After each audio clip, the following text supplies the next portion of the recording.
Good morning, everybody. Welcome. I'm Matt Farber, Assistant Professor of Biology and Director of the Brewing Science Certificate Program at U Sciences. Thank you for joining us for day one of the Philadelphia Grain and Malt Symposium. I'm proud to be a co-founder of this event, which we started in 2017. This is our 5th anniversary, and though we all have needed to make adjustments due to COVID-19, such as moving the symposium online this year, local agriculture didn't slow down. Barley didn't quarantine for a month. Wheat wasn't subjected to a travel ban, and the supply chain continued through thick and thin. And so I'm thrilled to play our role as an educator in the local supply chain by helping to bring us all together to help strengthen farming of local ingredients, crafting of local artisanal goods, and informing the public of all the amazing work that our colleagues do. And by providing networking and educational opportunities through events like this. Last year, I opened our symposium with a bevy of grain puns. I was, after all, a newly minted dad. And so today, I'll just leave you with just one of my favorites. Where do cow farts come from? Where do cow farts come from? They come from the dairy air. Get it? The dairy air. And so as we get started, just a few quick reminders. Throughout the duration of the symposium, your video will remain off and your mic will be muted. But please feel free to engage with the panelists and other attendees in the chat. You can find the chat button on the bottom of your Zoom webinar screen. Next to the chat, you should also see a Q&A button. This is where you can submit questions for our presenters. Though some of our presentations have been recorded, all presentations will be available after the talk for a live Q&A. I think I said all presenters will be available after the talk for a live Q&A. A moderator will use these submitted questions to engage in meaningful conversation after the presentation. If you don't have an immediate question, you're still encouraged to use that Q&A feature by upvoting your favorite questions. On each question, you'll find a little thumbs up button on the side of the question. Clicking this thumbs up button upvotes that question and will help raise popular questions to the top of the queue. Just one last reminder, please submit questions in the Q&A button and use the chat for all other conversations. And finally, please be aware that all sessions of the symposiums will be recorded, including the chat. And now let's get to our first presenter of the day. We're kicking off this year's event with Ben Sherofsky of Common Grain Alliance, representing the Mid-Atlantic. Ben, thanks for joining us this Monday morning. Thank you, Matt. And thanks to everyone this year for planning what is a very different grain and malt symposium. I know it's no easy task shifting everything online, so thanks for all the hard work around that. As Matt said, I'm Ben Sherofsky, our Common Grain Alliance's Farmer Educator Program Administrator. So we do a variety of different projects, one of which is doing a number of different education programming throughout the Mid-Atlantic. And this morning, you'll hear from a great set of bakers, as well as Heather Coiner, one of the co-founders of Common Grain Alliance and our board chair. And as you're watching the pre-recorded demos, please feel free to drop questions in the chat. We want to hear from you guys. We have some questions as well for the panelists, and all three of them will be joining us after. So with that, I will turn it over to the organizers to launch the presentation.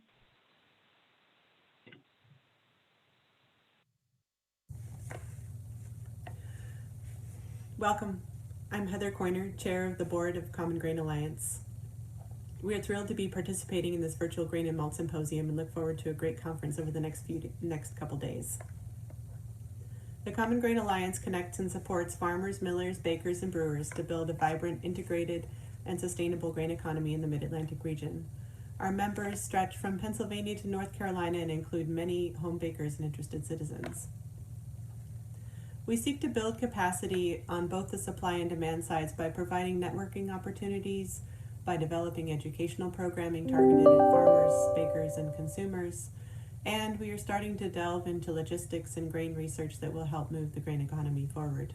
If you're interested in learning more about our work, please check out commongrainalliance.org. Today, we brought together some of our members from throughout the region to take you on a journey from grain to loaf.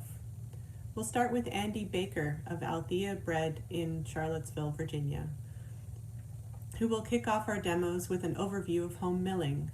Andy and his wife Susan launched Althea in 2018 as a small cottage business. In the fall of 2020, they grew into their own production space while staying committed to freshly milled local flour. They use a small stone mill, ferment with the natural sourdough levain, and buy from local farmers. Next, we will go on a brief tour of the bread making process with Russell Trimmer. Russell and Maya Munoz co-own Motzi Bread in Baltimore, Maryland. Russell farmed at Next Step Produce, who provides them with a lot of their grain, before managing the bread program at the famed Baltimore restaurant Woodbury Kitchen. Motzi believes in the power of regional sourcing to support the local farming economy and operates under a pay-what-you-can model. After we see the full bread making process and get a tour of the Motzi operation, we will head back to Virginia to join Michael Grants of Great Day Gardens for a shaping demo of some common breads.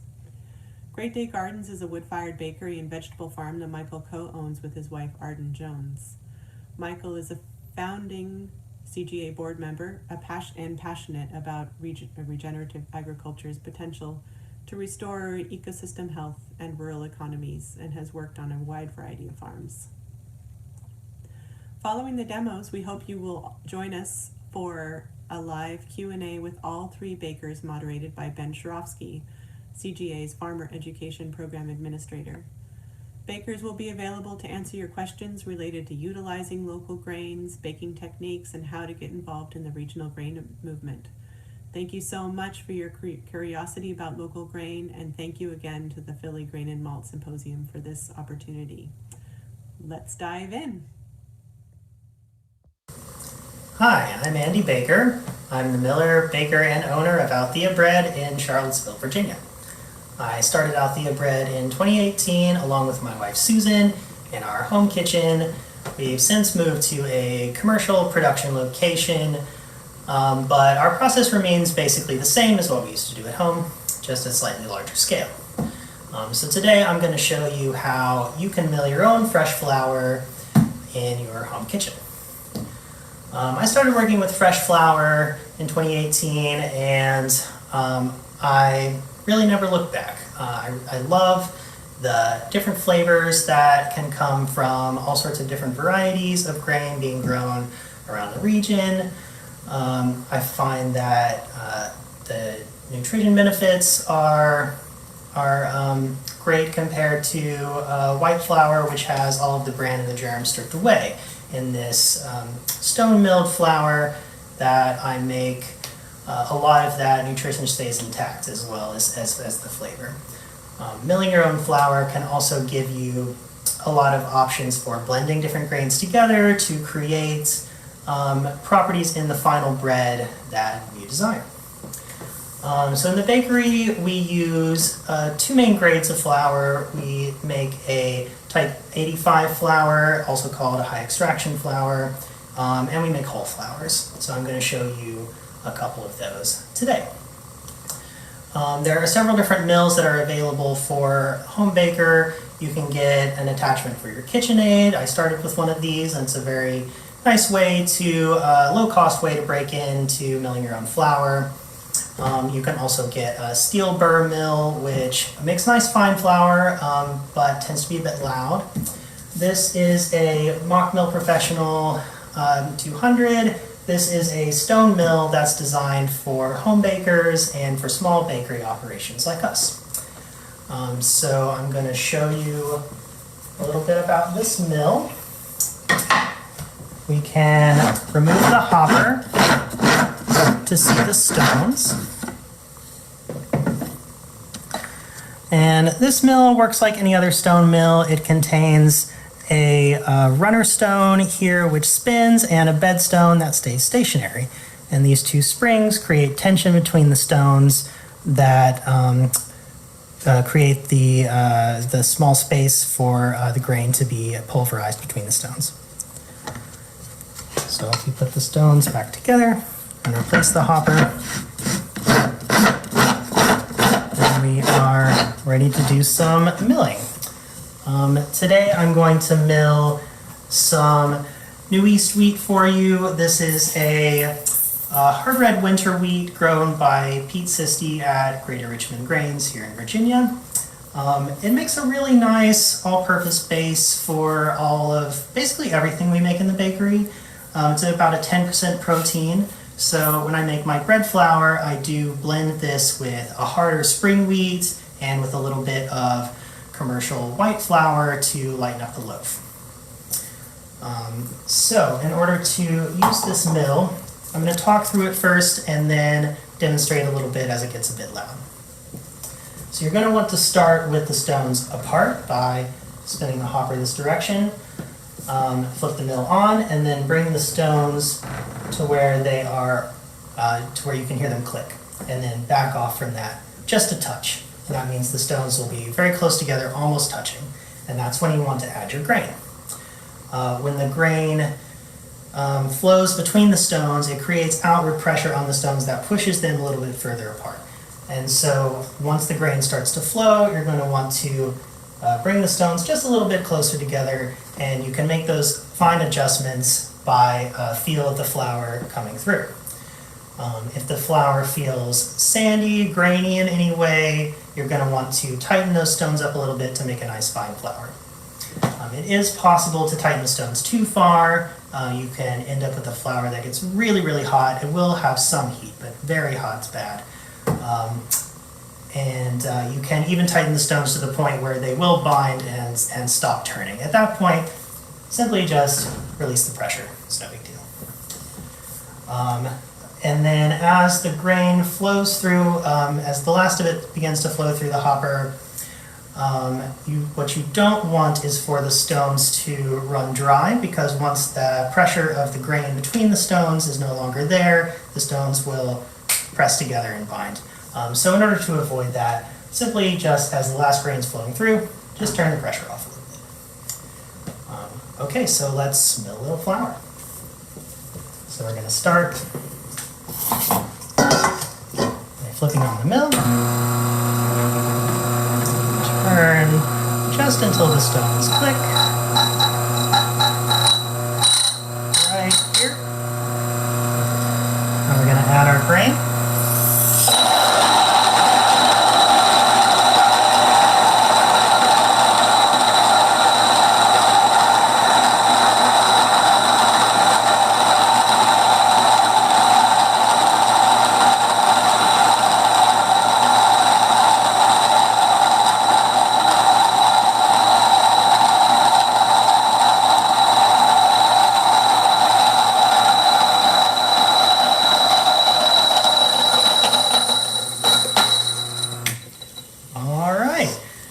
Get out the other side is a nice whole wheat flour. You can use this simply as it is to make nice bread. At the bakery, we go a step further. When we make our T85 flour, we're going to use a 50 mesh screen. Most of the screens that you'll find in the store are going to be a 40 mesh, and I find that doesn't work quite as well. The 50 mesh holes are slightly smaller and does a really good job of screening out the largest portions of the bread. Let's check that out here. We have in the bakery now a machine that does this for us. It used to be my wife and I for hours on end every week, sifting all of our flour for the bake. But for a few loaves of bread, shouldn't really be a problem. So then, what comes through is your T85 flour, and what you're left with as a byproduct is the bran. Now with the bran, you can use it for bran muffins, you can dust the bottoms of your loaves with it, you can compost it. If you're making whole wheat flour, we actually like to go a step further and remill the bran. We find that this cuts down the particle size of the bran and improves the texture and the properties of the dough and of the final bread. So let's try sending a little bran through.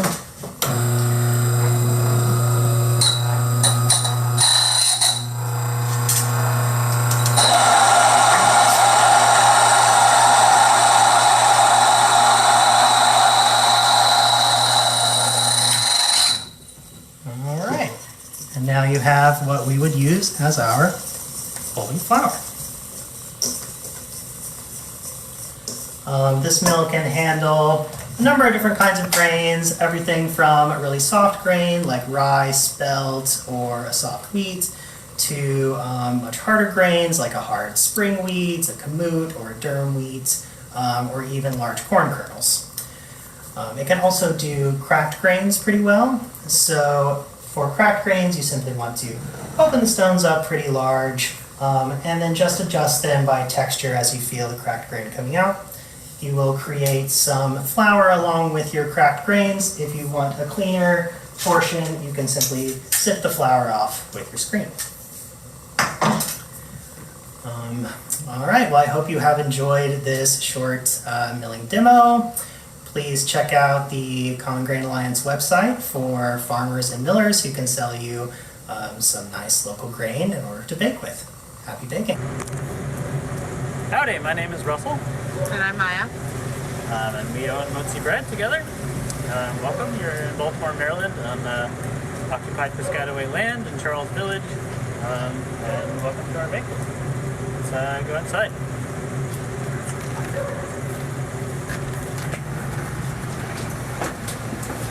So this is the front counter. The idea when we made the place was that we would have some seating, but last year in March we were about ready for the health department inspection, and I called in and they were like, nope, we've stopped. This is our last day of inspections. So the timing was such that we've never had anyone seated in here, but we're excited about that at some point. Figured we'd start with the milling process and kind of walk through as the dough goes.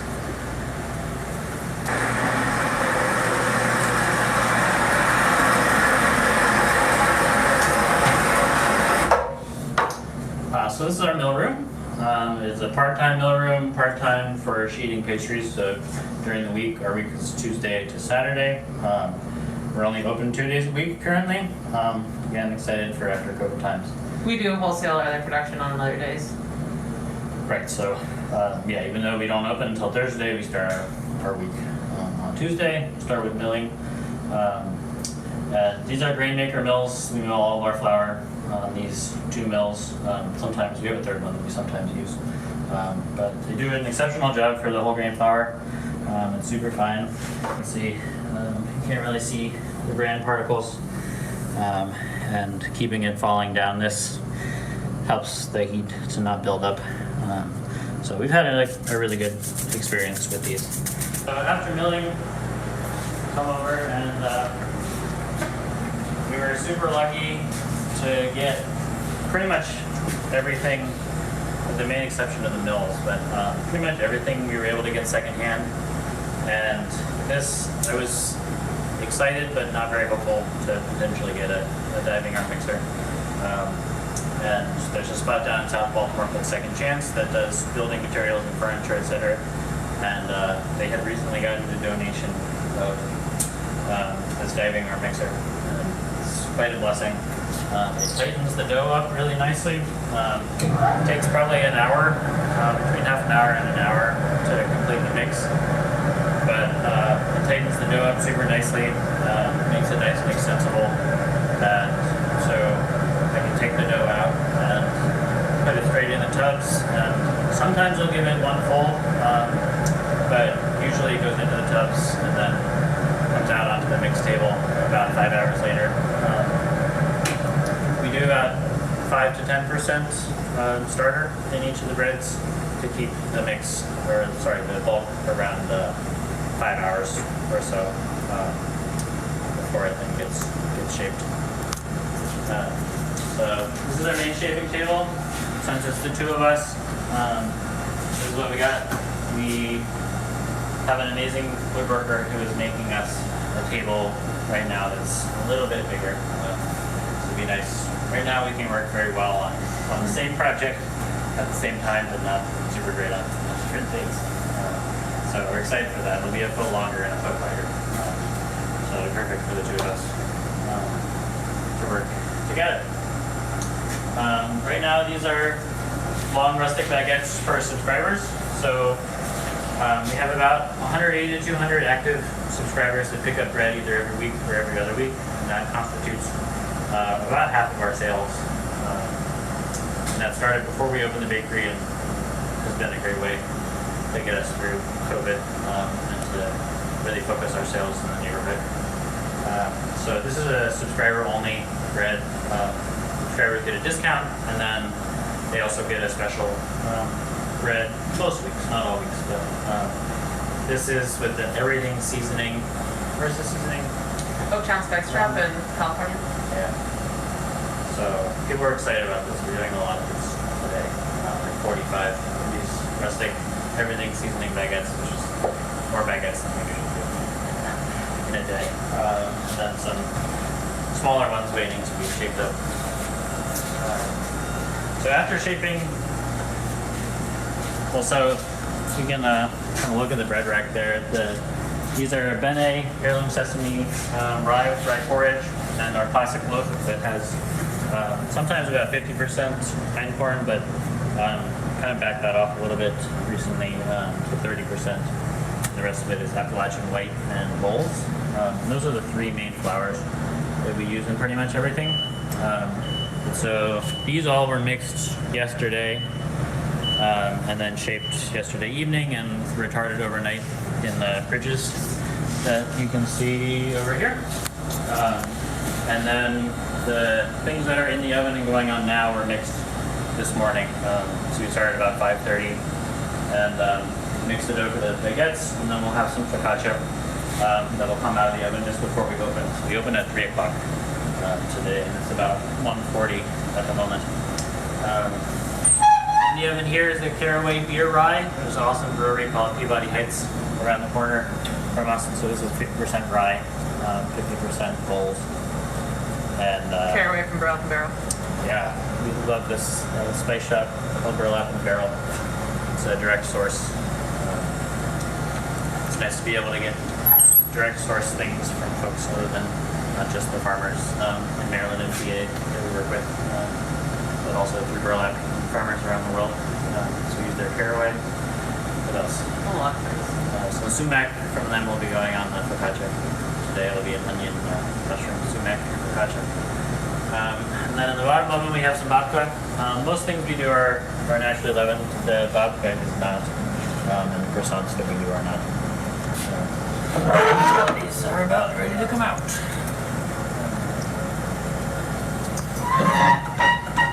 Yeah, anything that you feel like?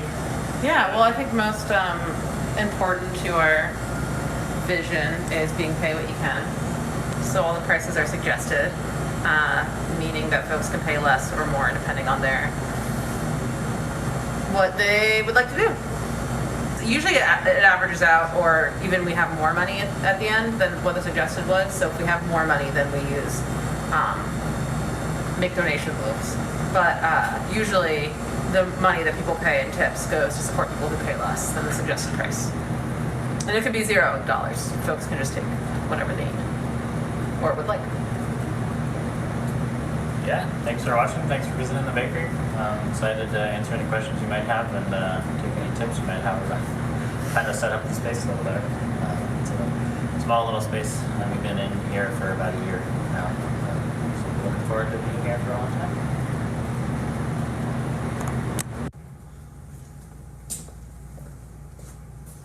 Hi there, my name is Michael Grants. I'm with Great Day Gardens. We're a market garden and wood-fired bakery based in the Lynchburg area. I'm going to do a short shaping demonstration for you all right now. And I have a dough that's already been mixed, kneaded, and divided into 700 gram dough balls, and for this one 400 gram pieces. And so it's ready for the pre-shaping process. So I'll show you what that looks like in a second. The dough has been made with a combination of two different flours. We have a stone milled flour from Grapewood Farm in Montrose, Virginia. It's sort of between a whole wheat and a white flour because it's whole milled, and then the larger pieces of bran are sifted. And we used about a third of the dough is made up of this all-purpose flour. Blending flours like that's a great way to incorporate a new flour or something that you think might not work, like a typical bag of flour that you buy at the store. So you can use a little bit of all-purpose, mix in a new local flour or something else that you want to use. So we have 4 different doughs that we're going to do really quickly. So first we're going to start with just a regular pan loaf. It's a sandwich style loaf that you're probably most familiar with. And this one is just going to go right here. Pan loaves don't require any pre-shaping since you have the pan itself to provide support for the loaf as it rises and when it bakes. So basically all you need to do for a pan loaf is create a piece of dough that is roughly the shape of your pan that it's going in. So I'll just fold it around. It's a good idea to get your fingers touching on the bottom like that and pull back to provide a little bit of tension in the dough. Come around from the other side and then gently drop it in the pan. That's literally all you have to do for a pan loaf. You don't need to get too involved with it. The next 2 we're going to do just a pre-shape, and what that's going to do is create some tension on the outside of the ball. Then we're going to let it sit for about half an hour for those to relax out, and then we're going to come back and do the final shaping, and that'll provide for more support on the crust in the final shaping. So for that one, just lift it up, let the back end fold under, roll it over a little bit. So you can see it's starting to form a little bit of a rectangle. Then we're going to turn it 90 degrees, go from the other direction. Then we're going to use that same technique, but this time we're going to form a much tighter ball. Go in this direction, turn it 90 degrees, flip it over. And you don't need it to be like super, super tight, but you want a good structure. You see that it's holding its shape pretty well. So I'm going to set that aside there. Then we'll do one more.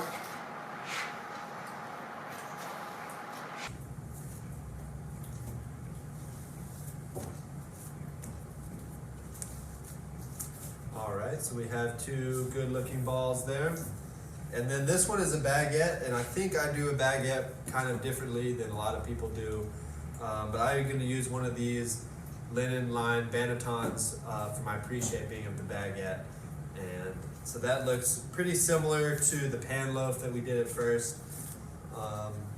You want to create a little bit more tension, but I'm just sort of folding over in this direction, tucking the ends in to make those a little neat, and then placing it seam side down into the basket like that.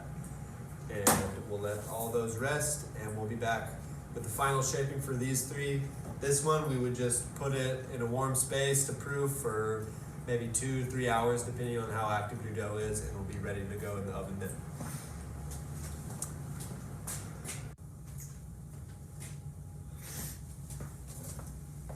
Okay, so we're back. It's been probably more like 45 minutes to an hour that these have been resting.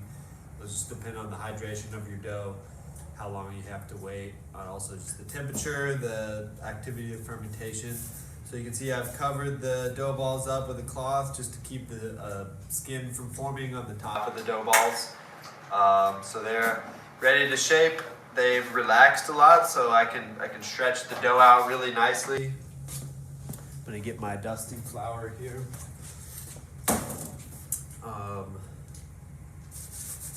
Yeah, so the reason to let them sit and rest for a little while is just so that the gluten strands can relax a little bit. The dough becomes much more extensible and easier to shape into the final shape that we want. So the first one that I'm going to demonstrate here is going to be a boule, or just a plain round loaf. It's going to go in this banneton basket for the final proofing. So we're going to take it, flip it over, get it roughly into a square shape, and then we'll stretch it out really gently. You don't want to tear the dough at all if you can avoid it. Come from the opposite side. So we've done it this way. Now we're going to rotate it 90 degrees, do the same thing again. And that's it. Seal the top. Make sure that that's all sealed up well. Then I do like to close in the ends a little bit just so that's neat when it bakes out. And then we're going to place it seam side up into the proofing basket. The next one is going to be a petard shape. more of an oblong, oval shaped loaf.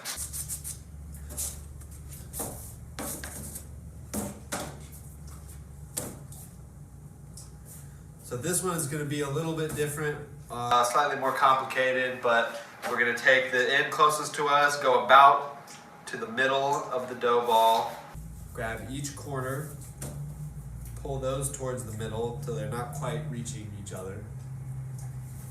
Come up to the top, come right up against that where we had pulled the opposite edge right there.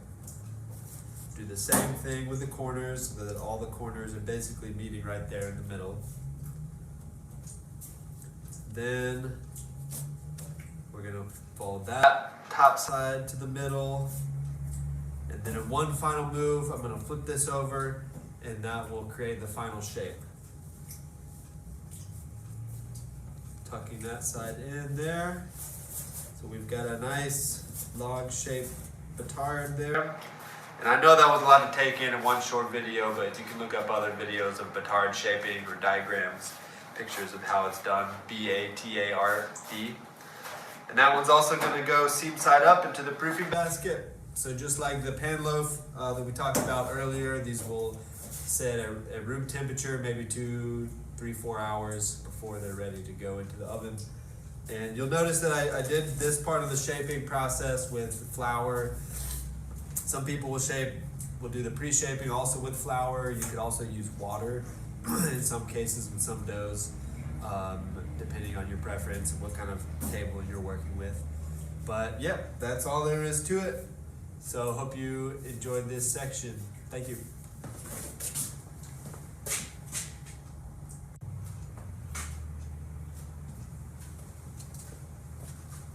So now we're gonna shape our baguette dough. This is 400 gram dough ball that we shaped earlier. And the way that I do this is just dust the top a little bit. We have the smooth side on top. Flip that onto a dusted surface. And then simply fold this top edge about halfway into the middle of it. And as you're doing that, stretch it to make it a little bit longer as you go. And then go over the top from this side. And again, stretching it long ways. And then once you're at this stage, get it so you have the seam side down.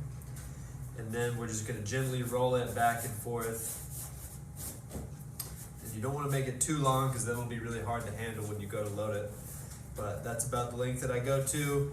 And then a little finesse at the ends is to make those pointy just by working your hand out, going towards the edge. Then you'll have a nice crisp crust on the ends of both ends of the dough ball. And then we're just gonna transfer it into our couche. And this baguette would sit in here for maybe 45 minutes to proof before loading it into the oven. And there would be more baguettes stacked up here to support each other.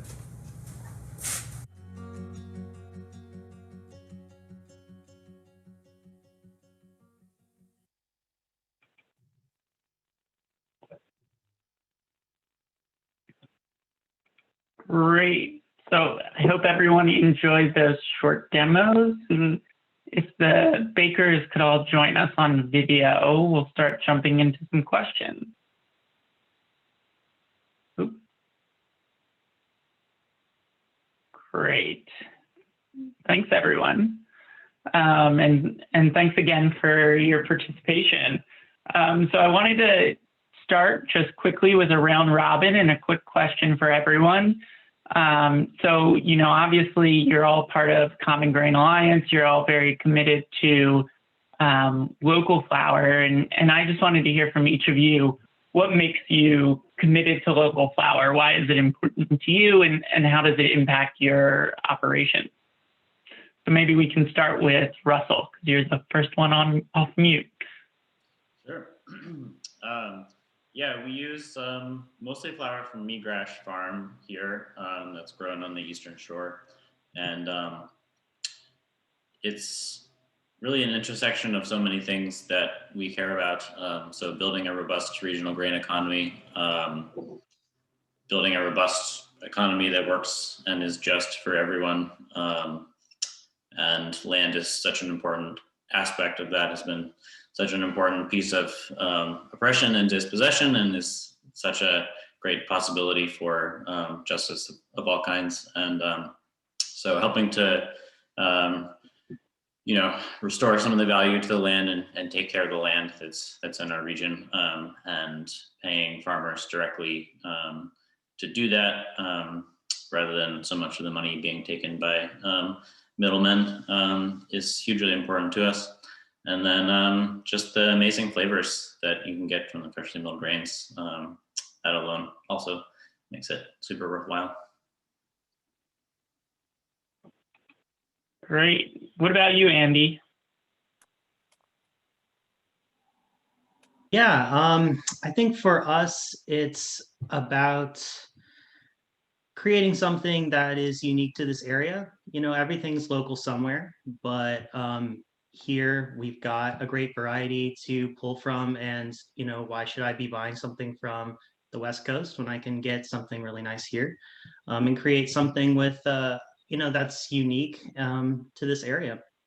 And then just about supporting the people around us, creating relationships directly with farmers, is something that I just love to do, and I do it whenever I can. Great. And what about you, Michael? Yeah, I would agree with all the reasons that Andy and Russell said. I think a lot of the motivation for me is our business is half bakery and half market garden. So we know from experience how difficult it is to make a living growing food.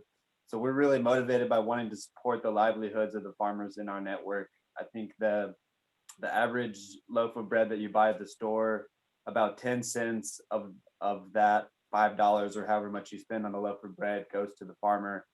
And we would really like to see that number be higher to support the primary producers of the food that we eat, so that they're able to grow food in a way where they can focus on growing a healthy, nutritious, clean product. And yeah, we see that as an economic justice issue. And yeah, the other thing is just terroir, having something unique in each region. It'd be awesome if you could just travel around the US and know where you are based on what kind of food you're eating. And that should include bread and grain products too. Great. And we've gotten a bunch of great questions, but for other attendees, as questions come up, please feel free to add them to the Q&A or the chat, and we'll try and get to as many as we can. So kind of piggybacking on that last question, Lexi Smith asked, I'm curious about the sources of AP flour, considering it makes up a good portion of your bread, or whether or not you're able to find non-commodity commercial options. So I'd be curious to hear from each of you what you do for what would be considered kind of a traditional AP flour in your bakeries. I think it's probably all a little bit different. So maybe we can start with you, Michael. Think that. Yeah, we source a lot of, or pretty much all of our roller milled white flour from Lindley Mills in North Carolina. They do a good job of sourcing grains within North Carolina, from what I understand, but I don't think they're really buying above commodity level prices, to my knowledge. I'm not 100% sure, but I think that is a possible gap, finding a source of non-commodity roller milled flour. Russell, anything to add? Well, if you're in Maryland or the DC area, we get all of our wheats from Rash Farm. And this season, it's been for us a mix of the Bowls, which is a hard red spring, and then Appalachian White, which is this season at least, was a little bit too weak to make a loaf by itself, but blending the two of those has worked out nicely. And we use all of our flour is milled here in the bakery. So the combination of those two wheats has been effective for pretty much everything. Great. And what about you, Andy? Yeah, we use about about 30% all-purpose flour in our loaves right now. And we're also sourcing from Lindley Mills. We just started doing that and have been really enjoying their flour. We used to buy central milling flour from like a big distributor, and I like central milling, but I really enjoy using the Lindley Mills flour. It's got a flavor and aroma that's really unique. I'm not sure how they do that. It's incredible. I think it might have something to do with it being fresh. Their website talks about how they're shipping directly to you just probably a day or two off the mill, which is really a big driver for me rather than something that is probably sitting in a warehouse for 4 to 6 months before it gets to me. Great. And Tobias Sugerman asked kind of a follow-up question to that. You mentioned central milling. Are there other kind of commercial produced flours that you would recommend for folks who can't, access, local varieties? And Andy, maybe you could add to that. Yeah, well, I think Central Milling and King Arthur are kind of the big like national brands that I'm mostly aware of. Yeah, and I think those are both solid choices. I mean, I think that there's something to be said for that, for milling on a scale like that, where you can pull from an entire country, or probably even I think from both of the Americas, all of this grain is coming from. But that gives these mills the ability to create a really super consistent product that meets certain specs, and that has uses in the bakery. And I like blending that really consistent product in with the local grains. I feel like it cuts some of the variation that you'll get from year to year and things like that, and just kind of improves some of the qualities of the loaf that I like. But there's also definitely something to be said for like what Russell is doing, using entirely fresh milled flour. That is, an incredible thing to do as well. So I think it's kind of up to the individual what they want their bread to look like, be like.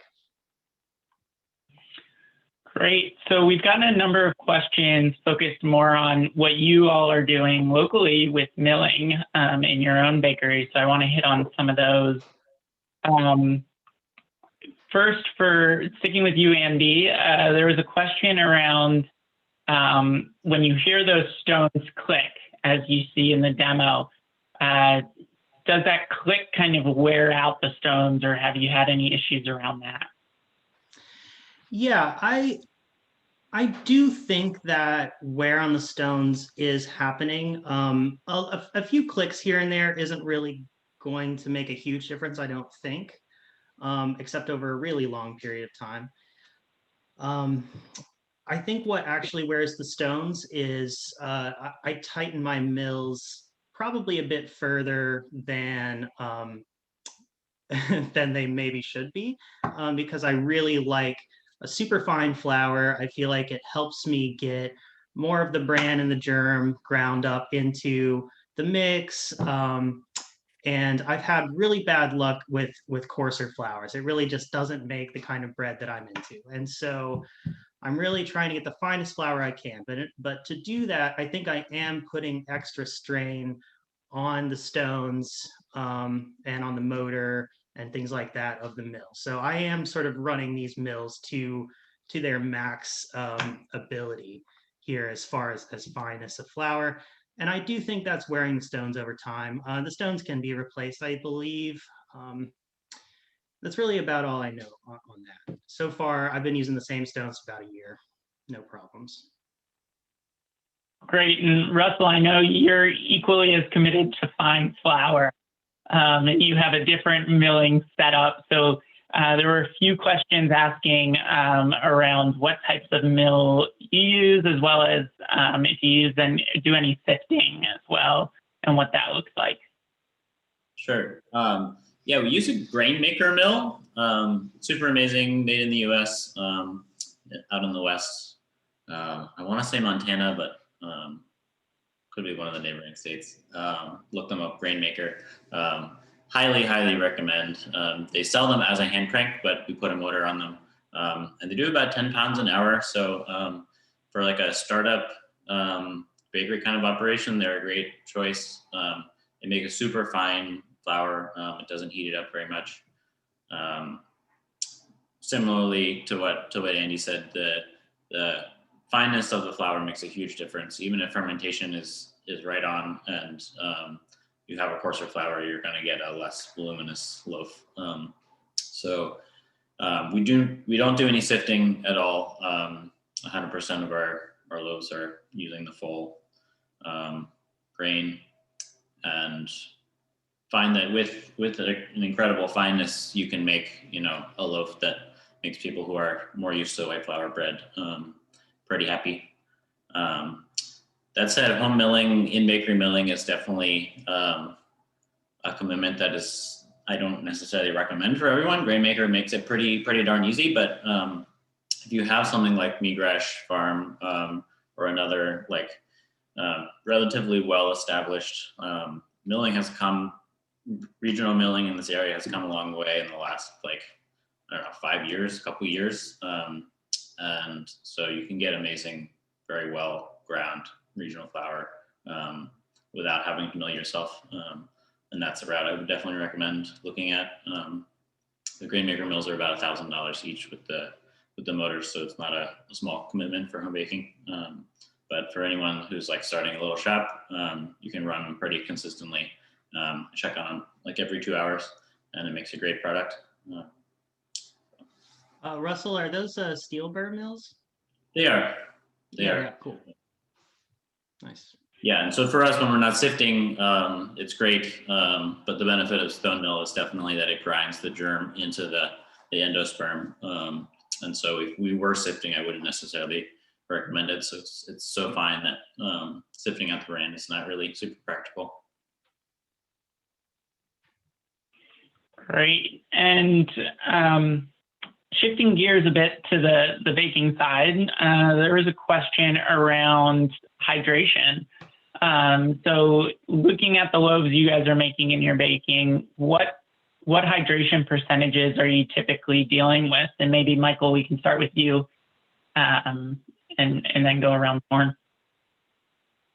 Yeah, I think for loaves of bread, our loaves are generally between 70 and 80% hydration. So that's measured as a ratio or percentage of the weight of the flour. So 100 grams of flour would get about 70 to 80 grams of water. And I mean, from what I understand, the more hydration you have in your dough, the more digestibility you're going to have. You might have a more open crumb on the bread and possibly a little bit more flavorful. But high hydration doughs are also really challenging to work with. So if you're new to baking, I would recommend starting with a much lower hydration, like 65 to 70, just to get a handle on the process. And it'll still give great results. But yeah, that's about the range that we're working in. Great. How about you, Russell? Yeah, since we're totally whole grain and bran absorbs a lot more flour, bran absorbs a lot more water. Our hydrations tend to be a little bit higher, so we're kind of between 95 and 100% on almost all the loaves. It's maybe on the lower end of what would be considered super high hydration to keep a nice shapely loaf, but still have that super tender crumb. But I would suggest not focusing too much on hydration levels that other bakers are using, because the kind of flour that you're using, especially from lots of smaller farms, the hydration that a flour can take can range a lot depending on the type of wheat and the growing conditions that year. So find something that is happy for you and do that is what I would suggest. Andy, anything to add? Yeah, I fully agree with Russell about that. It's really about the flour that you're using. So I sort of take a combined approach where I try to blend a flour that gives me the hydration that I want these days. So we're at around 90-ish hydration on our basic country loaves. So that's going to be like 70% of our T85 flour, 30% white flour. And I can't get that level of hydration without blending in some harder spring wheats that I buy from out of state. So when I was using, just the new yeast flour, the lower protein flour, in my breads, I was more around 85, 86. And then our whole wheat breads definitely are up above 100, like 100, 105%. But that, again, is a lot of that harder spring wheat in there. It's about, I think we're at 60-40 right now, spring wheat to the softer winter wheat. So it's really about the grain that you're using and kind of experimenting with it and feeling what your flour can take. Great. And sticking with kind of the baking side of the equation, when using local and regional grains, how are you guys making changes, or how do you mitigate kind of the variations you might see in the flour? Andy, maybe we'll start with you this time. Yeah, well, that's why, a big reason that we have blended with the commercial flour kind of since the beginning. Yeah, it really just kind of helps to mitigate things and any issues that you might have or inconsistencies. And I feel like it gives me something that's a little more stable. Also, year to year, it gives me some versatility with switching up, where I'm supplying my grain from, even within the year. I'm sort of spot buying right now, and so I don't always get the same grain, month to month. And so that can be a real kind of headache for a production bakery. But yeah, just blending in some of that white flour really helps me. What about you, Michael? Any techniques you use? Yeah, it's a real challenge when your sources of flour are changing, like throughout the season. We're sourcing from one collection of mills that in the spring and maybe a different collection in the fall. So it can become pretty tricky. Whenever I have a new flour, I just like to do a test bake with it, and depending on my confidence level of how it's going to perform, it'll either be just with that flour by itself, or maybe I'll do 50-50 blended with an all-purpose flour, just do a test loaf, see how it behaves. The data on it can help sometimes, although I found it pretty surprising that things don't always behave like they're supposed to behave. So looking at the protein percentage and the falling number are the two main numbers that I look at. And the falling number is a measure of the enzymatic activity, which influences a lot of how quickly your dough is going to ferment. So having that data can help you, and comparing that to a more standardized industrial flour. But really the only way to know for real is just to mix up a batch and look at it and set it out to ferment, see how the fermentation goes, and go through all those steps on a really small scale before mixing in a ton of that flour. Great. Russell, anything to add about your technique? Well, we've mainly been working with migrash for the last few years, and so while it requires a lot of testing kind of at the new harvest season, we stick with the bowls and the Appalachian White for this last season, and when the next season comes around, we'll kind of reevaluate and do a lot of test bakes. But in some ways, it's more consistent than relying on a large mill that's blending from a lot of different farms, and that thankfully migrash and folks on the Eastern Shore have been able to grow enough that I can use those two wheats as the main wheats in our bread all year long. And so while it took some figuring in August, September, now I've been able to use that for the last 6 months and keep it quite consistent. That's great. So we've gotten a bunch more questions kind of around milling, and I want to make sure we're able to answer as many as possible. So I think, Andy, this one would apply to you.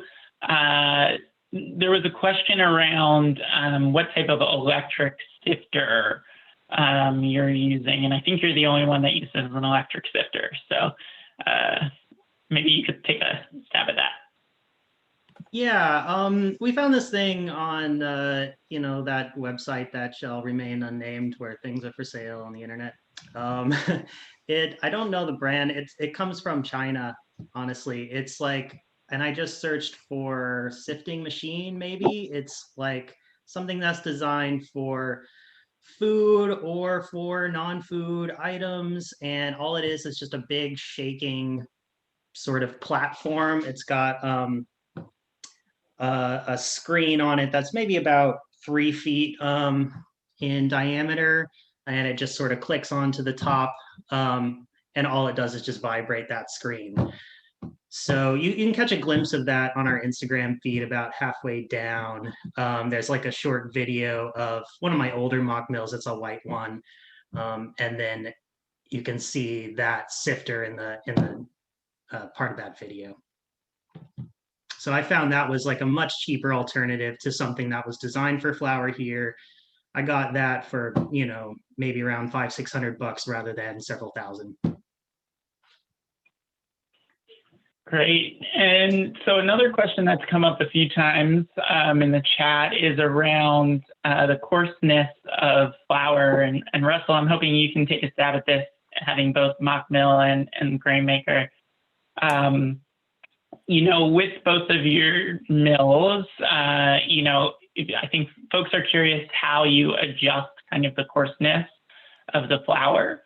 And then there was another question similarly, wondering, you know, which of the two mills produce the finer grind?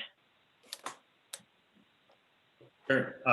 So the grain maker are steel burr, but it works quite similarly to a stone mill, where you want to find that perfect distance between the burrs. That for the softer wheats, that tends to be a little bit more distance, so it doesn't come up, and for the harder ones, it's quite close. My experience is that the grain maker makes at times substantially finer flour than the mock mill does. I think for a stone mill, you know, like Selu has a 40-inch New American stone mill, and that produces exceptionally fine flour. You tend to need a slightly larger stone mill to get something that's super fine.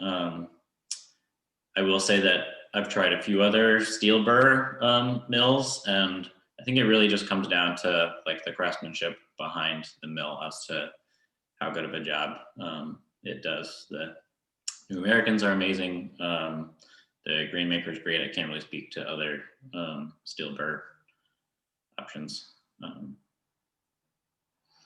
Great. Michael or Andy, anything to add to that? Yeah, I would agree with Russell on that probably. Yeah, I think that the mock mill for me, it's sort of, it does flake the bran a bit more than I would believe Russell's probably would grind that bran a little bit finer into the flour. So that's why we end up like remilling the bran in our bakery when we're doing whole flours. That sort of flaking of the bran does help with like the sifting. It helps to separate that portion if that's something you want in your bakery, but it kind of depends on the flour you're going to make. And yeah, like the setup that Selu has is an absolute dream. Basically, the bigger your mills, the slower that you're sending grain between those stones, the more time the flour spends between the stones and gets ground and ground and ground. These mock mills with the very small stones send flour through there really fast, which is great because it's high throughput, but also it's not super ideal for getting the finest grind on your whole wheat flours. Great. So we're coming up on time, so I want to ask one more question around the horn, and then we'll wrap up. So I'm curious just around for folks who are starting out thinking about using local grain, what sort of resources would you point folks to? Where should they go to learn? And what should you or what would you advise folks when it comes to baking with local grain that maybe they don't know? So feel free to take any part of that question. Maybe we'll start with you, Michael. I mean, as far as getting started, it basically just takes the willingness to dive in and finding a source in your area or ordering something online. A lot of small mills will ship flour directly to a home. The commongrainalliance.org has a directory on there that I think all of our members are on there. You can find out where the farms are and the mills are closer up to the Pennsylvania area. And I would say just come at it without expecting it out of the gate. If you're used to using commodity flour, don't have all the same expectations as you're starting out. Be willing to blend it with other types of flour, and also just to respect the stone milled or fresh milled flours as fresh products. It really helps both for flavor and nutrition to store your fresh milled flour in a freezer. So if you're able to do that, then to preserve freshness and yeah. Great. And Russell, what about you? Sure. Well, yeah, echoing Michael there, definitely take a look at the directory. I'm sure there's going to be a lot of conversation throughout the conference as to excellent sources, and talk to the grower or whoever you're buying from to make sure you have wheats or other grains that are well suited to making bread, if that's what you're making.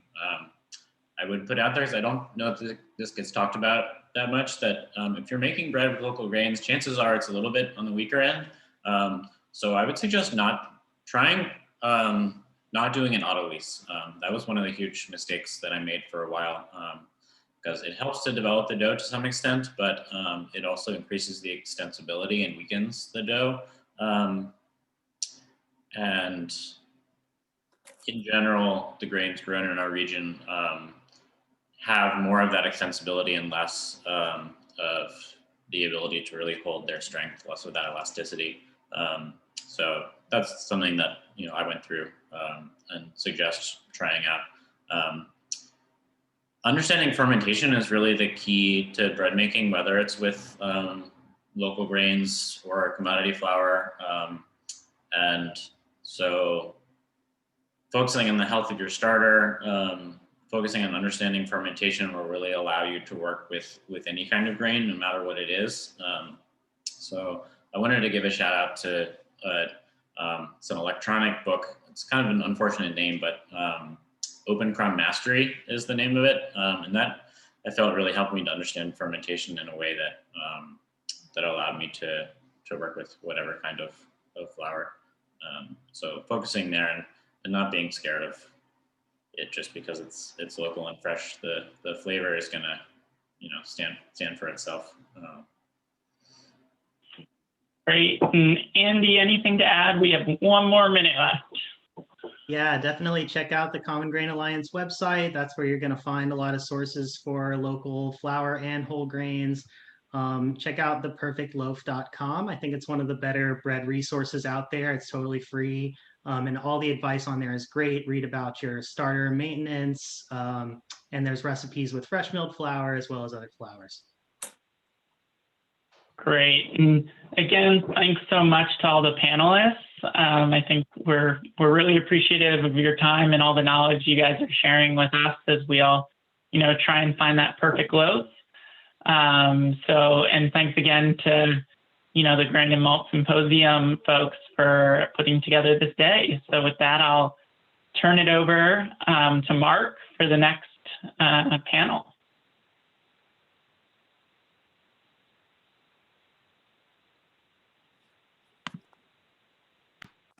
Awesome. Thank you, Ben, Andy, Russell, Michael, and Common Grain Alliance for that wonderful presentation and discussion. Up next, we've got Pizza Class with Alex Bois, owner, baker at Lost Bread Company in Philadelphia. For those of you who ordered your pizza kits, now would be the time to get those ready. If not, be sure to grab a kit from the Lost Bread website and try after Alex's demonstration. Just as a reminder, the chat function is really just for comments and conversation and connecting, engaging with others. Hard to have a networking component this year with the virtual concept. So try and use that chat function to share information and connect with some of the other attendees and panelists. And really try and just use the Q&A function for questions to the speakers. With that, I'll turn it over to Alex. Hello, I'm Alex from Lost Bread, and today I'm going to teach you the secrets that I've learned to making a really good whole grain pizza. Lost Bread is a bakery that specializes in fresh milled whole grain flours and making a wide variety of products from that. We do wholesale at farmers markets, and we also have a brand new cafe at 2218 Walnut Street near Rittenhouse Square. We're open 7 days a week from 8 a.m. to 3 p.m. And we'll soon be adding nighttime hours for pizza as well, the very pizza that you see in this video. So without further ado, let's get started. I've pre-measured my ingredients, and I have a pizza dough that's ready to shape as well, so that we don't have to wait the 3 to 5 hours it takes from mixing the dough to actually shaping it to baking it. So basically, I've learned at least two very important things about making whole grain breads and pizza doughs in the past few years that have totally changed my way of thinking about things. And I now think that there's not really any product that you cannot make with fresh milled whole grain. At our cafe, pretty much everything we made is made with fresh milled flour, and if it's not entirely whole grain, we do sift some of the flour lightly to make our bagels, for example. We then use the siftings, the bran, and so on in bran muffins and other things like that. So we're basically a whole grain bakery. And we really have found that even the trickiest things like croissants, you can make with whole grain just fine if you follow some basic principles. So hopefully I can get some of those across today. I should add that one of the most important things about making products with whole grain flour is the flour itself should be high quality, which means, relatively freshly milled, stored properly. And it also is much easier to work with if it's milled finely as opposed to coarsely. So coarsely milled flour is really great for some products, but it makes it's harder to work with for some bread related tasks. So if you can't access our flours, which we sell at our cafe and at our farmers markets, we also sell on our website, I would heartily recommend Small Valley Milling's whole grain flours that you can order from them directly online for another really good local source. They tend to mill their whole grain flours quite finely, and it makes it easy for use for bread projects. There's some other really great local vendors in the area, but they might have a slightly coarser mill to their flours that makes them more appropriate for some other applications like pastry or pancakes or not bread. So anyway, so finely milled high quality flour is an important thing. The next important factor is the flour has to be well hydrated, because whole grain, especially freshly milled stuff, just sucks up a lot more water than your typical white flour does. So I know it's kind of a paradox. You would think that whole grain is less strong than white flour, and so you need to use less water to make sure you're not weakening it too much. But actually, it just does not behave well unless it's properly hydrated, and it takes more water to properly hydrate it than it does a white flour. So the dough we're going to show you today has a base of about 80% more or less water relative to the flour content. So 80% the weight of the flour in water. And that's, let's say between 10 and 15% higher than a typical similar pizza dough formula. So we're starting from that like higher base. So if you're an avid bread baker, this might be about the percentage of water that you would start a white flour based focaccia or pizza bianca, around 80% hydration.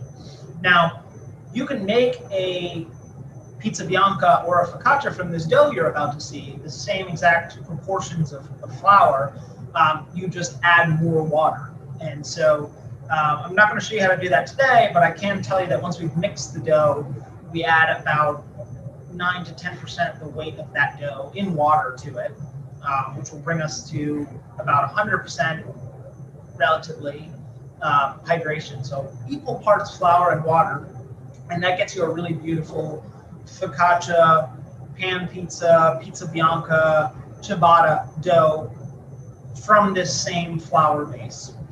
So now that we have those two principles, we're going to get started, and I'm going to tell you about the third really important thing with whole grain flours as we mix. So I have my ingredients pre-scaled except for the water, which I needed to get at the right temperature just for this video. And I want it to be about 100 because it's cold in here. I'm in a 68-degree room. Everything is kind of at that temperature. And I want a dough that ends up closer to 80 degrees. So I'm going to use 100-degree water, which might be a little cool, but it should be fine.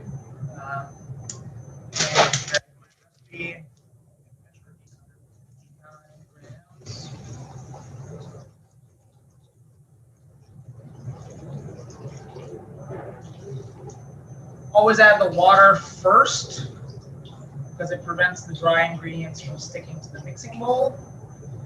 And then I always like to float my yeast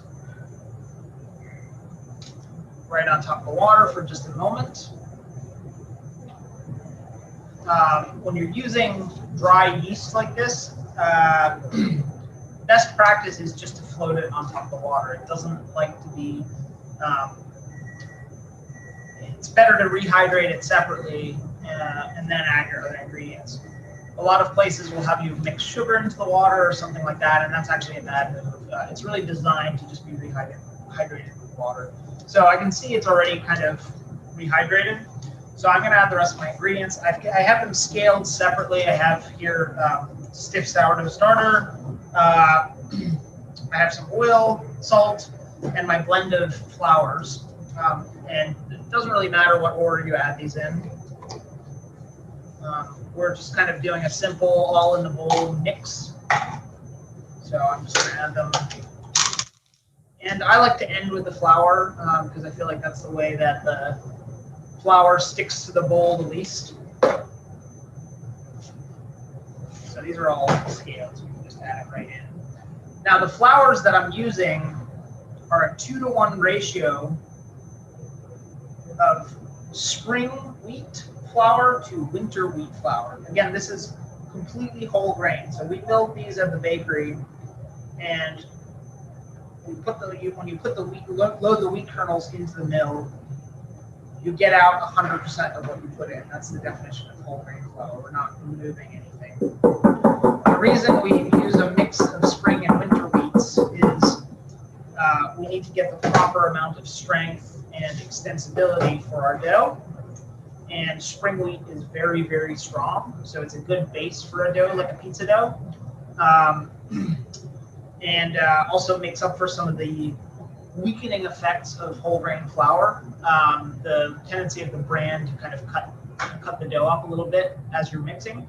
But it is possible to actually, it's very common to create a dough that's too strong for the application that you want. Strength is not inherently a good thing. It's just a quality of the flour or dough. So we found a 2-to-1 ratio in this case of spring wheat to winter wheat, which means, you know, in terms of percentage, it's about 66% spring wheat, 33% winter wheat in terms of baker's percentages. That's a really good ratio for a nice strong pizza dough that can get kind of good fluff and also has some chew to it. So I'm going to start this mixing.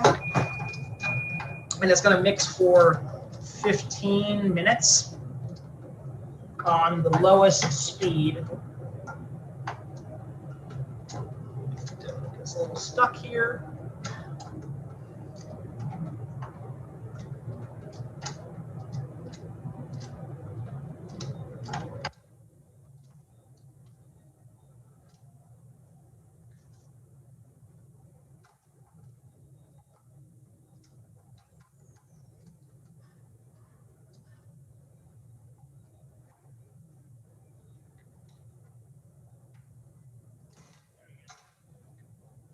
nuts in there. I'm gonna get this mixing. It's gonna mix for about 15 minutes on that extra time on low speed allows the whole grain flour to get fully hydrated, which is a really important part of mixing a whole grain dough. The ingredients should be well hydrated.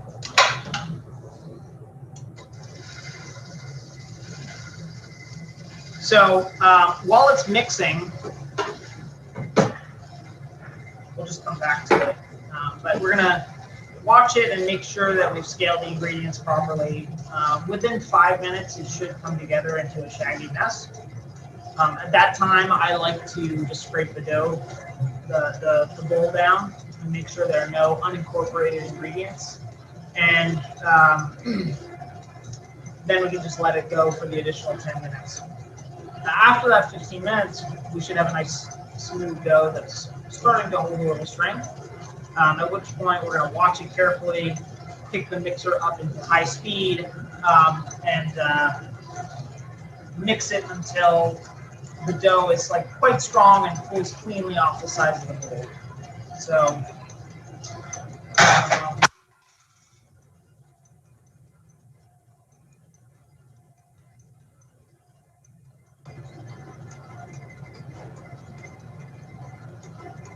and we're back. It's been about 15 minutes mixing on low speed so that my flour and ingredients are fully hydrated. So at this point, we are going to kick our mixer up to high and mix until the dough starts to form and pulls cleanly off the sides of the bowls. So I'm going to go ahead and do that. And actually, I'm going to show you what the dough looks like right now. Still quite messy. Nice shaggy mess. You know, it doesn't have a lot of strength to it, but that will all change with the high-speed mix.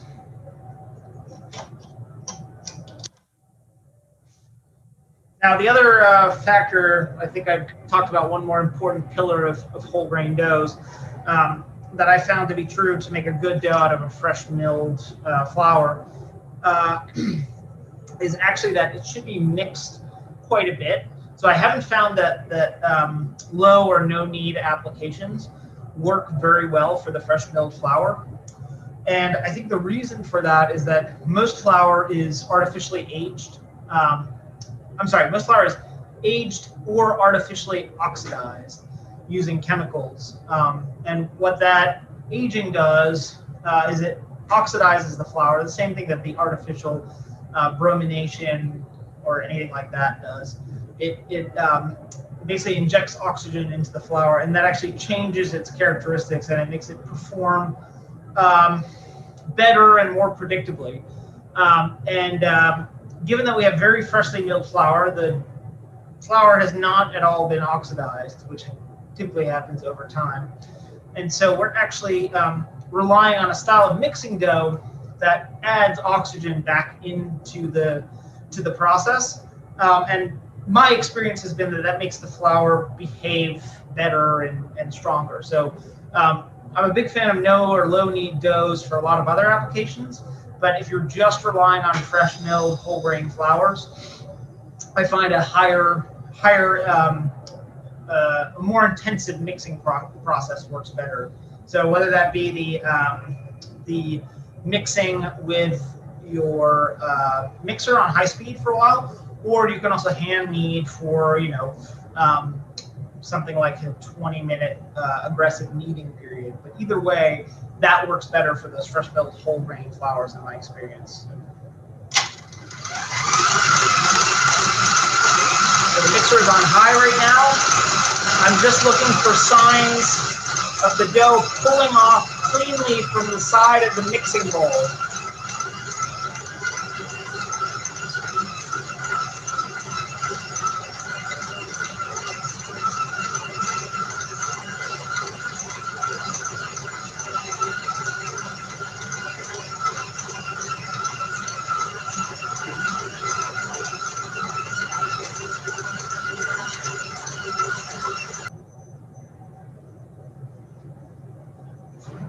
So it's been about 3 minutes of mixing at high speed. And my dough has started to pull very cleanly off the sides and has also started to climb the mixing hook a little bit. So to me, when it climbs the mixing hook and pulls cleanly off the side, that's a sign that the dough is more or less done. All I'm doing right now is getting everything off the sides and under the bottom of the mix scraped off. I'll kick it on high for another few seconds to make sure that dough that was stuck in different areas is nice and evenly incorporated.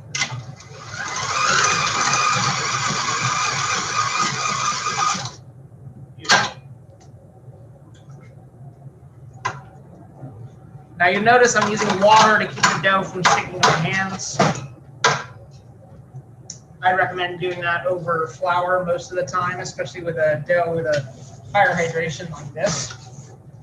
Just scrape it out and turn it out so you can see what you're working with at this point, and we're going to give it some hand kneads to get a sense for the strength. So at this point, this dough is actually very strong. So I have this nice, I can easily mold it into a ball. It's not really sticking to my fingers. And if I let it relax a little bit, I can actually see I can hold it. It can hold its own weight. It's quite strong. And if I were to let it relax at this point, I'd be able to do what's called a window pane test, which is, I don't know if I can do it without the dough relaxing. Oh, yeah, I can still do it. You can make a really thin kind of pane with the dough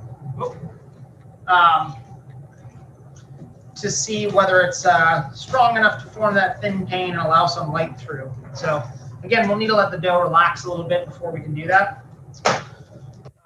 And we can come back to it. I'm just going to put it in an oiled container right now.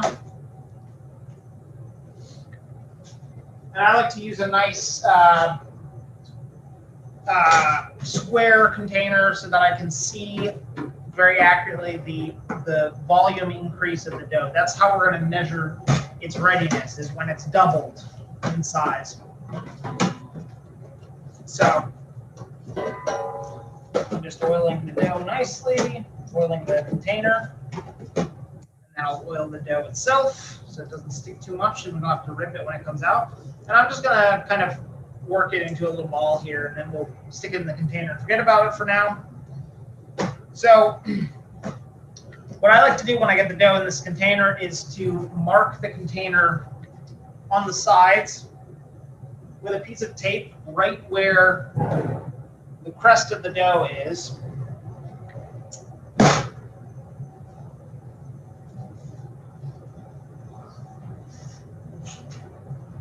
Along with the temperature the dough came out of the mixer at and the time it was mixed.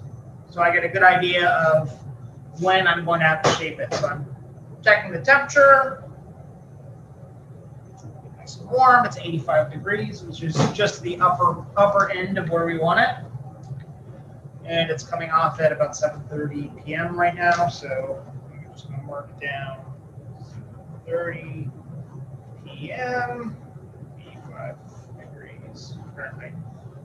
Now, how long this dough takes to mature is entirely dependent on the temperature of the dough and the temperature of the room that it's at.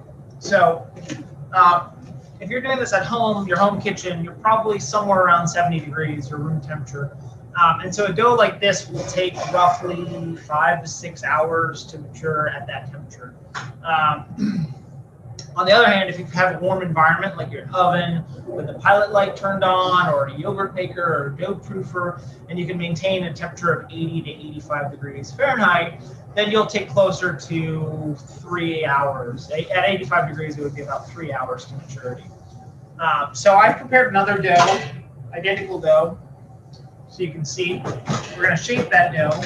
But this is after about 5 hours at 70 degrees room temperature. You see the dough has, this is the same weight and everything. You see the dough has doubled. And you can really see it cresting above that tape. And it's a nice smooth mass, and it's domed. It's holding gas really well. You should be able to kind of wet or oil your fingers and poke it and have the indents stay and have the dough not stick to your fingers.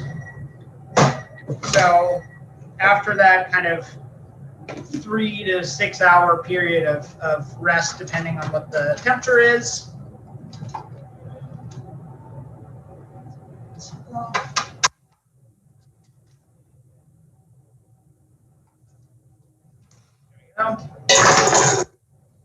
that's when we want to shape. So I'm just going to set up to shape.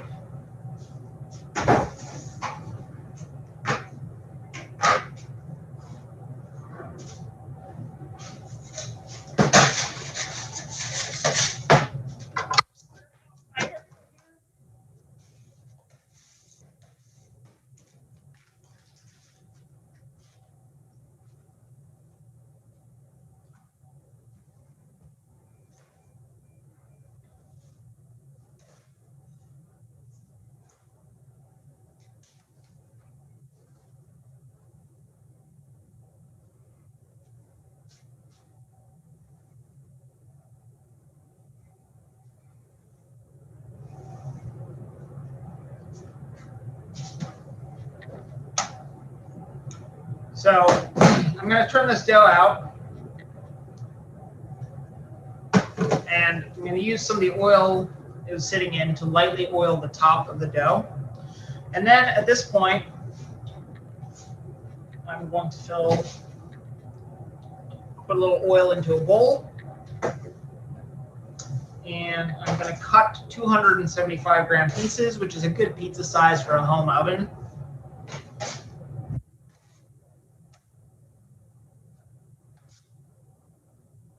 At this point, my hands are just lightly oiled, and so is the surface of the dough. It's very strong dough, so it doesn't really stick to anything. So I'm just going to take this 250 gram piece. There are a lot of different ways to shape it. We're going to lay it smooth side down on the table first, and then just take one end, pull it over to the other side, and repeat with every point that sticks over. Kind of mash the center into a little peak, leaving you with a ball on the other side. We're going to let that ball rest for a moment on the table. That's one way of shaping. 275 gram portion. The other way of shaping is going to be to take the dough and just gently cup it with your fingers on the bottom side of the dough and your thumbs on the outside, and we're just going to fold it over itself like this, and then tuck in that seam that we've created. And we pick up the dough again, but rotate it so that that seam is vertical again, and do the same thing, pressing the dough down so it forms a seam, picking it up, rotating it so that seam is now vertical. Do that a few times until we have a nice tight little package, and then again we can just kind of mash the bottom together so it all meets at the bottom. Let it rest on that seam. Another 275 gram portion.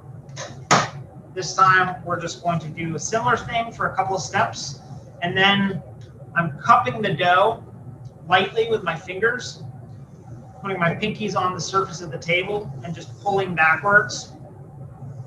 My pinkies don't leave the table, but what's happening is the dough is sticking to the table slightly, and my pulling combined with the friction of the dough on the table actually works to tuck the outer level of dough underneath itself. So it forms this nice smooth ball. Now every time I pull back, I end by rotating it forward with one hand. So I'm working a different area of dough each time until I have a very tight little circle, perfect sphere. This is one of the more exact ways of shaping a nice sphere.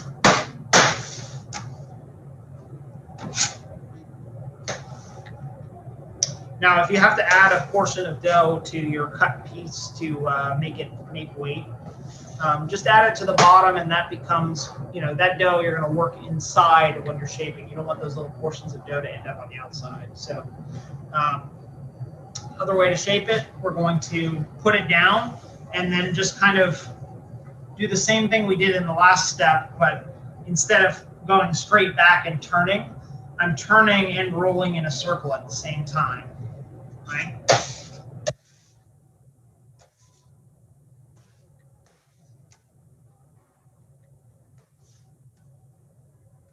Right. And then just do that one more time. You can see the little circle that we're rolling there is just a kind of smoother version of the pull back one direction and rotate. I'm just kind of connecting them so they're all happening at the same time, the rotation and the pulling back. All right, so at this point, our dough is all going to be shaped. We have 7 pieces of dough here, 275 gram portions. Now, in a production setting, you might put these doughs all into one big dough tub to proof, because they need to kind of ferment more and get gassy again now that we've worked some of the gas out. But for a home setting, I really like to use these deli containers. This is actually a 24-ounce deli container, so it's a little smaller than the typical quart size. But I like to use these deli containers because they really show a volume increase in the dough well. And specifically with this amount of dough and a 24-ounce container, I know that when the dough has hit the lid, that it's almost it's perfect window to shape. So that kind of volume increase in this size container is really nice and easy to see. I'm just going to dip the dough just a tiny bit in this oil so that the bottom doesn't stick. And pop the lid on. Do the same with the other doughs. And then these doughs are going to go in the refrigerator where they can sit for 3 or 4 days before you use them if you'd like. When I'm ready to use them, I pull them out of the refrigerator and let them sit at room temperature or in a room temperature or in a warm environment until the doughs have touched the lid on these containers. So now is a good time to mention that we sell this exact dough at this stage at our farmers markets and our retail cafe. So it's been fermented and shaped, and then once we get it into the containers like this, we put it into the refrigerator and keep it cool. So if you want to have reliable access, and you don't want to have to go through the mixing the dough phase, we always have these kind of ready to go dough balls, and they can be used for a lot more than just pizza. It's a very good dough for a baguette or other kinds of sandwich bread or fougasse. It's a pretty versatile dough. We actually use this dough in the bakery, not only for pizza, but also as the base dough for a number of our different products, including our buckwheat cherry bread, our hamadamo with a hominy corn porridge, and also, of course, our focaccia and panini sandwich breads. Those, again, they get an additional water mixed into them once the dough is developed.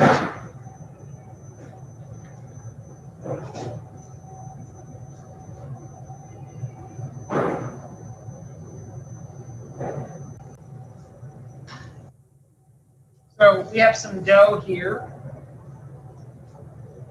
that's a few days old. It's been just kind of maturing in the container in the fridge. And I've taken it out, and I don't know if you can clearly see, but it's just touching the lid here. So it should be in its prime window.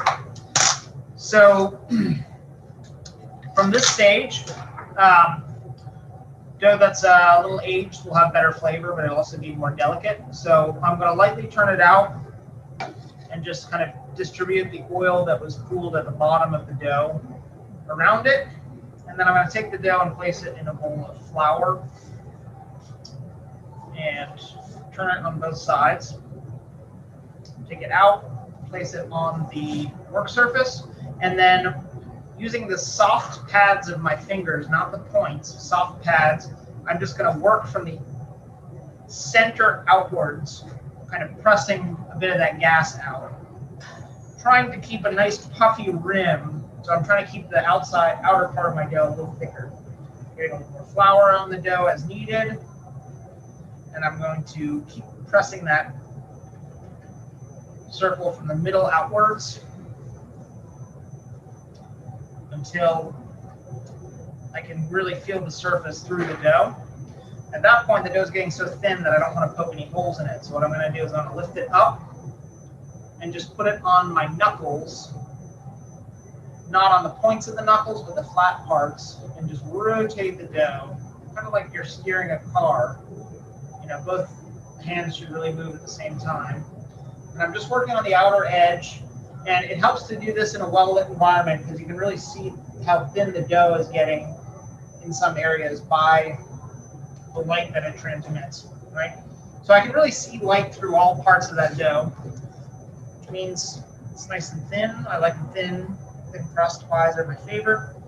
So I'm going to take a peel and lightly sprinkle some bran on it, and then follow that with a little dusting of flour. And then pick this dough back up, make sure it's nice and even the way I want it. And that goes right spread out over the bran here. Now is a good opportunity to kind of correct the shape as needed.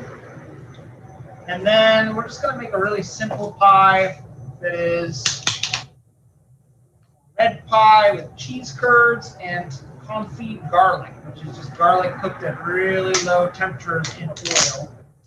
It's roasty and sweet and delicious, and it's not so pungent. So just putting a nice blob of sauce in the middle here. And my goal is spread it nice and evenly, but not to have an excess. We don't want the sauce to weigh the dough down. So I'm just going to use a ladle and spread outwards from the center. And I'm trying to get some nice even coverage, but I actually want a little divot in the center where there's not so much sauce. Just looks like I judged the amount of sauce right. You should be able to kind of see rings of the dough through the sauce. If you don't, then the layer of sauce is probably a little too thick. So now that I have my base with sauce, all we're going to do is some nice cheese curds. I definitely recommend the cheese curds from Birch Run Hills. Sue Miller, who is a local cheesemaker, who people call the godmother of the local cheese scene. She's a wonderful person. She makes amazing cheese, and her curds in particular are extremely delicious. Cheese curds is a really nice pizza cheese because it stays pretty dry. Not a lot of moisture leaches out of the cheese and into the dough while it's baking. Got some nice kind of even distribution. Notice I broke up some of the larger cheese curds, but I'm not too worried about. They're going to melt and kind of spread and melt together as we go. So then I'm just taking this garlic confit and keeping it in pretty big chunks, you know, close to whole cloves of garlic. They're small enough. And I'll just spread it around where there's less between the cheese.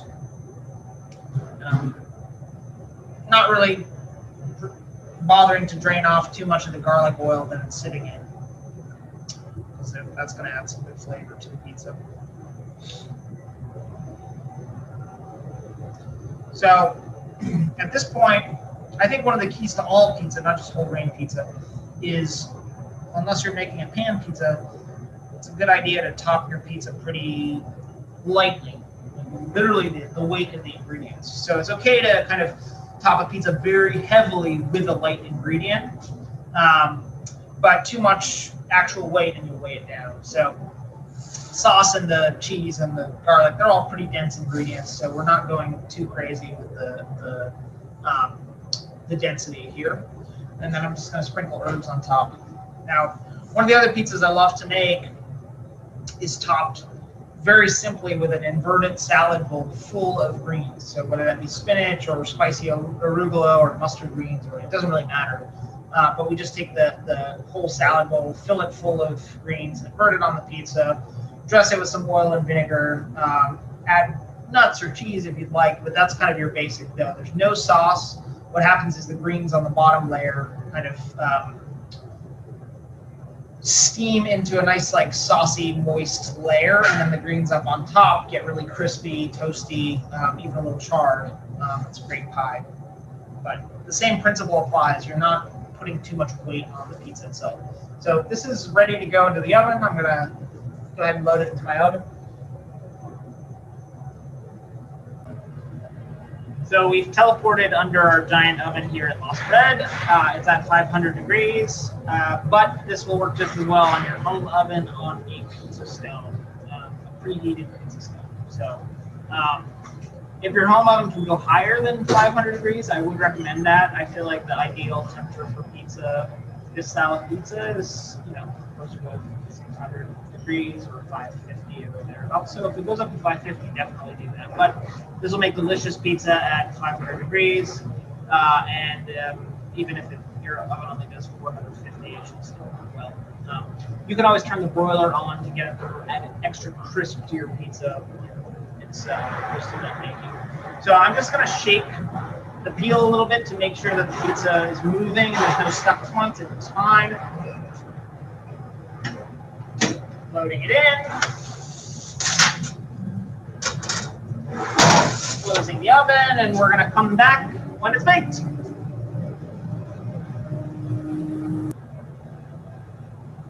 So it's been about 10 minutes in this very hot oven, 500 degree oven. Pizza should be just about done.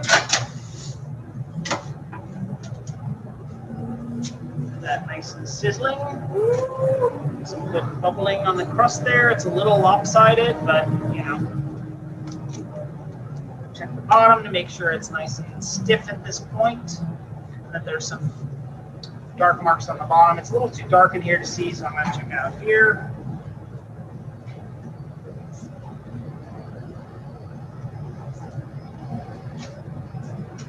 Oh yeah, she done. So that's about it for now. I hope you guys enjoyed and came away with some answers for whole grain pizza, and enjoy your pizza. You know where to find the dough if you need it.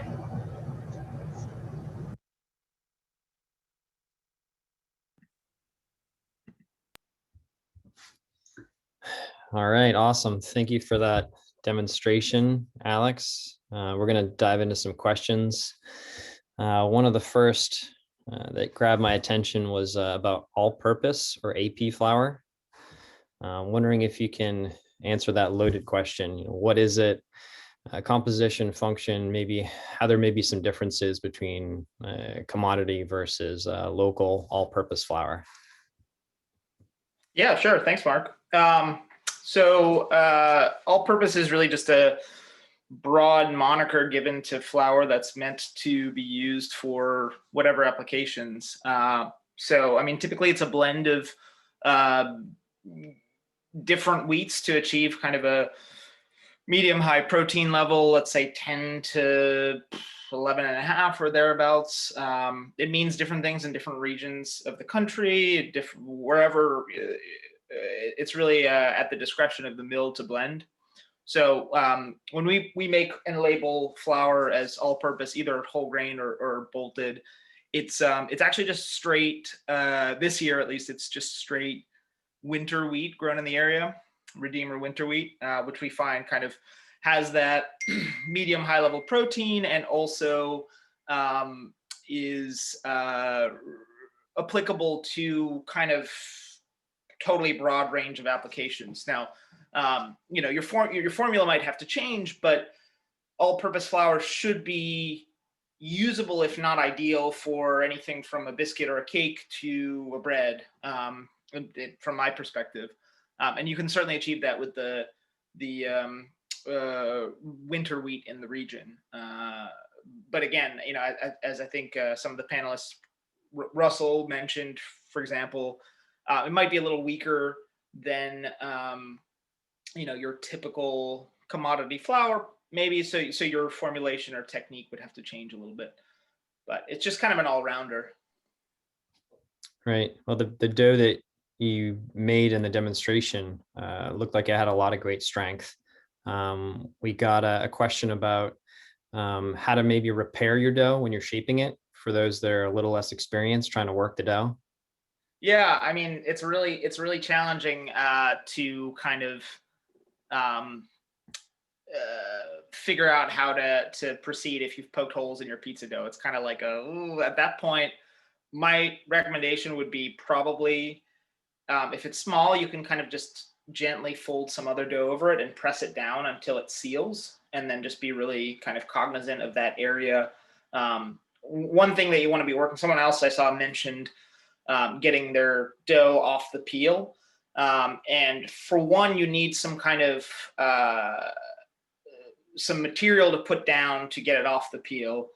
And I really like to use a mix of some like slightly coarser material. Wheat bran works perfectly for that application. If not, I would say a really finely ground cornmeal or semolina flour.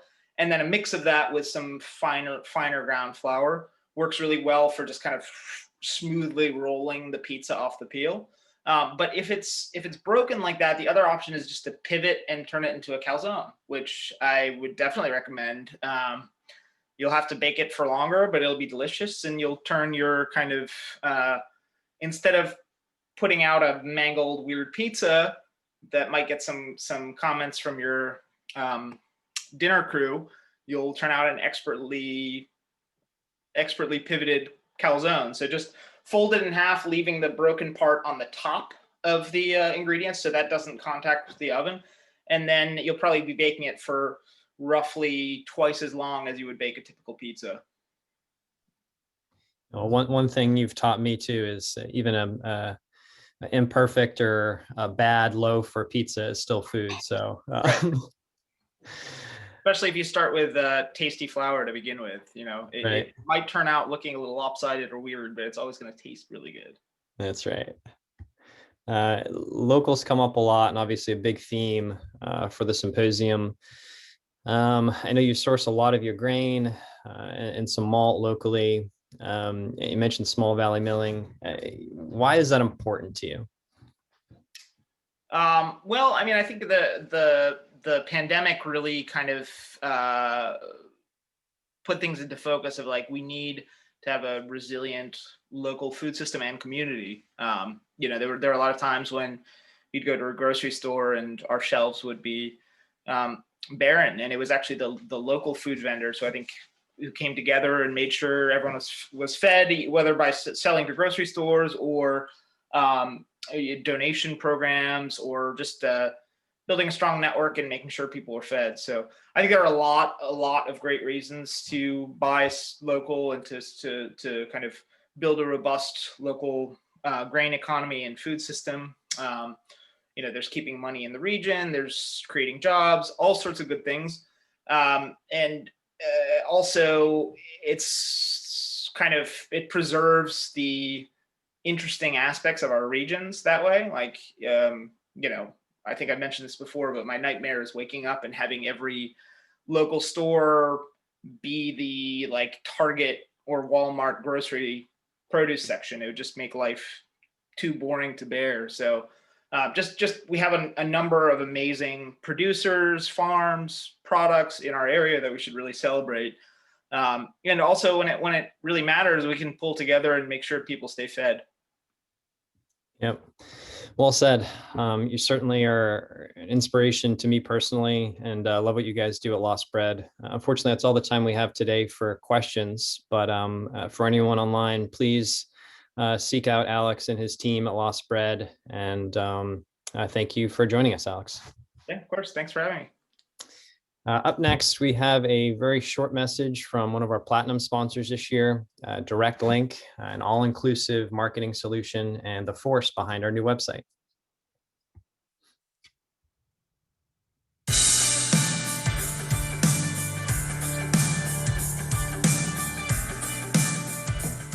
Hello, I'm Kevin Lynch, founder of Direct Link, and we're happy to be part of the 2021 Philadelphia Grain and Malt Symposium. We wish we could be together with everyone at this year's event, But it looks like we're gonna have to keep moving forward virtually for just a little bit longer. Now, I wanted to take a quick moment to introduce you to DirectLink and explain how we can help your business. DirectLink is a software company based in Bucks County, Pennsylvania, and we help organizations with their digital marketing and customer relationship management efforts. We've built a unique software platform that simplifies digital marketing by offering email, social media, customer relationship management tools, and more, all in one place. Now, we all know how important it is to engage our audiences via social media and email, but doing so effectively is much easier said than done. Having different logins to different platforms and having to log into all these different places to get your work done is not the most efficient way to work. It also makes it very difficult to understand what is and what isn't working. This is where DirectLink can help. Our platform is a one-stop shop for the tools that help you manage your digital marketing across multiple channels. With DirectLink, you can send custom, branded, and professional-looking emails quickly and easily. You can post and schedule posts to your social media accounts from one place.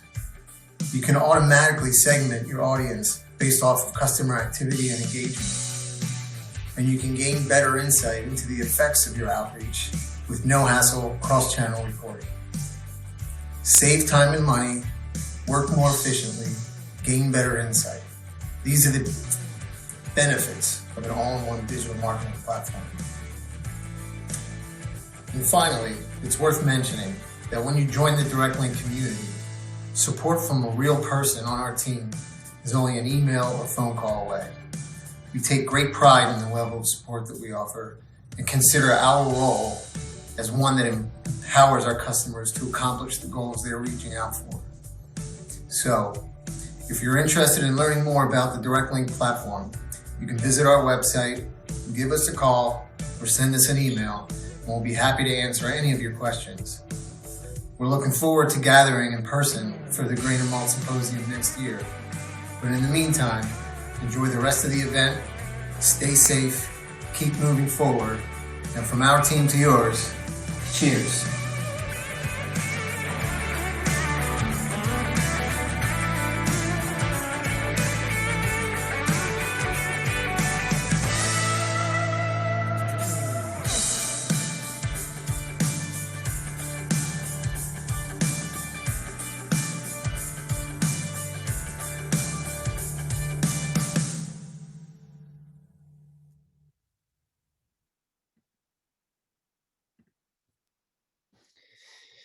Thank you again to our sponsor, DirectLink.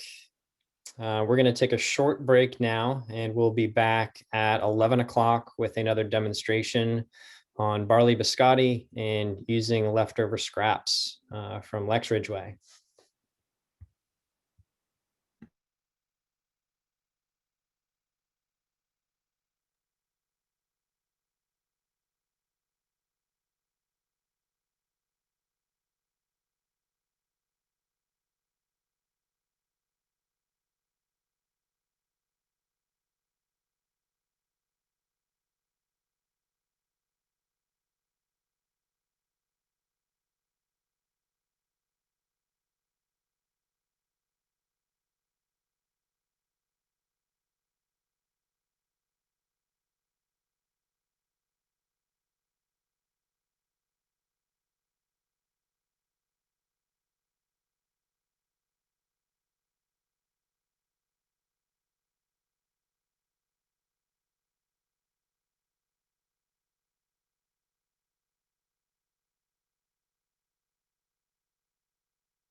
Hello, everyone. For anyone just joining us, welcome to the Grain Train.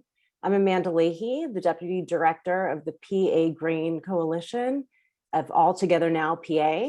So we've formed the Pennsylvania Grain Coalition, which includes productions of local grains, beans, and seed oils.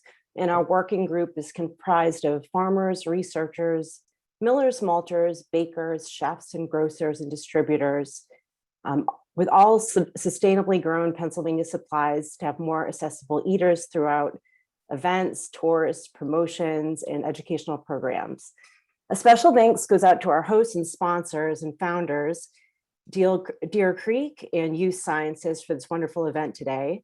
We're thrilled to be here and to keep the Grain Train making all the stops virtually this year. So next year, we hope to be back together in person. So before we get started on our session, I have a few Zoom reminders and tips to share. So please use the Q&A feature located in the controls section of your Zoom window. You can ask a question about the presentation at any time. You can also upvote, aka a thumbs up, and comment on the questions that have already been submitted, and that will bounce them to the top.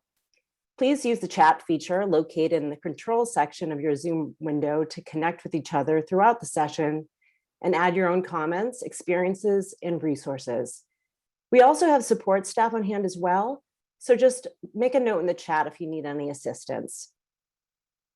So up next, we're going to return to Lost Bread Company, where pastry chef and PA Grain Coalition member Lex Ridgeway is going to be sharing insights on how to recycle and upcycle the often underutilized ingredients of the bakery. So let's roll the tape. Hi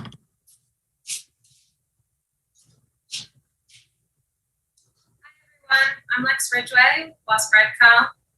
I'm very excited to be participating in the grain share again. Last year we did some spelt grain knishes, and this year we're going to talk about barley biscotti, and how we utilize barley in this recipe in particular. So the first thing I want to talk about for this recipe, at least, is how we get most of the flavor in there. So I found that a lot of grain, you can get a lot deeper flavor when you toast or burn your grain before you mill it. That really deepens the flavor. It brings out kind of new flavors depending on the grain that you're using. And we've really found that barley, when you burn it, it has this deep chocolatey coffee kind of component to it. So just to give you an idea, this is, I spilled a little bit. This is just plain milled barley flour. This is the flour after we burn the grain and then mill that. So it's definitely got a better chocolatey flavor, or chocolatey color rather. And it does bring out a lot more flavor than just regular barley flour. So that's why we kind of wanted to incorporate a toasted or burnt grain into this recipe to kind of pack a little bit more of a punch than traditional biscottis usually have. So our other ingredients that we're working with, we have butter, demerara sugar, which is the sugar that we use pretty much for everything in the bakery. We try and use the least amount of processed ingredients as possible, so that although you're eating pastries, you're eating as nutritionally charged pastries as possible. So we have good quality butter, raw demerara sugar. We have some buckwheat honey here. So buckwheat honey is the same thing as regular honey, just the bees pollinate the actual buckwheat instead of, say, wildflowers or something else like that.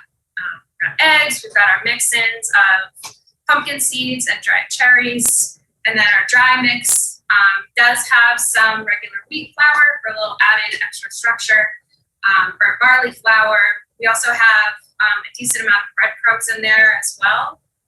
A little bit later, we're going to talk about how our bakery utilizes scraps and leftovers and upcycles them into new products, so that you're putting less in the trash, less in the landfills. So this recipe actually has 50% of the weight of the flour is actually breadcrumbs. So that helps us throw away this bread that comes back from markets. Toast that off, we grind it up, and we use it for various things we can talk about later. Some baking soda, baking powder, salt, the usual cookie stuff. So we're gonna start mixing. So just like any regular cookie recipe, you're gonna do your butter and your sugar first. I need a spatula. Okay, so we've got our demerara sugar, our butter. I'm also gonna put the honey in there because that counts as sugar to me. And we're gonna cream that. For biscotti, I tend to not cream the sugar and the butter until it's light and fluffy because that will create more of a spread on your biscotti. So it really depends on if you want like a little bit more volume to your biscotti or if you want it to be like on the flatter side. If you want it on the flatter side, you can always cream your butter more, but for this recipe, we're gonna do it in a lightly.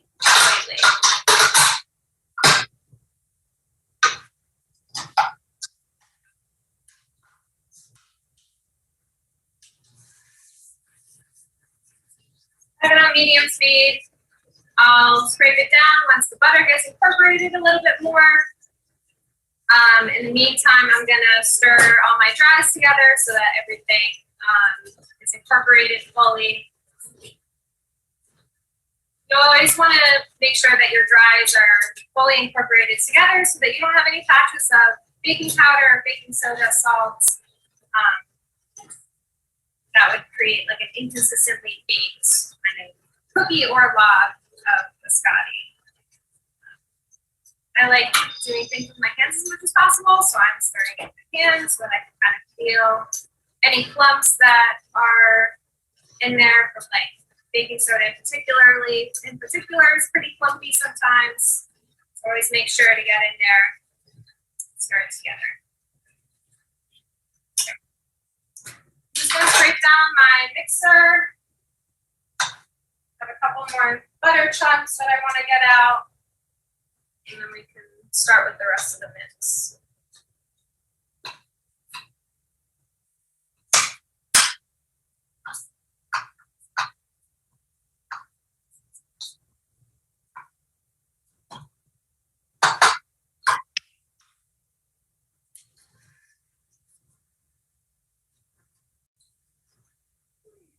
So, besides the fact that we're not creaming it as much as regular cookies, biscotti mix is basically a cookie is just an Italian twice baked. So, biscotti literally means twice baked in Italian. So, the traditional sense, really any biscotti that I've ever worked with before, you make the dough, you bake it and you roll it in a log, you bake it in the oven, and then when that's most of the way baked through, you'll take it out and you'll let it cool slightly, and then we'll slice it up, and then we re-toast it in the oven so that all of the moisture is taken out. So it's a shelf-stable product. You can sit in your pantry for a little bit, and it's also, for me, it's mainly so that I can dip it in coffee in the morning and it soaks all of the coffee up. I love dipping things. All right, we're almost there.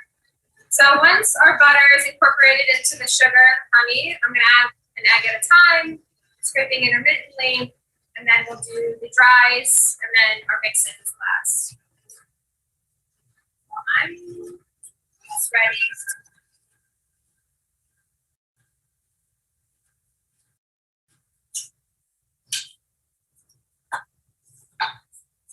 So I'm not really getting much volume in this. Again, I'll show you what it looks like, but it's basically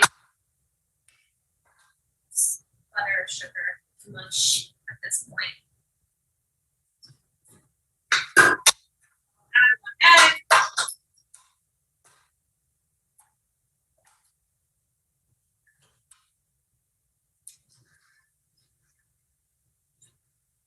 let that incorporate, and then once that's incorporated, I'll add the other ones. If you want this recipe for the biscotti, I believe it's on Lost Bread's website in our grain zines under the barley month. So last year we did kind of like a CSA for different grains every month. So one month we would focus on, each month we would focus on a different grain. So this recipe that we make all the time now actually stemmed from our barley month, and we liked it so much that we started making it for our pantry line. So with every grain share that came out, we would create a little zine that could give you more information about the specific grain, as well as some like recipes that you could do at home, and just a little bit more information than just getting some products that have barley in them or buckwheat or whatever it is. So I believe that recipe is in the barley zine on our website. If not, you can reach out to us and we can give you the recipe if you want it.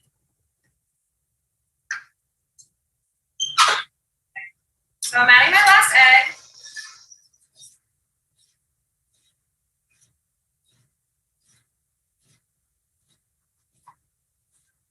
And then once that's incorporated, I'll start to fold the dries in.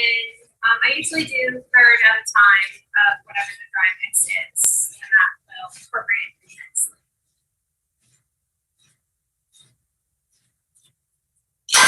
Scrape it one more time. Make sure everything's homogeneous.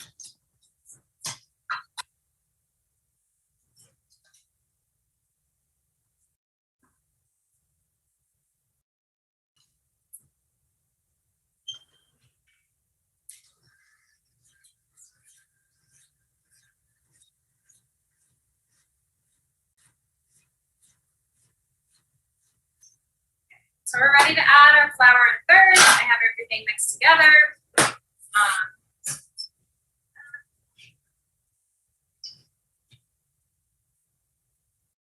Barley is a pretty easy grain to work with. We don't have barley as 100% of the flour in here, just for a little bit extra structure. So we'll use our whole wheat winter flour, which we sell as our all-purpose flour in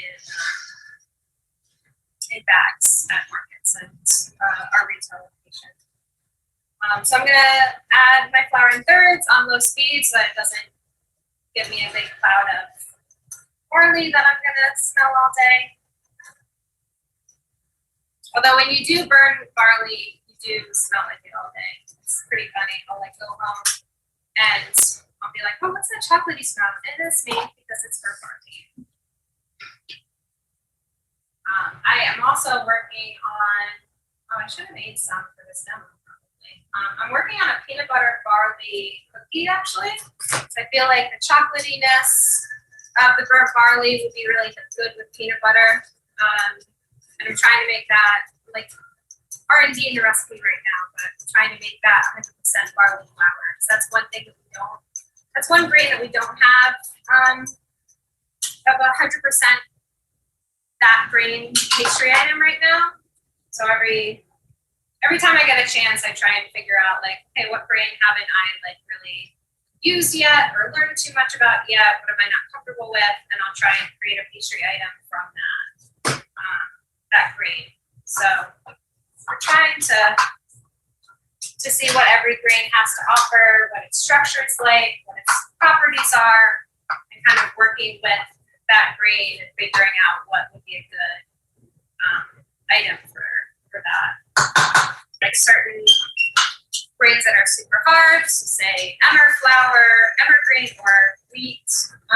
Spring wheat is pretty hard of a grain, so we wouldn't use that for super delicate items. We use them for like things that need a little bit more structure. So like we'll use a stronger flour for our croissant dough because croissants need a lot of strength. We laminate it to get all of those butter layers in there. So it's kind of fun working with each of the grains and figuring out what works and what doesn't. This grain will let you know pretty immediately if it doesn't like to be in whatever it is. You'll be able to tell like the structure is not as good as you want, or it's a little broken, depends on what it is. But barley seems to be easy enough that cookie recipes are a good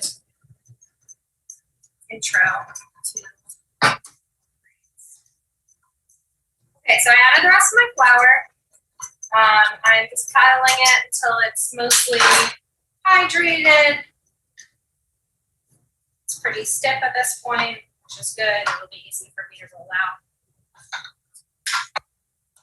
So it's also pretty dark. It's pretty chocolatey.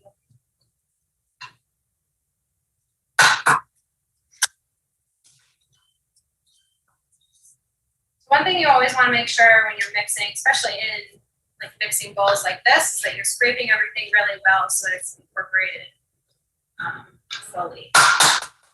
So you don't really want dry patches, or sometimes butter pools at the bottom and then you have like one cookie or one biscotti that has like spreads a lot because it has a concentrated part of butter because it hasn't mixed thoroughly enough. So I have that. This is all mixed in. I'm going to add my mix-ins just until it's incorporated, and then we're going to roll it out.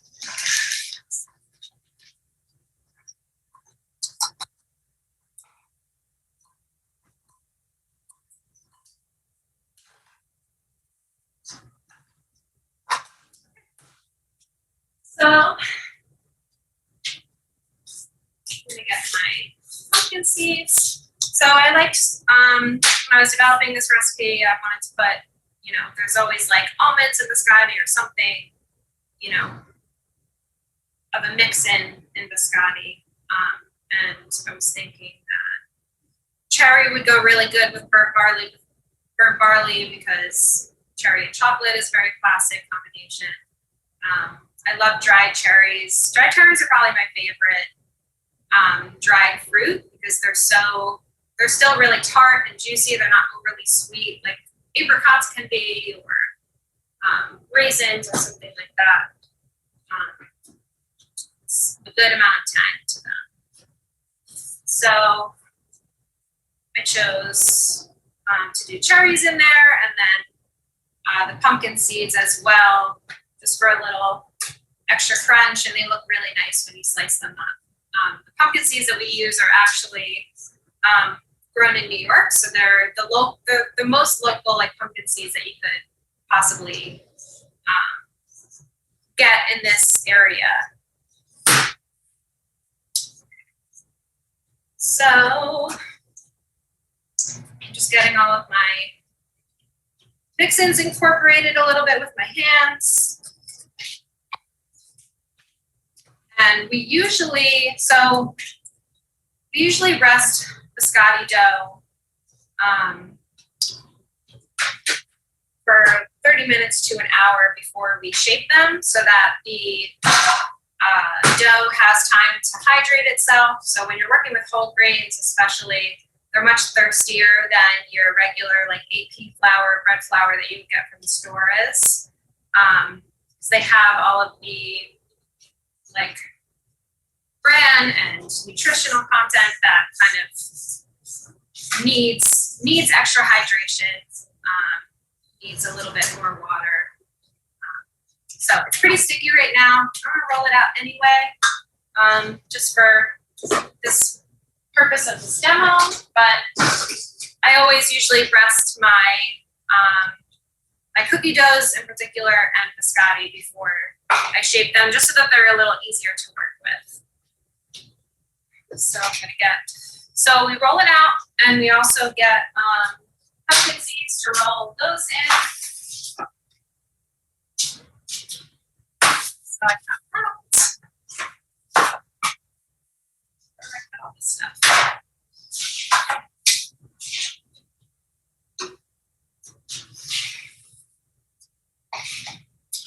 So this log is pretty big. It will make 2 biscottis. So I'm gonna split that in half. Put some flour so it doesn't stick to my table. All right.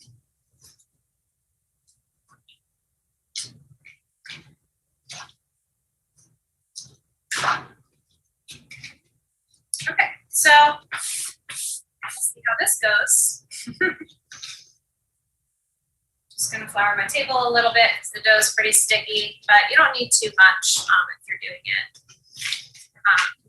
fresh like this. So we actually do a big batch in the bakery like once every 2 weeks, and we'll make like 100, 200 of these logs. So we usually like pre-shape them into like these little nuggets, and then after they've been pre-shaped, they have like hydrated a little bit more, and we'll go back to the beginning and we'll shape the rest of them. So you want your biscotti to be really however long you want it. The shorter that you have it, the fatter it will be. Most likely you'll have the least amount of spread as well. But we usually roll ours, I think it's like 18 to 20 inches long. So it's about the size of a sheet pan. So that might not actually fit in a home oven. You might need to do like, if this is the batch size that you're using, you might want to do 3 logs instead of 2 so that they're a better size to be able to fit into your oven. So I rolled out my biscotti. I have my pumpkin seeds that I'm going to roll them in, and then put them on the sheet pan. So we do a little cradling version here. Transfer it over, and then we roll them in the pumpkin seeds. A little salt. You can always reshape it a little bit if it gets a little raggedy from the transfers. But again, if I rested this before in the fridge for like 30 minutes, it would have been easier to transfer and handle because the butter would have been colder. That's in here. So right now I have another biscotti that's actually in the oven so that we can talk about what you do once it bakes for the first amount of time. So we bake our biscotti at 375 degrees for 30 to 40 minutes. It depends on how many we're baking at a time. Usually if you're doing 1 or 2, you can cut the time down to between 30 minutes and 35 minutes probably. So, this.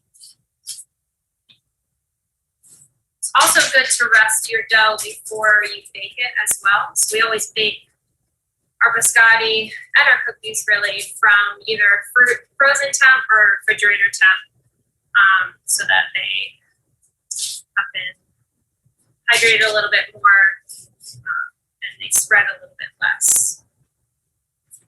Okay, so that's basically the entire mixing process. I'm going to pause this video for a second and go get the other biscotti, and then we'll talk about how the rest of that process is.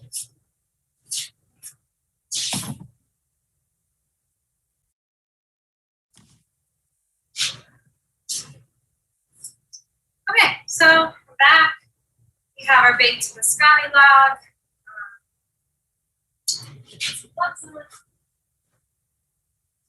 So I'm gonna bake this for about 35 minutes at 375. So what we do at this point is, since the logs that we make are pretty long, we slice it in half so it's easier to transfer over to the cutting board. We're going to slice them about 1 inch wide. So I like to cool the biscotti down 5 to 10 minutes after it comes out of the oven so that you get nicer slices. The longer you wait, the easier it will be to cut until it cools down too much, and then it's going to be like brittly and pretty crumbly. So you're gonna use a serrated knife. See, I didn't let mine pull down enough, so my first one was broken a little bit, but that's fine. That'll be my snap. So you're gonna use a serrated knife and a sawing motion so that you shred your biscotti less. I can probably wait another 5 minutes, but just so that we can move forward in the demo. Being extra gentle with the rest of my biscottis now. And at the bakery, we use like a cooling rack on a sheet tray. You have one of these or a smaller version of these. If not, you can always just put them on a parchment lined sheet pan or whatever you have, and you'll just need to flip them halfway through the second bake period. So just so that we have less work to do at the bakery when we're doing like, we do 36 logs per bake usually. We line them up on cooling racks so that we don't have to flip them halfway through, so we make sure that they get toasted throughout with that little like air gap in between the sheet tray and the cooling rack. So biscottis we sell.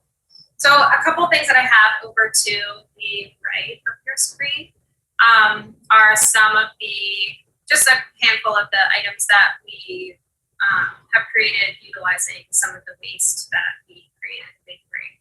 So the biscottis themselves are one of those products because we have so many breadcrumbs in there. A couple of years ago, we were trying to figure out how we can throw away less bread.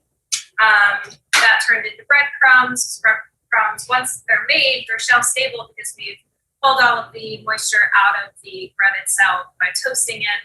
And we crumb that up and we use that for various things. Like we'll use it in our focaccia to throw on the bottom of the pan so that the focaccia dough doesn't stick to the pan.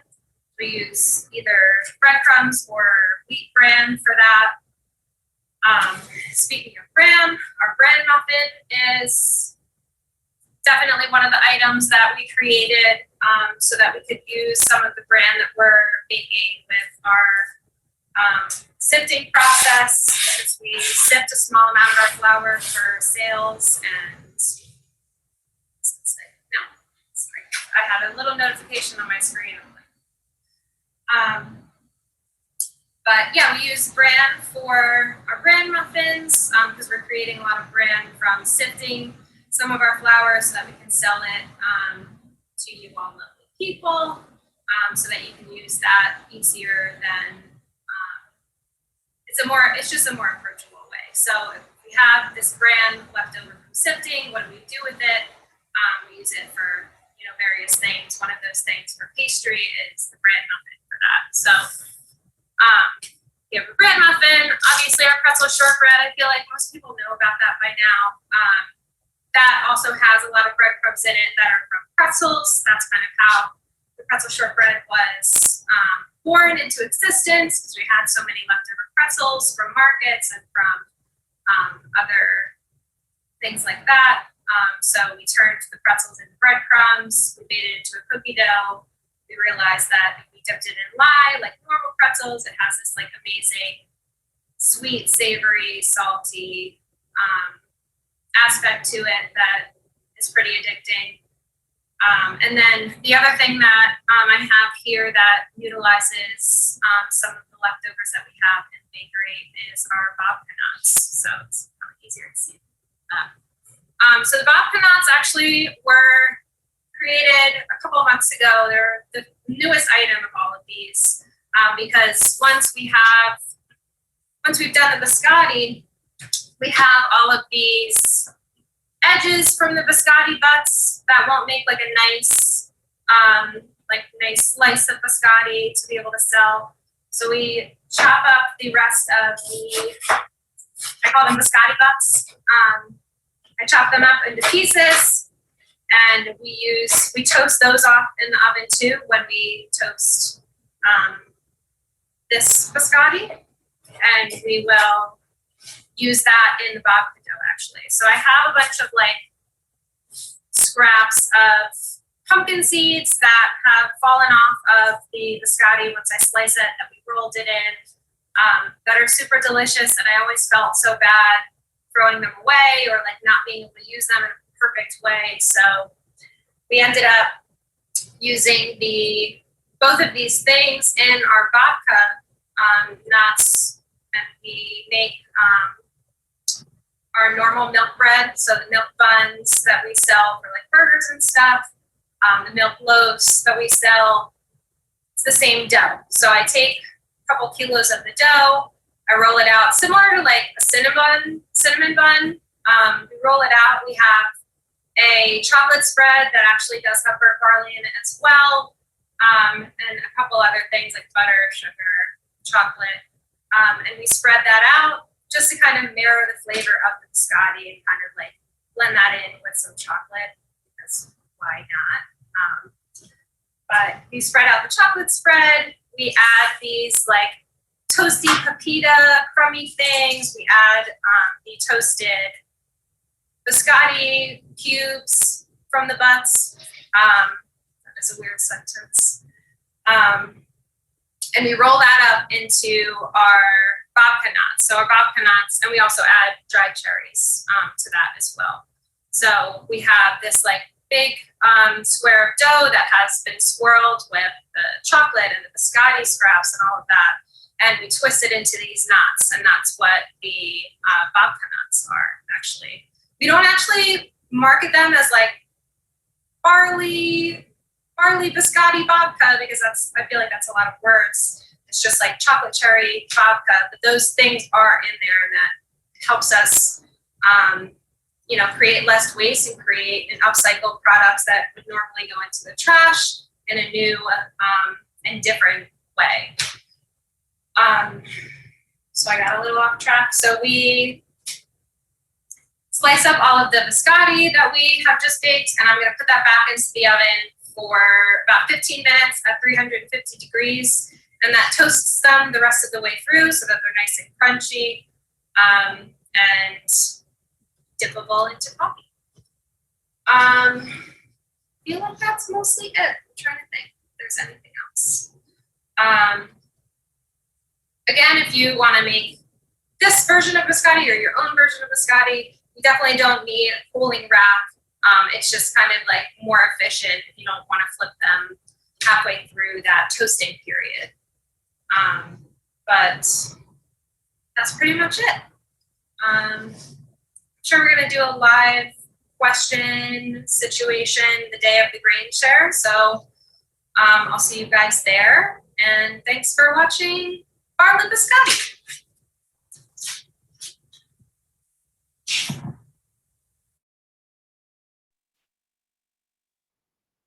Hello. Hi, thank you, Lex, for joining us, and so glad to officially meet you in the not on the phone. So this is wonderful. I'm so glad that you're here with us. So yeah, thanks for joining us. And as my grandma used to say, virtual biscotti sure makes the heart grow fonder of actual biscotti. So I think we were wishing we all had a little bit of yours to dunk into our coffee right now. So we'd love to talk to you about your process and learn some more. So so first of all, tell us a little bit about why you like working with barley, and a little bit about how you engage with it differently than other structures of other flours. Well, I like barley a lot. As you know, I showed in the video, when you toast or burn a grain, you can like create new flavors and like enhance its properties that it already has had. So I thought that like was really cool when we first were kind of developing this recipe. We're like, oh, let's try burning. Okay.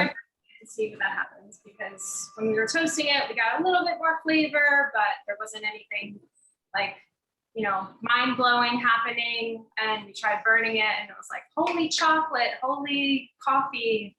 And it was a really cool, like, eye-opening moment, like early in my lost bread days of just like learning how to work with different grains and like learning that, hey, there's more than just wheat. It's not just all-purpose flour and bread flour. So it was cool to start. I think barley was my first grain that I like started working with and started branching out. So it has a special place in my heart. That's great. Yeah, you can definitely tell.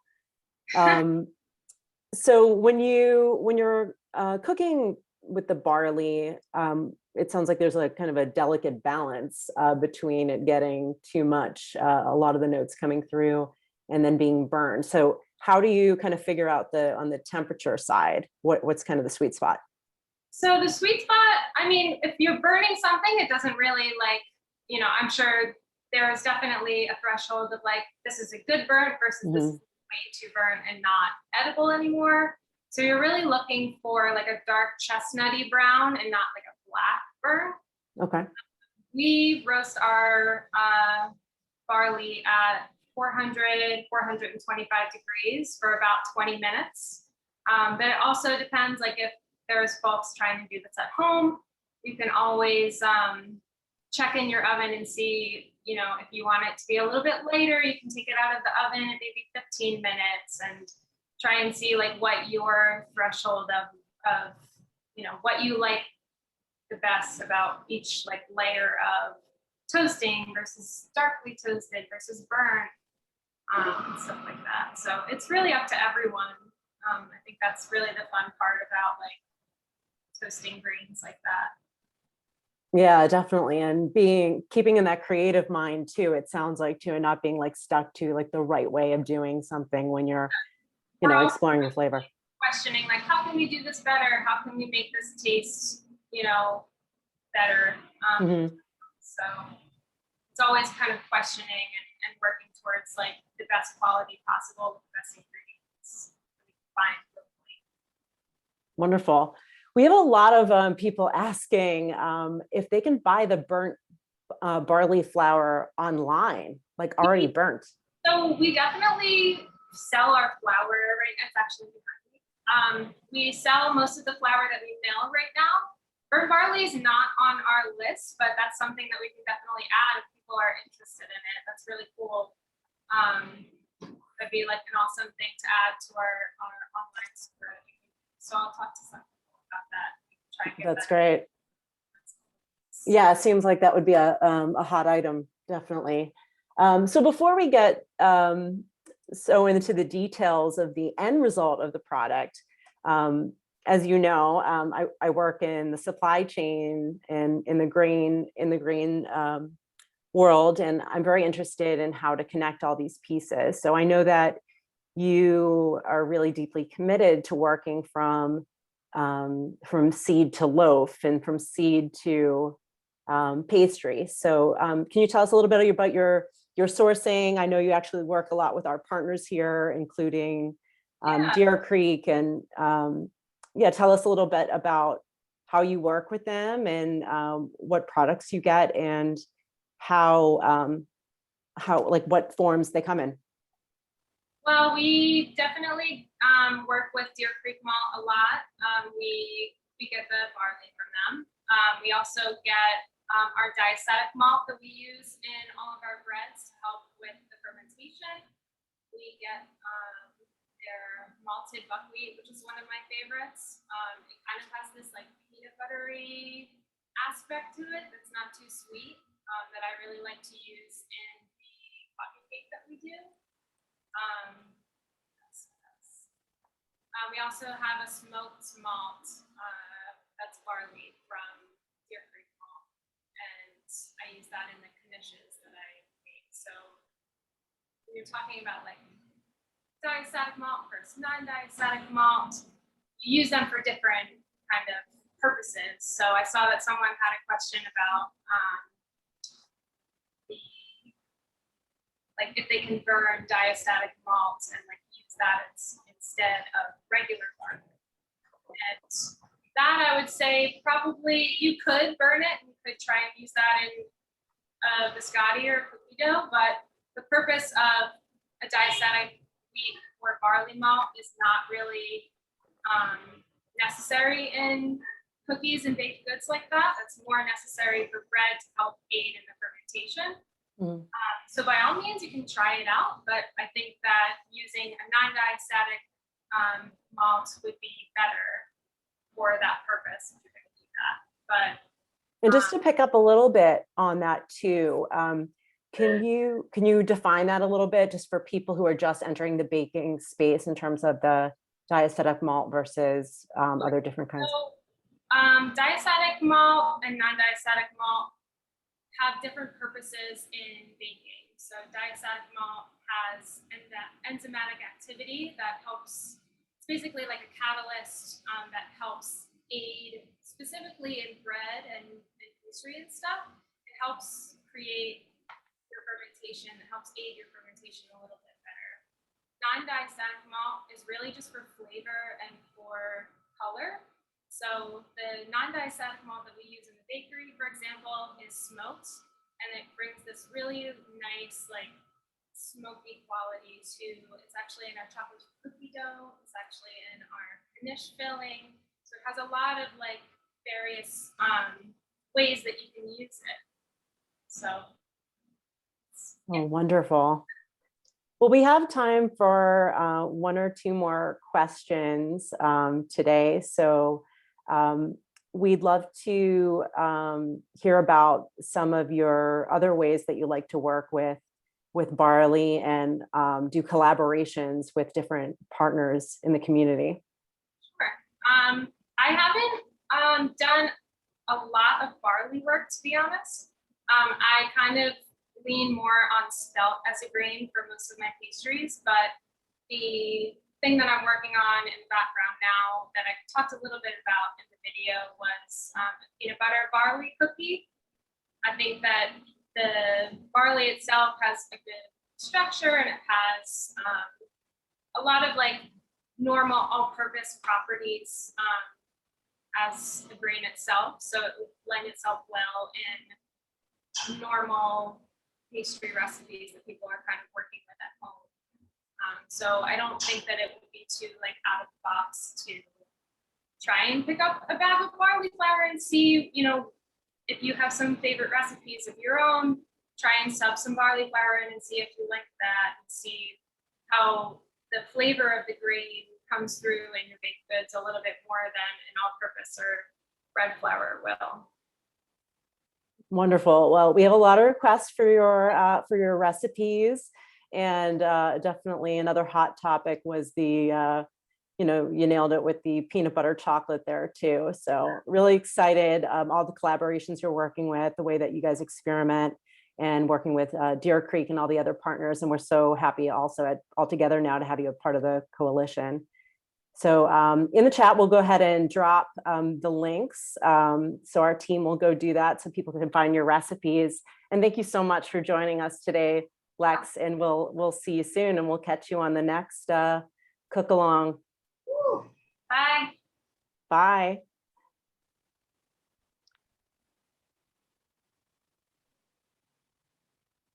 Hi again, everyone. So anyone just joining us, welcome again. Welcome to the Grain Train. So my name is Amanda Leahy, and I'm the Deputy Director of All Together Now.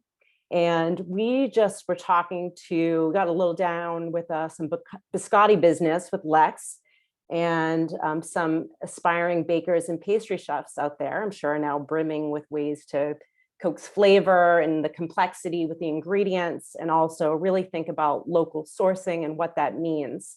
There's a lot of work that goes behind the scenes to try to really have this emergence of the local grain community that we are building here really powerfully in our state. So the symposium is a big part of that.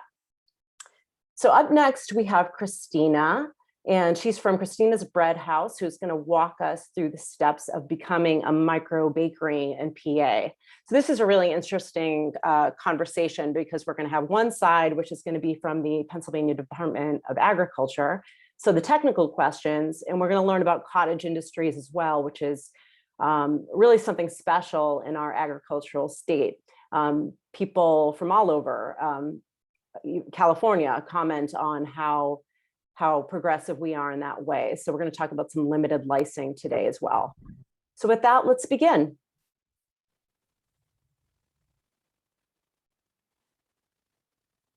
You can roll tape. Hi everyone. I have recorded the following session over several days and nights. So here I am actually recording my introduction last. My name is Cristina. I hope you enjoy the session. I hope you get a lot out of it. I think there should be more microbakeries in the world, not just in Pennsylvania. But I've been lucky in the respect that I've had over 20 years experience in science, industry, business development, quality control, batch manufacturing. So I'm able to apply all of those skills to my microbakery. And I felt that thanks to All Together Now and the Grain Coalition, that I could share that with others and maybe make them less intimidated about starting a little microbakery. Enjoy. All right, so the program page. It'll be your main resource where you start. But we actually, before we get into that, I want to tell you, when it comes to the application, review pages 8 through 11 before you begin. And for today, just so we understand, we are assuming non-TS foods, foods that do not require time and temperature control for safety. For example, cheesecakes, pies, let's say focaccia. Yeah, sorry, that is a TCS food. So that's what we are assuming for today. So next I will open up the program. Here is your home page. And you can see it's part of the Consumer Protection Food Safety, and we are considered manufacturers here in this program. On the right, you'll see your contacts. Mr. Marlowe could not be here this week. I know that he is training elsewhere, but that is your starting point. Before you get assigned an inspector, you can start with Mr. Marlowe. He's a program specialist to get yourself going if you have any questions, especially questions that I can't answer on behalf of the agency today or that I did not address. So there's a lot of information here, including all the publications. And over here, also on the right, are the forms. You have your application packet, which we'll be going through today, and also the shared facility agreement. So if we get through as we get through this, you're already saying like, oh man, I don't think I'll be able to do this in my home kitchen. But you can still use a residential style kitchen at say a VFW, a church. What else? There's lots of similar places like that. You'll need a shared facility agreement to show the agency that you have considered this, the owner is on board. Okay, and that's very similar. That doesn't include like whatever your rental fee agreement is with them, but it's more about how you're going to share the time and segregation, et cetera, et cetera. So let's see, let's open up. You can go right here, open up the packet. There it is for your download. Quick orientation. You have your table of contents. We are going to focus on pages 2 through 7, 8 through 10, and then page 11 is baked goods. That's what we're considering today, nothing else under specific commodity requirements. And then we'll go through a little bit of 17 and 18. So on page 2 of the PDF, it already tells you where to send everything. And of course, you'll find your region. So your completed application will go to your applicable region. And you'll be tempted to start right here with section 1. Don't, and you'll see why. But there it is, sections 1 through, I think, 8 are in the middle. All through here, but the important stuff is right here. So we are on page 8 of the packet, requirements for home processors of limited food establishments. This defines a lot of terms. Don't get too bogged down in, oh my God, the Code of Federal Regulations. Don't worry about that for now. That is probably more detailed than you are going to need, because this application packet actually does a very good job of outlining the details of what you need to comply for. They just have to cite it. So you know that it is a requirement and or guidance. Or guidance, never and or. There are some pet policies. We'll go through that. and children, your ingredients. That's the bulk of it. And then of course, right here, baked goods is directly related to what we are talking about today. So read that carefully as you're deciding what kind of products you're going to produce. And then finally, let's see, let's skip down to, is it page 16? Oh my goodness, no, it's for everybody else.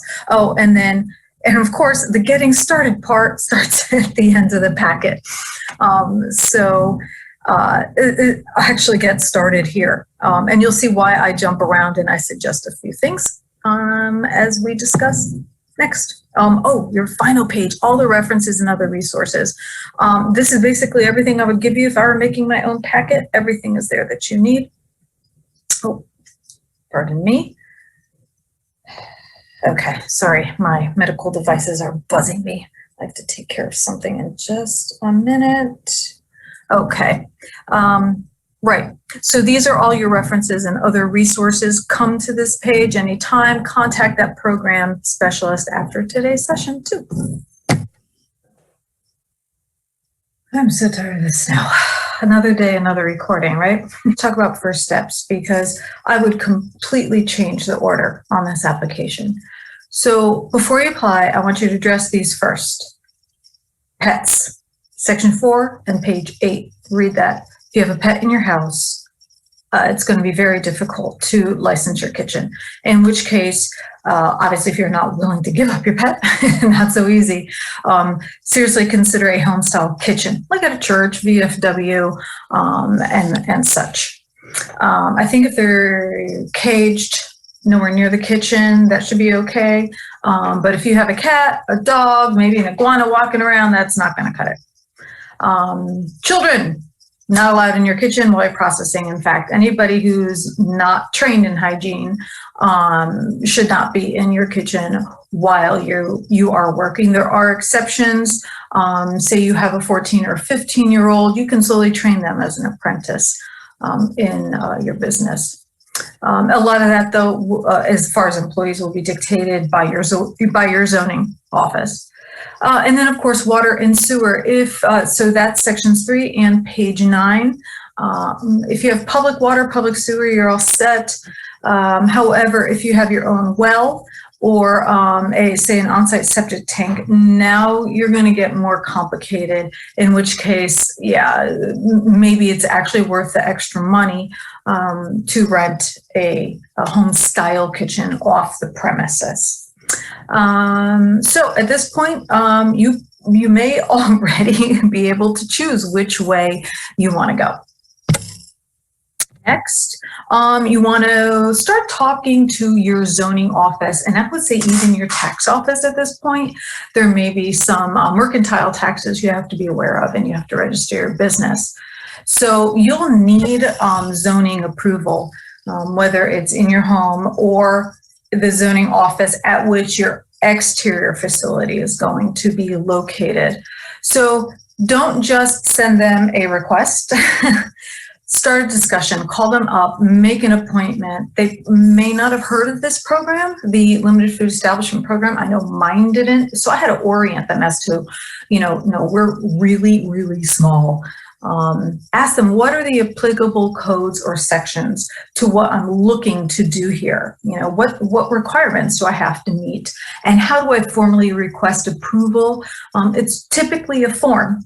And you might need your allot map, and then attach to it your justification for why they should approve it.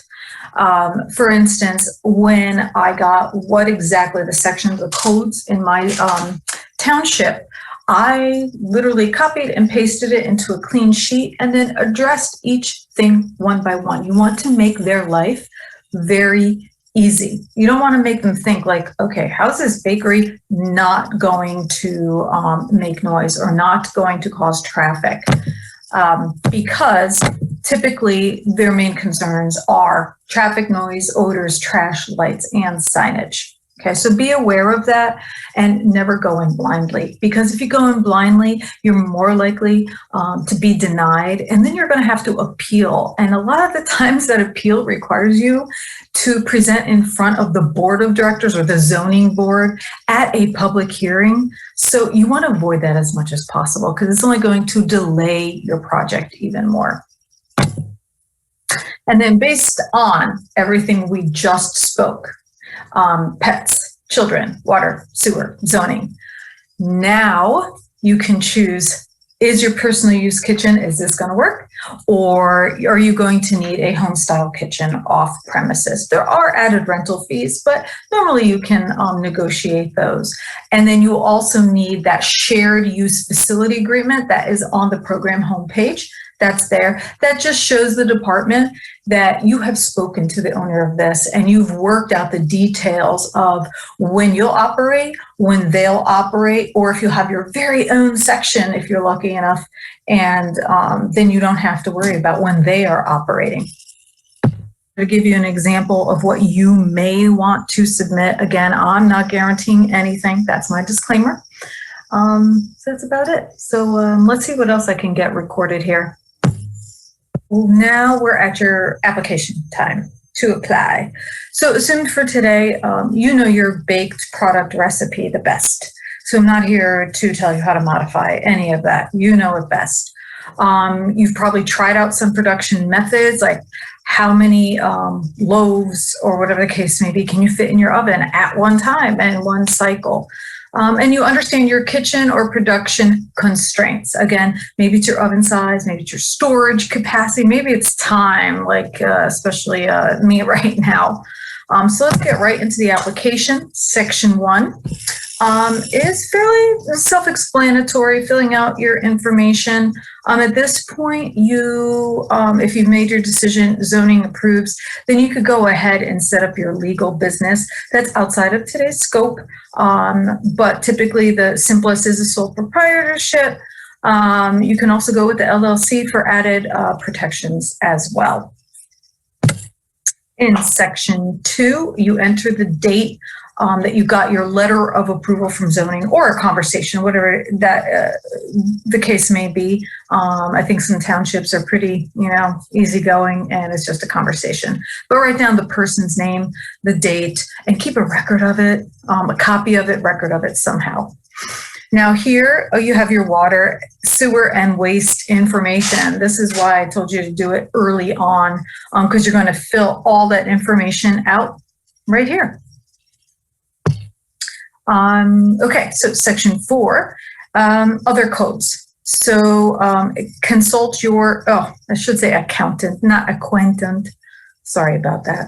Or call the Pennsylvania Department of Revenue for guidance. Simplest is to keep what you sell as non-taxable. Food only, like you're not going to sell any merch or anything like that. So keep that in mind. There are a couple options. There are definitely advantages to getting that sales tax number. Not that you're going to collect it, but sometimes you could get your supplies tax-free as well, sales tax-free as well. And again, here it is. It's this tiny little part in section 5 about pets. You have to check that box. All right. And then in section 5, it's your business plan. You don't get worried here. You don't need to make this more complicated than it is. I think this may scare people.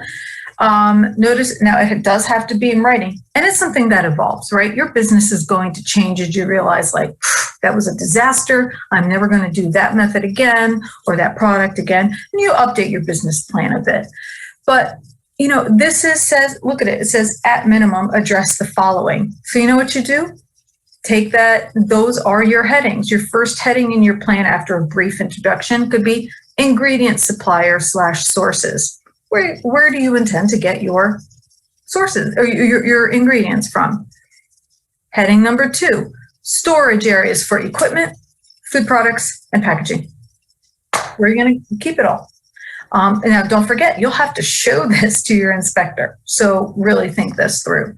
Types of equipment, production methods. And then transportation, how are you going to get it to that qualified end user? And how do you plan to sell the products? Me personally, I am retail only. I opted not a farmer's market because I would have to bake a lot with no guarantee of sale. So everything I bake is pre-sold and prepaid. So that's how I decided to do it, to do, again, the least amount of risk.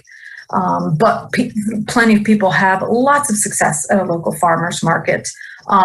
If you package it before it leaves your facility, then just double check and get that exemption from your Department of Health that you don't need any license from them, because you won't be touching the food there. It'll already be prepackaged. And of course, there are fees. Also, you pay the farmer's market for the privilege of having space. And then where you want to sell your products. That's, 6 and 7 are almost the same there. All right, so keep it simple, keep it direct. That's it. To section 6, your product label. This is pretty self-explanatory. Name of the product, your ingredients from most to least weight. And, as bakers, we always weigh, so that should be pretty easy. Your allergy declaration, safest to just put it all in there, not just, wheat or, for example, in some breads, cheese, but also, you're at home, you process milk, eggs, fish, et cetera, et cetera. Your name and address of the manufacturer or distributor. So I package from my home. So I don't put my physical address, I put my town name. That's a lot safer. And I cleared that with my inspector. Don't put your license number on there. That's it's easy to be stolen that way. And then, of course, like your net weight or count at the bottom, and it gives you a font. And here's an example for you.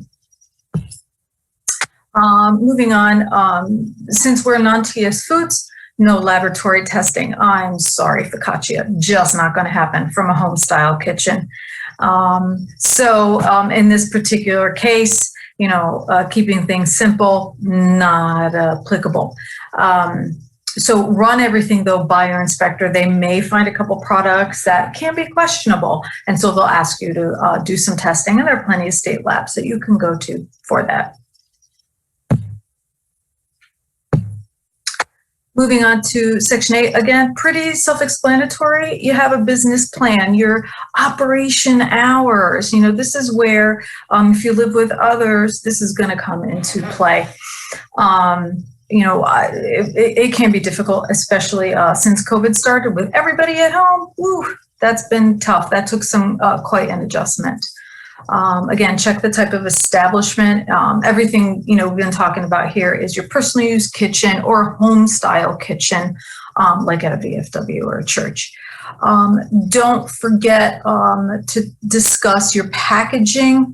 Again, if you package it before you leave your kitchen, at least where I am in Montco, I don't need anything further from the Department of Health, nothing special. Even if I sold at the farmer's market, I wouldn't need their particular license because it's packaged before it leaves the facility. And then it's less hassle, less cost on me as well. As far as a policy, your employee health policy is pretty important.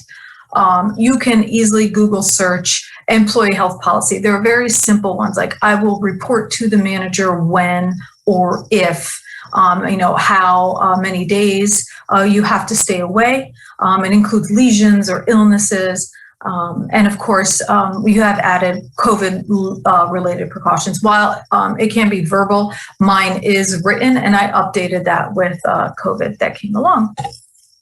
All right, so let's talk some ingredients. Know your source. Sorry, Amazon. Local suppliers can be definitely your most reliable sources, and also for quality. It's also easier to correct quality issues. Not so much with your, mail order. So when it comes to flours and grains, don't be afraid to ask other bakeries that you admire, like, hey, where do you get your flours? I really love your bread. Maybe you could throw in a bag for me once in a while. You can also check with the PA Preferred program. Those are companies that have been certified to produce in Pennsylvania. You can check with the local grain coalition. Some of our members are millers. They're regional. The Penn State Extension Office can give you leads, absolutely. And then when it comes to your, restaurant food service suppliers, especially your regional ones, not only are they more willing to work with smaller millers, they're also more willing to work with folks like us, especially since COVID. I found another place, food co-ops. Maybe there's several members that can get together and maybe create a grain share. And then that way you could get a quantity that works for you. Because you don't want your flowers to sit around. You only have limited storage and you want to keep your flowers fresh. And then when it comes to wholesale clubs, while, their ingredients may not be as local as you prefer, they typically, though, have the quantities, super high quality, and reliability. I have found very competitive pricing at places like Costco. Of course, there's like BJ's and I don't know what else, including organic ingredients. So don't discount them, okay? And we're nearing the end here, folks. So section 9, finally, what's your anticipated date? Give yourself plenty of time, maybe even 90 days from submittal. That way you have time to make some changes. Not that you have to open, that date. They just need some idea. And it'll take a few weeks before they actually get out for the inspection. And then you just read and sign all this. You'll send it to your regional office. That's on the second page of the application packet. So find that office and you'll want to send it there along with a, be ready for the registration fee. It's only $35 and you only get it and you only pay it once you actually pass. So if you don't pass your first try out, seriously, don't worry about it. Just take heed of what the inspector said you need to do to pass. And then you could schedule another date, just address it. And that's totally fine. And then that's when you pay. So not too bad. So I am going to give you some kitchen ideas. Remember, children are an issue. You'll want to schedule them based on maybe your household's schedule. When they're at work, that's when you work. Maybe weekends just aren't feasible. Or with COVID, it's been more of a challenge, but I did work it out.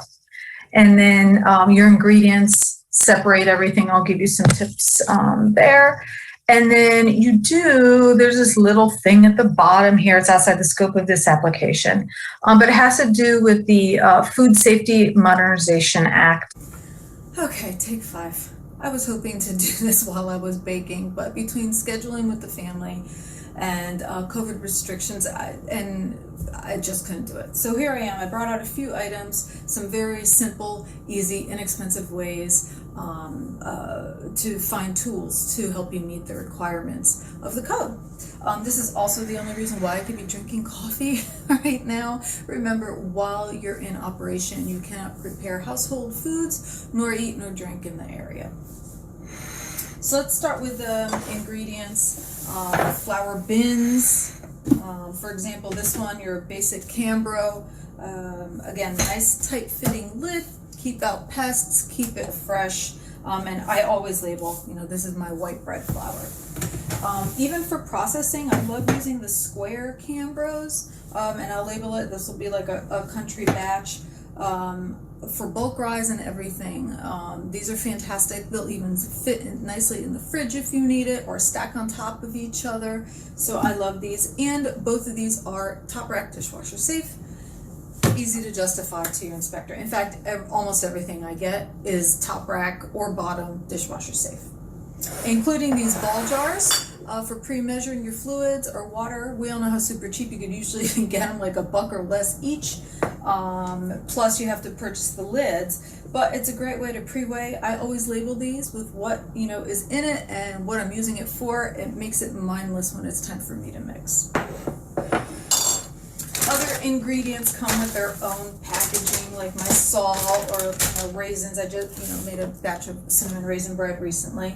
Always check the integrity, but these are great because they're already self-packaged, reclosable.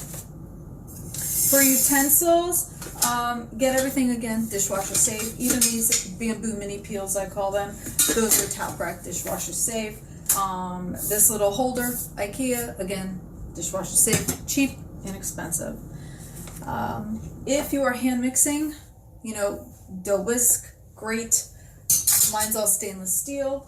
If you decide it's time to move to a machine, this is a larger investment, but I also look for one where I could do everything in the dishwasher, and that includes this protective lid and my beater and everything else, or my roller, I should say, and hook. Again, don't forget though, the exterior is important to clean as well. Your scale, here's my small scale, pops right off, top rack dishwasher, done. Not expensive, you could get your coupons, those Bed Bath & Beyond coupons that everybody gets. Benetons. So I love the look of the ridges of a Benetton, but the patina that you have to build up in there, or even on your Benetton liner, not doable in my operation. So I opted for liners that were easily removable, washable, and these are. And I also use these linen towels. Again, this is an IKEA find, super cheap. Pop them in the washer with the Benetton liners and my Benetton, separate wash, done. Easy to justify. These stretch to fit food or bowl covers are dishwasher safe and reusable. So I use these if I'm using a bowl without a lid, or I also use it to protect the top of the Benetton once it's rising. What else here? As far as ingredient bags, this is awesome. So these Ziploc huge bags, Target find, I called SC Johnson, they are food safe. So I love using these for some of my flour. Here's my Castle Valley Mill whole rye flour. This makes it easy. I could fit 2 of these 10-pounders in here. Makes it easy to stick in your fridge or wherever it is that you're storing your flour.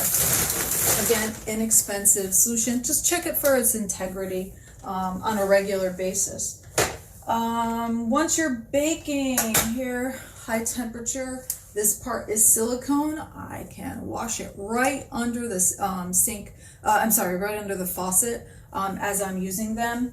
I also use these heavy duty hand tongs, barbecue tongs, to grab bread as well. Remember, once it's baked, you do not touch.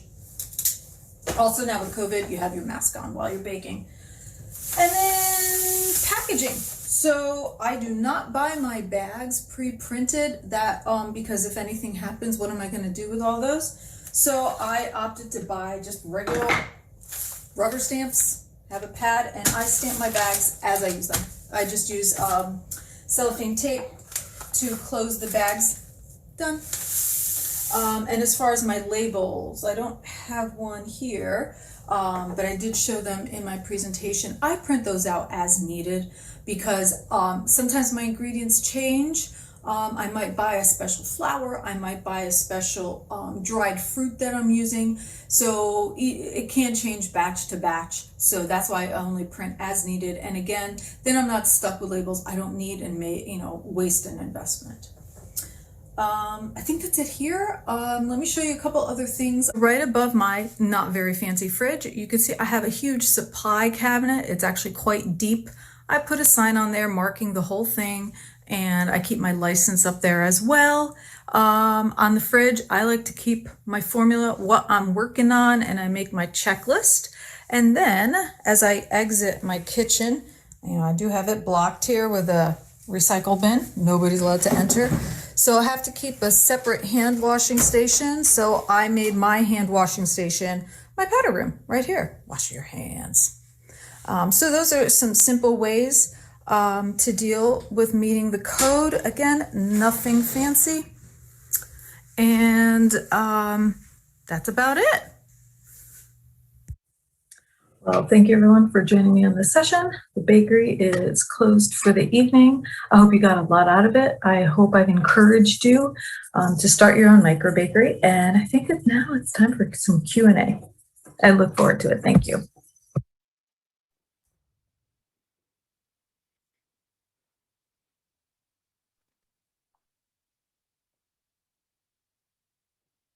Thank you, Christina. We appreciate you going through all that, and we're so excited to have you here today. We're here with Sherri Morris, and she's joining us from the Pennsylvania Department of Agriculture. Sherri, you here with us? Yes, I am. Oh, wonderful. Great to see you both. And before we get started, I just want to hear a little bit. Can you tell us a little bit about what you do as an assistant director with the Bureau of Food and Safety and Laboratory Services in the department? Sure.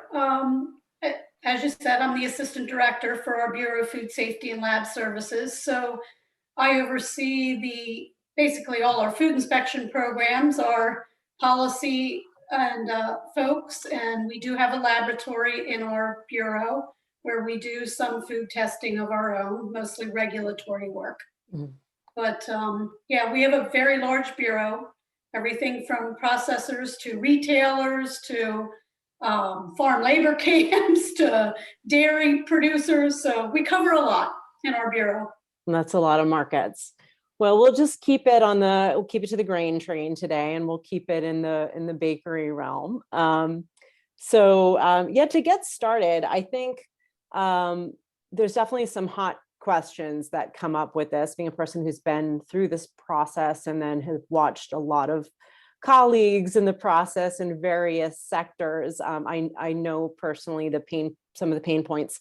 Can you tell us a little bit about first, like what you think the major market barriers are for a space like the farmers market, and then what the easiest points of entry are? And I'll kick that to Cristina, and then you can bounce it to Sherri when you see appropriate. Okay. So the first part is barriers to a farmer's market? Yeah, we're having a little hard time with your audio, Cristina. Can you hear us? I can hear you, and my audio is on. Okay. Is that helping at all? Yeah, on my end, it's a little hard to hear. No. We can ask Sherri as well, too. Sherri, if you want to take off mute, that's okay. So yeah, some of the market barriers that are the biggest challenges within farmers market. Okay, so for me, there is no barrier personally. I'm hoping I'm speaking loud enough right now. I can hear you great. I think it was actually on my end. Okay. So there's no barrier for me. I'm just opting not to. Okay. But I know that, I checked with my Department of Health just so I knew if that was an option for me. Okay. And they said, with my license, that would not be a problem. And since I'm packaging before I leave the kitchen, then I have an exemption from them should I ever take that route. I do not feel like baking that much early on a Saturday morning with that much inventory with no, way to tell how much I'm actually going to sell. Okay. And then, yeah, Sherri, what is your take on that? Well, as Cristina said, I mean, there's really no reason once you're registered as a limited food establishment, that basically gives you allowances to sell wherever you want to sell. Farmers markets is always a popular option with our limited food establishment folks. The easiest thing is to sell it packaged. Okay. If you aren't selling it packaged and you're basically distributing to order, like you bring bulk cookies and you want to hand out a dozen cookies or half a dozen cookies and you want to package that while you're at the market, that will invoke more licensing. So you would need retail licensing at that point, which may or may not come from us in Southeast PA. It's typically the local or county health department. So the simplest thing is to package it, but you don't have to. It's just going to invoke other requirements if you don't. Sure. And that, just to kind of pick up on that a little bit, I know that people want to know about the distinctions between our cottage industry and then what that means when going to market with packaged goods. So can you kind of break down those distinctions and what that would mean and what the steps are? I know Cristina touched upon that a little bit as well. Well, right. I mean, people like the term cottage industry, but in Pennsylvania, we don't really have a cottage food law. Our limited food establishment folks are registered and inspected just as any other large food processor would be in the Commonwealth. The one caveat is because you are using a residential style kitchen, you're limited to shelf-stable foods. Mhm. But other than that, you're really treated the same as any other food manufacturer. So, as I said before, you can sell it wherever and however you want to sell it. If you're registered with us, you can wholesale to retail food stores. You can sell online. You can go across state lines into Maryland or New Jersey and sell your product. You are basically a registered, inspected food processor. That's great. And just to oh, I'm sorry, Christina. Yeah, I would add to that. Don't forget your local restaurants. I have partnerships with local restaurants, that shifted a lot with COVID, but they put my bread on the menu and I use some of their stuff in my breads as ingredients. So don't forget the local restaurants too. That's right too. And expand on what Christina said as well. The, looking into the commissary, the churches, and different ways that we can work here in Philadelphia. We have the Enterprise Center. Maybe someone on our team can go ahead and throw that in the chat link today. But these are great resources for starting out. A lot of incubator programs too have been coming out throughout the years. These are great points of access that really lower the barriers to market entry as well. So those are definitely more the lower risk in terms of not spending the money on the rent and all of the big expenses that come with that. So when we're thinking about another hot topic to come up is zoning. So just to talk about this briefly, because we don't have too much time, and I know that's a really loaded question, but just to get some points about like zoning and kind of the things to know and the things to work around and kind of the hot buttons.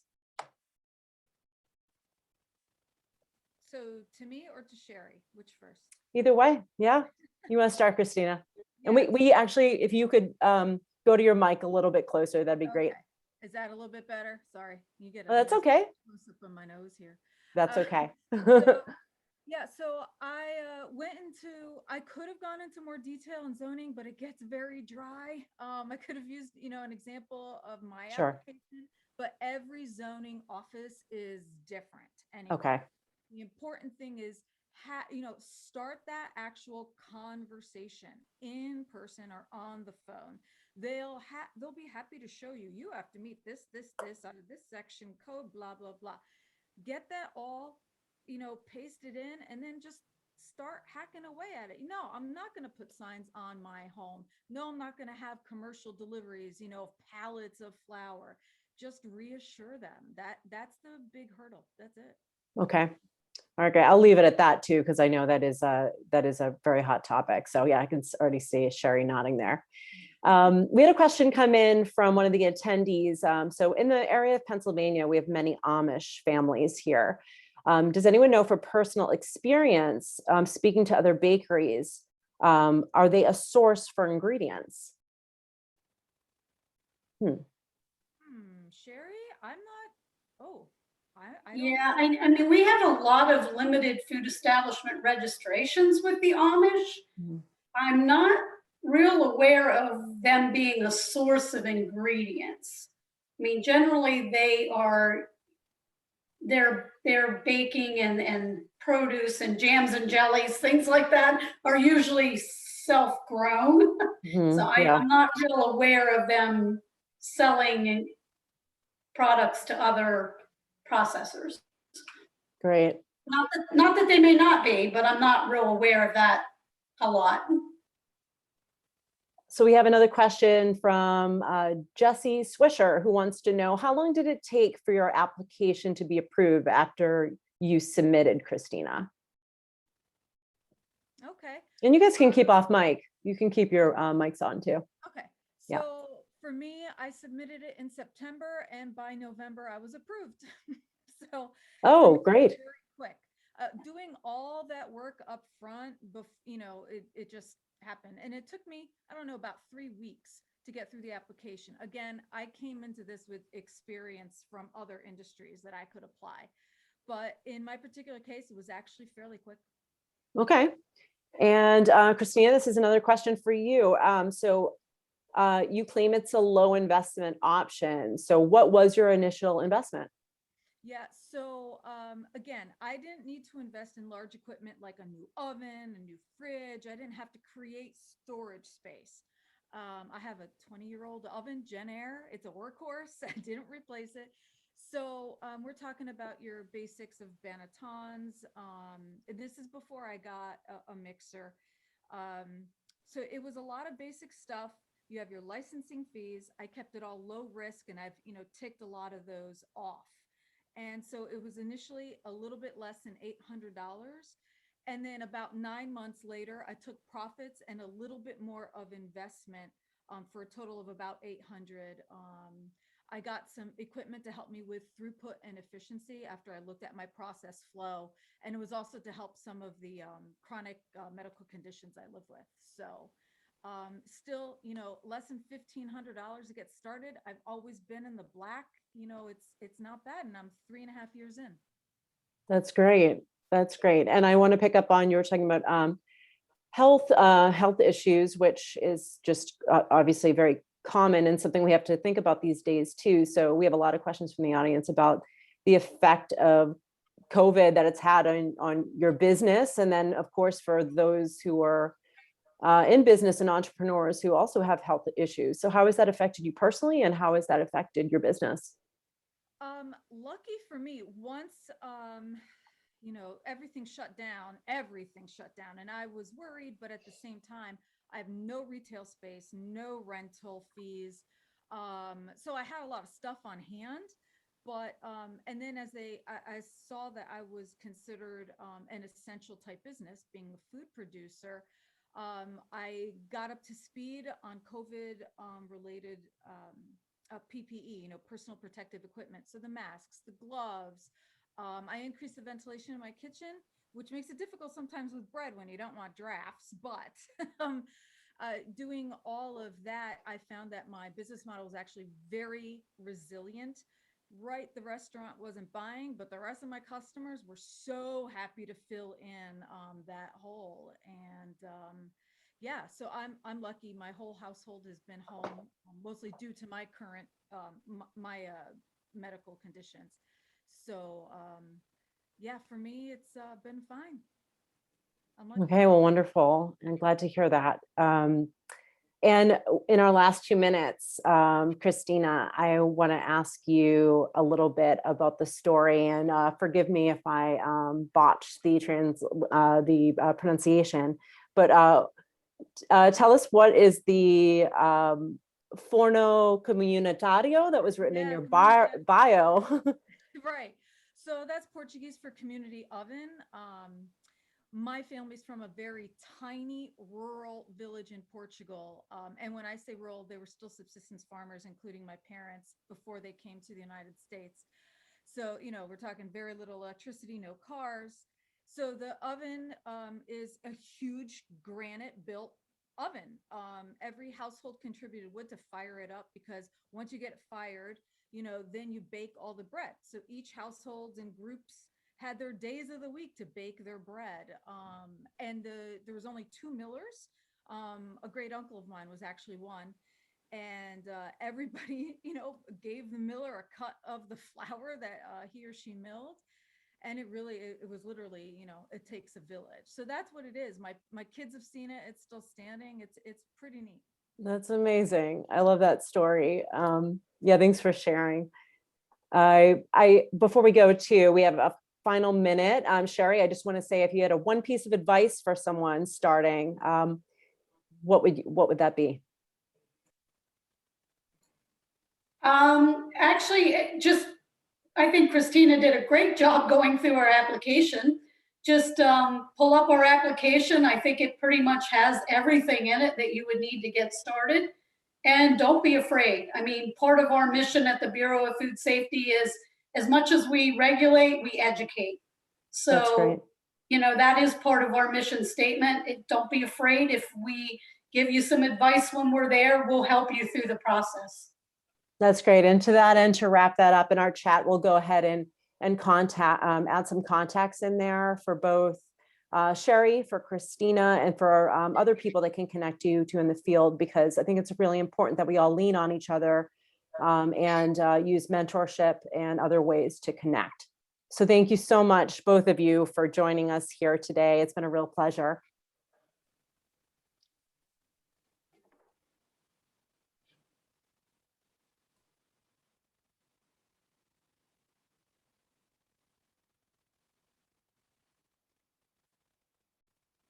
So for everyone just joining us, welcome to the Grain Train. I'm Amanda Leahy, and I'm the Deputy Director of the PA Grain Coalition at All Together Now.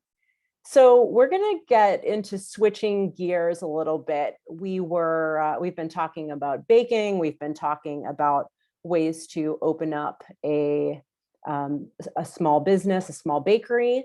And now we're going to really have a one-of-a-kind experience and get a sneak peek into a stone ground milling operation here in Pennsylvania. And Castle Valley Mill from the 1730s, who is also represented by the PA Grain Coalition, is going to be having a Q&A with us after, and we're going to go ahead and start the video.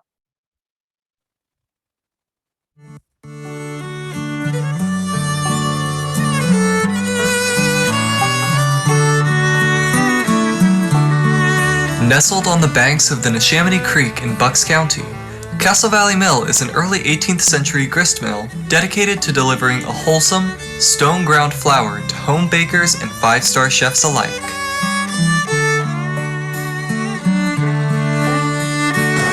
Hey, welcome to Castle Valley Mill. I'm Mark Fisher, owner and operator. We've been doing this for about 12 years. We've really focused on working with local farms to get local grains. We mill everything fresh on our completely restored 1800s grist mill and then ship it out to restaurants and lately more so to retail customers throughout the region. So come on in and we'll show you around. So it's a little noisy in here because all of this stuff is running at the same time. I'm going to walk you upstairs and show you our whole process. But basically we receive the grain from the farms, we clean it and store it and dry it, and then we bring it into the mill and clean it in small batches, about 1-ton batches, when we're ready to mill. So we'll start at the 3rd floor where everything kind of comes into the mill.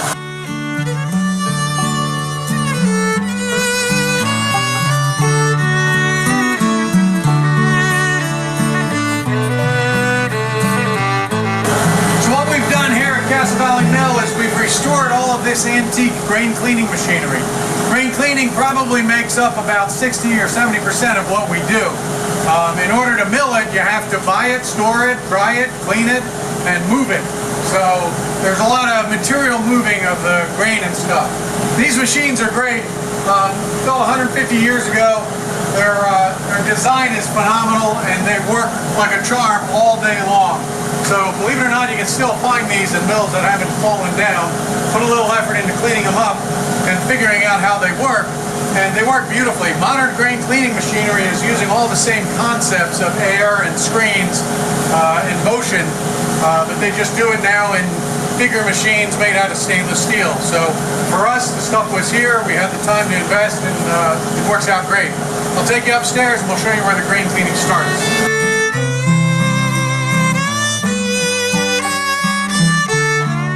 Starts out there in the grain bins. That's where we store the grain that we buy from the farms.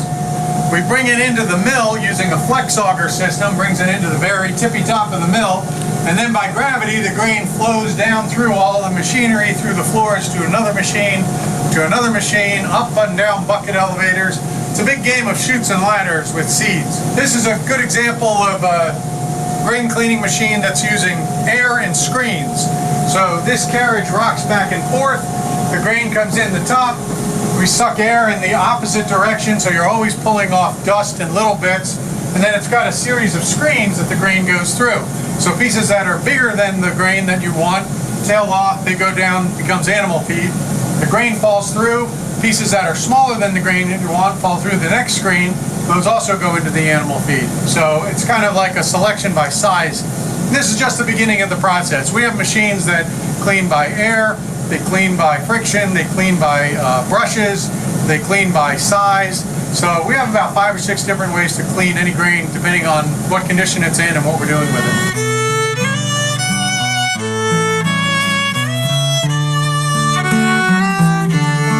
After the grain is clean and it's been through all the different processes, we store it in these super sacks. We built these hanging racks so we can store about a ton of clean grain. And then this is what we draw off and direct into the mills so we can mill about a ton of time of all these different types of grains. So this one has Wapsie Valley corn, this one has rye.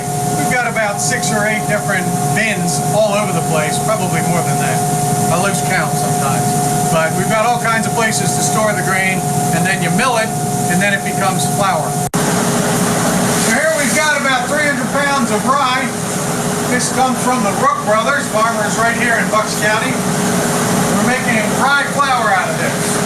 So we dump this into the hopper, and it goes through the mill.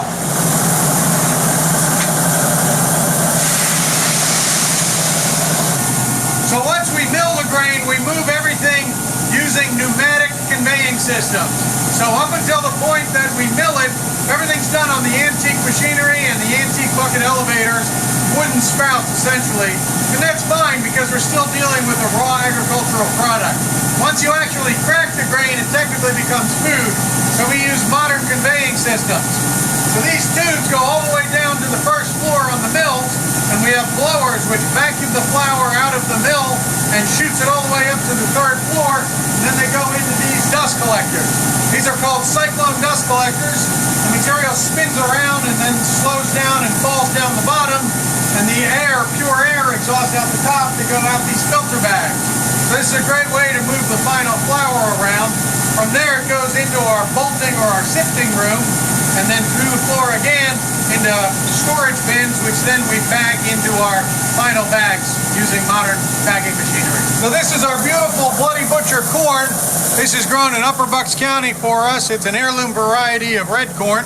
And this is going through this hopper, through the floor, down a tube, and feeding into one of our mills, which is right now making cornmeal and grits out of this. So Bloody Butcher grits, that's the bomb.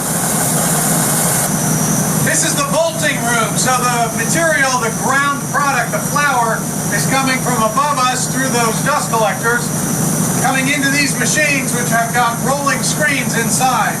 So what we're doing here is feeding the material in, and it's being sifted or bolted through these screens with real small holes. So we get the finest product first, and then it gets a little more coarse and more coarse. So this way we make our bolted hard wheat, which is what you would call a half white, where we sift out a little bit of the big flaky brand. This machine is separating cornmeal and grits. Depending on what we're doing, we can run any of these products through these machines in order to sift it out a little bit. We also do whole, which is not sifted at all. 100% what goes in the mill goes into the bins, goes into the bags.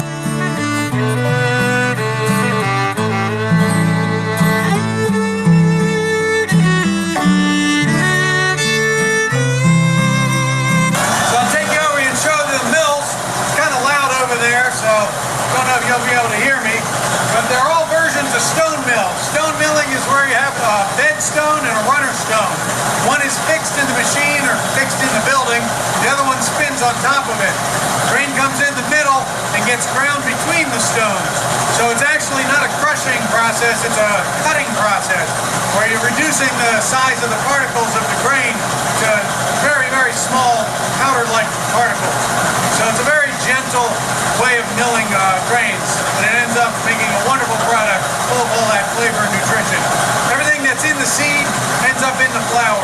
It's like scrambling an egg. So the bran, the germ, and the endosperm is all mixed together, giving you 100% of what you want.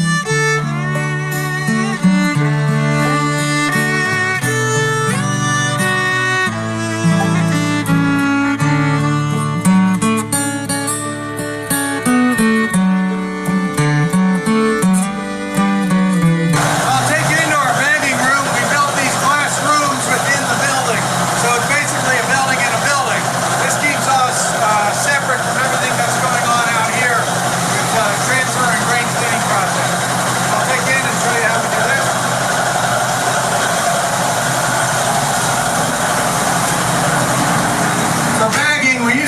scoop by scoop into bags, and that got kind of old. So we invested in a modern stainless steel bagging machinery. So all of these are different versions of weigh baggers. They'll weigh out what we want into the bag, and then we seal them. So Chris here is bagging up 10-pound bags of our whole rye flour. Rye is one of the fluffiest grains that we deal with, so it always fills all of the bags. Then we tamp it down and seal it, and then it gets packed into boxes. We normally pack into 30-pound boxes with 3 10-pound bags.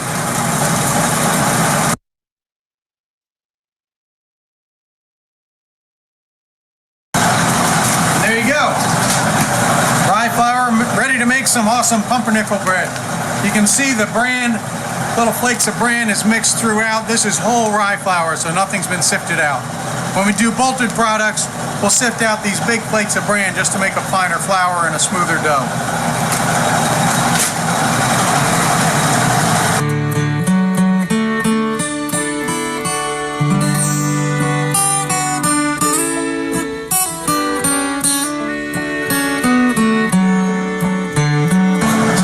Enjoyed a quick tour of Castle Valley Mill.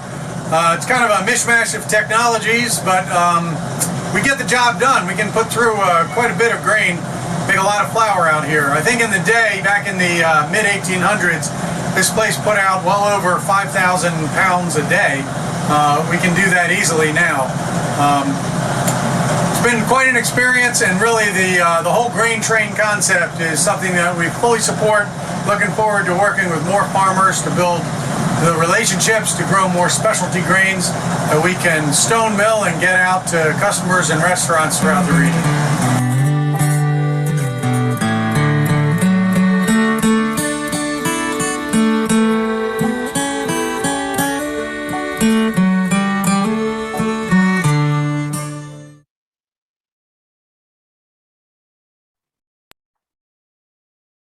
Greetings, Mark. Oh, and Fran, you're there too. Hey, let me Deep in. There you are. Welcome. How you doing? Good, very good. So glad to have you here. And Thanks. That guy was really good. yeah, we should definitely have you introduce us. Fantastic. Well, really glad you're here today, and so exciting to have the tour of the mill, and can't wait to be there again in person. Yeah. So I have to admit, one of the first time, I'll tell you a little story before we get started. When I first came to see you guys, and I thought I could kind of just show up, I actually was at your doorstep by accident. So one of my first questions for you, because I realized when your daughter picked up the phone, opened the door, that was not the thing to do. So do people book for a tour, or what should we be doing to actually go see your mill? Well, unfortunately, we're not open to the public. So I like to tell people that we are a beautiful factory, but we don't have the insurance coverage to take people through. So the other thing is we're pretty small in comparison to most mills. So we don't have the personnel to do tours and to entertain the public. So we do have our online store for people to purchase, which Sam has graciously provided the link. We also have a local store in Doylestown that's not on our property. It's located at the Mercantile. And we have numerous little stores in Philly, little groceries that are now carrying our product. But to see the actual tour, it has to be done virtually. So. Okay, we also tend to trap people. This is an 1800 setup, so you probably ended up at the house, which is next to the mill, which is next to the barn, which is next, and nobody knows. There's like 7 doors. Nobody knows where to go. We built a new pole barn for all our pickups and put a cold room in there. So sometimes we'll have people who drive in, and then a big truck drives in, and they're stuck for 45 minutes while we unload, 1,000 bushels of grain. So we're kind of a working farm. Yeah, but absolutely. That said, we have been very happy to host professional chef groups, and if people can make arrangements ahead of time, Sure thing. customers and stuff, we can host them. Right. We're allowed to do guided tours of our existing customers. Okay. All right. So if someone wants to come see you, then we all go through the channels of a booking, a reservation, or like a private event or a private kind of Correct. situation. You would call or email us and we would Very set good. it up. Yep. All right, great.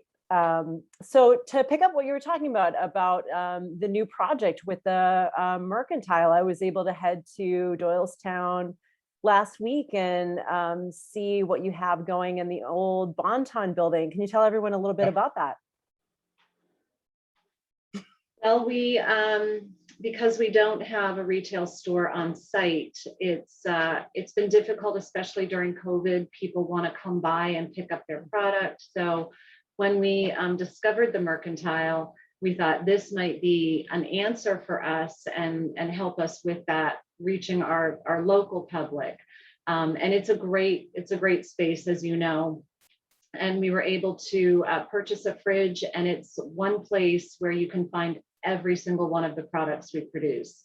A lot of the grocery stores carry a few of our things, and they'll carry the most popular things. But if you're looking for einkorn flour, which is now very popular, surprised us, that's a little harder to find. And when you are a grocery store, the refrigerator section is pretty high-end real estate.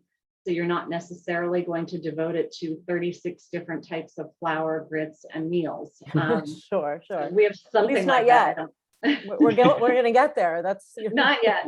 So it's been great for us where we've been able to offer all of our product line to the public. It's great to send people there, and we do have some products that kind of support what we do. We've got some great tomato sauce and some other things, the honey and syrup that go along with what we produce. Well, wonderful. I'm curious to like working with local purveyors. Like, how do you guys go about like the relationships of like, working with other farmers and working with other producers and collaborations? Like, what is your approach to that? The farmers have really been kind of the neatest relationship, because growing up in Bucks County, I'd always drive by farms, which sadly a lot of them are now Toll Brother housing developments. So early on, I would like just see a farm that had some grain storage, and I'd sort of drive in and say, hey, what do you do? We started a relationship with a couple farmers who were not stuck in the industrial GMO corn, soybean, wheat cycle, and they were, eager actually to grow something different or something interesting. So honestly, we started real small. Someone had 10 acres that they could spare, because we didn't know how it would grow or if it would sell. And these days, 12 years later, I've got farmers calling me from Berks County asking, hey, I've got 40 acres this spring. What can I grow for you? So we're still keeping it, storage is the problem. So I'd love to have more, but like I said in the video, and the thing I didn't understand about this business is how hard it is to move grain. And then you have to store it, and then you have to keep it dry, and you got to keep the bugs out of it, and all that stuff costs money. Yeah. So our relationships have been very good in kind of expanding what we're doing with the farmers. We work with probably about 7 or 8 farmers in fairly large capacities. And every year we discuss what we're going to grow next year, and you got to forecast 18 months out, because it takes a year to grow it. That's and right. Then, you got to sell it. So. And to answer your question about working with other food purveyors and those relationships, our tagline that's actually trademarked is "Real food is good." So when we talk about working with, say, First Field in our little store, or somebody who's making pizza locally, we like the clean label. So we're looking for the clean label with the fewest ingredients, no preservatives, and just the pure food. So for our little grocery or our grocerette, we are. Is that the Bonton Marketplace you're talking about? Yes. Okay. And that would be Mercantile. be, I'm sorry, not Marketplace. Mercantile. Yes. Yeah. And that would be one of the number one things, is that they're using local produce, and the label is clean. Wonderful. Wonderful. That's great. Yeah, if we can drop that in the chat too, so people can see the Mercantile, because that's so close by the city, and a lot of people, it's a wonderful little day trip over there. A lot of people are interested of how you came into the family business, more about the history. I see some smirking, so this is going to be a funny story. It's all him. I got dragged in after things got started. Happily. Okay. My grandfather, sorry, there is no short story, but okay. My grandfather was a miller from Germany, from Erlbach, Germany, which is southern Bavaria, almost Austria. Okay. And he lived and worked at the family mill for his whole life. It was, I think, 3 generations of it by then. But he came over in like 1920. Classic immigrant story. Had nothing, worked hard, saved his money. Bought a truck. He actually started with a milk truck. So he would collect milk in the Bucks County area from farmers and then drive it down to the bottling plants. That eventually became a moving business, and that was his core business. But he found this place in 1947, 46 really. And it was very, very run down, like all old mills were, because really with the white flour revolution in the early 1900s, grist mills like us, stone milling was the old way. That was the dumb way to do it. Mm-hmm. Slow, time consuming, couldn't produce a lot. But he loved milling, and he loved the property. There's a beautiful house, the mill, there's the creek. Mm-hmm. So he bought the place and then started restoring it, moved the whole family in about a year later. And like my father grew up here ever since he was 12, actually in this room. This was his bedroom. Oh, wow. Yeah. So this was just grandmom and grandfather's. What we didn't know is for the next 60 years, my grandfather would be collecting milling machinery and bits and pieces of old mills, because Bucks County was full of them, and they were all falling down, or they're being torn down, or they're being converted to bed and breakfast or something. So he would take his moving truck and salvage very heavy things that no one else could move, and shove it into the mill. So when my grandmother passed away, nobody in the family could or wanted to buy the place. This place requires a lot of maintenance. I call it a perpetual maintenance event. I really had to do deals with Fran to get her to agree to buy this old house that needed a lot of work. That's why my son is named after her grandfather. So it was a bargain. We shook on it. It worked out.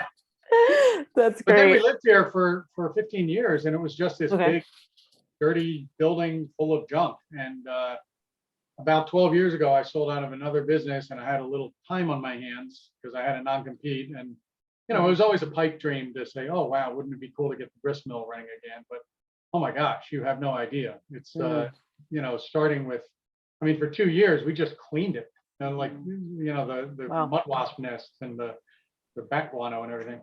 But we discovered my grandfather had collected everything you need to run a grist mill circa 1850. And I figured if it worked then, maybe it could work now, because this place was, it was the family business. So we just started restoring small mills, and we sold at farmer markets, and it kind of grew from there. So Mark is being very humble when he says he restored some machinery. Grandfather had big vision, big plans, and he did a lot of the infrastructure. We say we're standing on his shoulders. But when Mark decided to, instead of go to the bars or the racetrack with his free time, because I do that a lot. A lot. So I'm sure. He decided to start restoring this machinery, and it was not in one piece. It was in multiple pieces over multiple floors of the mill. So this took a lot of time and a lot of very creative thinking. I call it forensic milling. Reverse engineering. Yeah, he would look at patent numbers and go to the U.S. Patent Office website and figure out what the machine was supposed to look like. Okay. Where the grain went in, how it came out, what it was supposed to do. And in this process, grandfather never did get the mill running. So it hadn't run for 150 years before. About 100 years. 100 years before we we Wow. came in. So it was Okay. not running. It was just storing a lot of family stuff and some machinery. But we figured out that if you mill grain the old fashioned way, it tastes better, it's better for you. And here we are.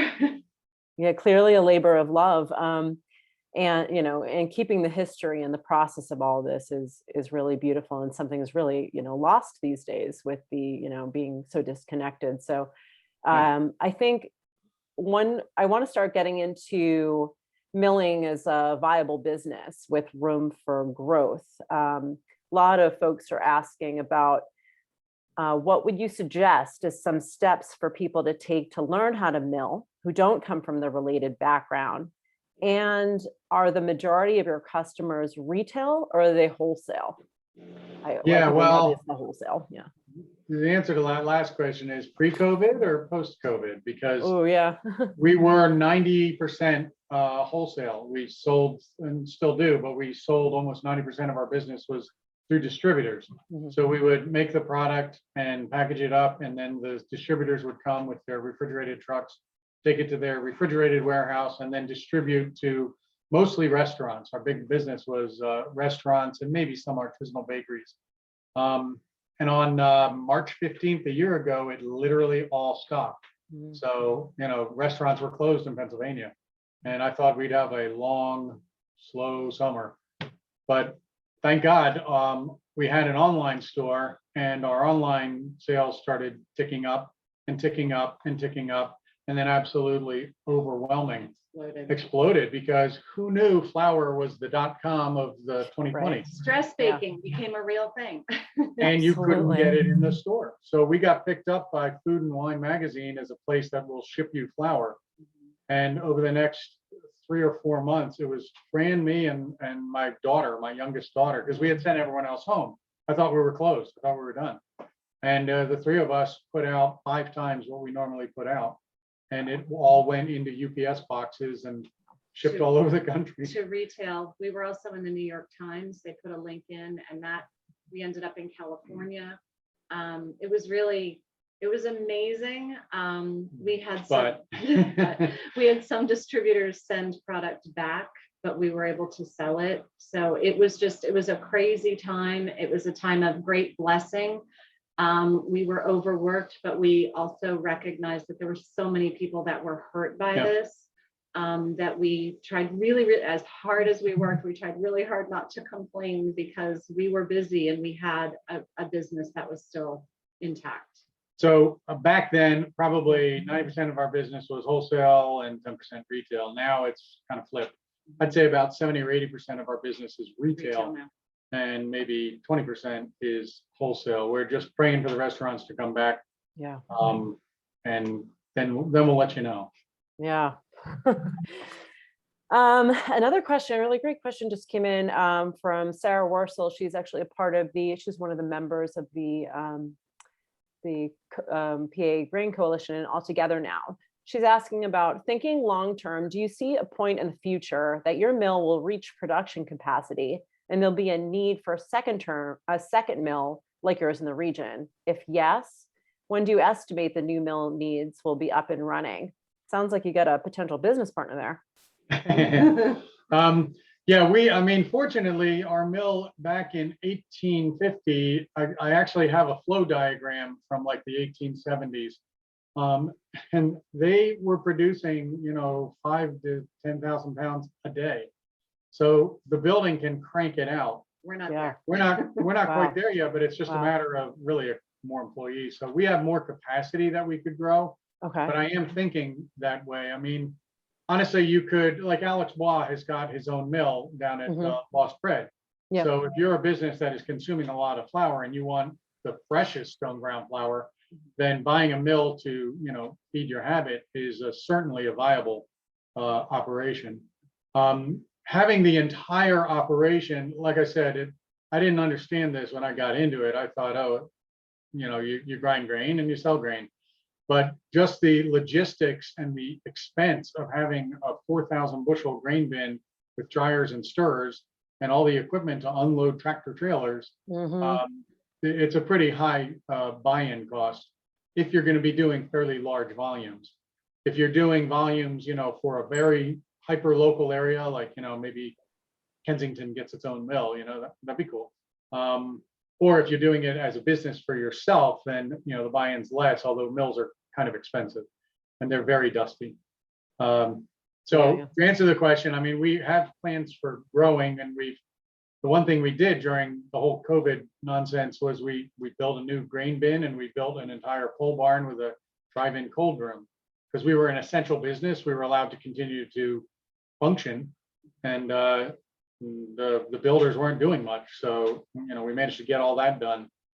So we have room and capacity to expand. Wonderful. Sustainability question for you both. Within grain and grain storage, do you see any possibility for non-plastic packaging for your products? At the coalition, we're trying to work with a lot of people getting into this like hemp plastic space. Like, do you see any of those options as viable options to move into the grain space with? Currently, no, because we have to adhere to the FDA rules. Flour is something that has to be kept away from water, and honestly, fresh flour needs to be kept away from oxygen. Okay. So until they come up with a hemp-based oxygen and water barrier bag that's heat sealable, I would love to pack everything in mason jars, but that would double the cost of everything. And then you'd end up with a lot of mason jars. And if you think of it, flour, it's heavy.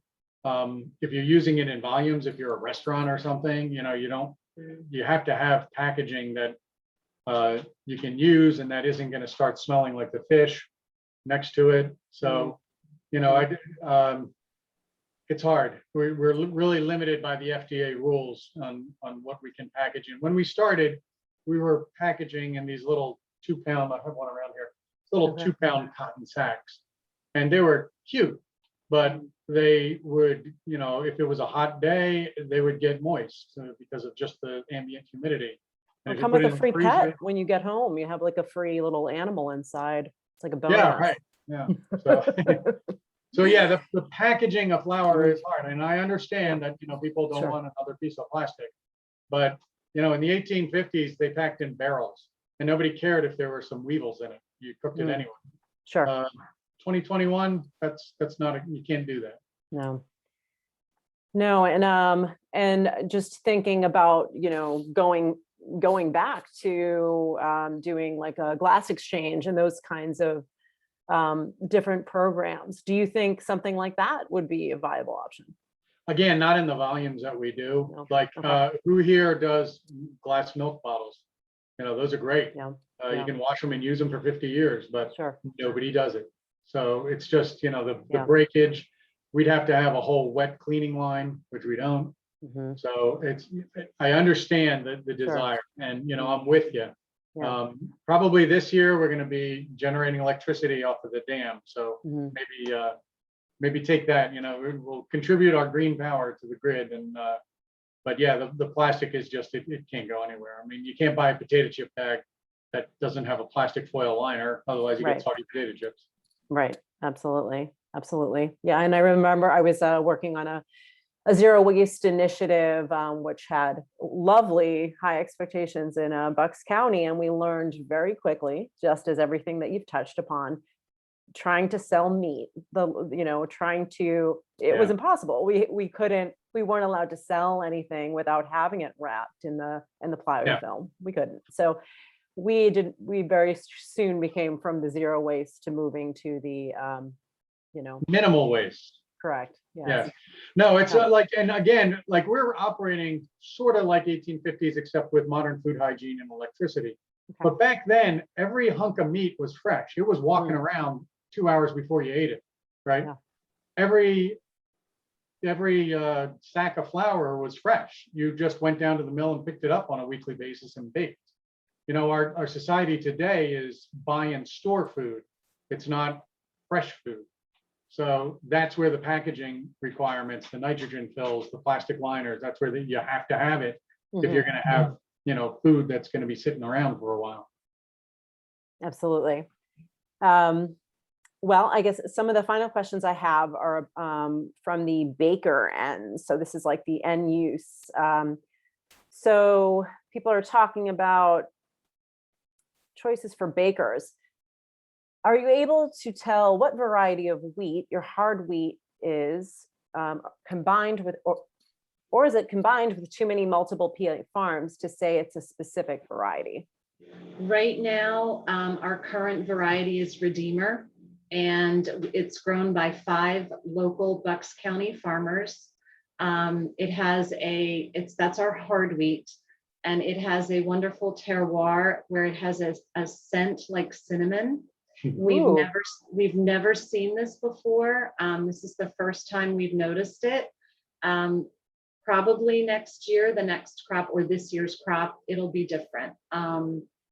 It's just one of the things, the climate and the soil this year, this is how it turned out. So what we do is we try to keep the same variety of hard wheat. Like during COVID, we ran out of Redeemer and we couldn't find it anywhere. We ended up having to go, we went out to Kansas to get some organic. I don't remember that variety, but what we try to do is with we say we prize local over organic and quality over local. So we try to stick as close to PA as possible. When we ran out of the Redeemer, we ended up having to go out to the Midwest, and we just keep trying to look for local sources. So we've pretty much stuck with Warthog, Redeemer, and Glen over the years, but Redeemer seems to be the favorite. Wonderful. Yeah. Let's say that again. You're cutting out a little bit, Fran. We don't label it on our bags in case we have to change it. We can't keep that close control on it. Sure, absolutely. And for the final question, people want to know about stone ground oatmeal. What is the difference between the steel cut and oats nutritionally or taste wise?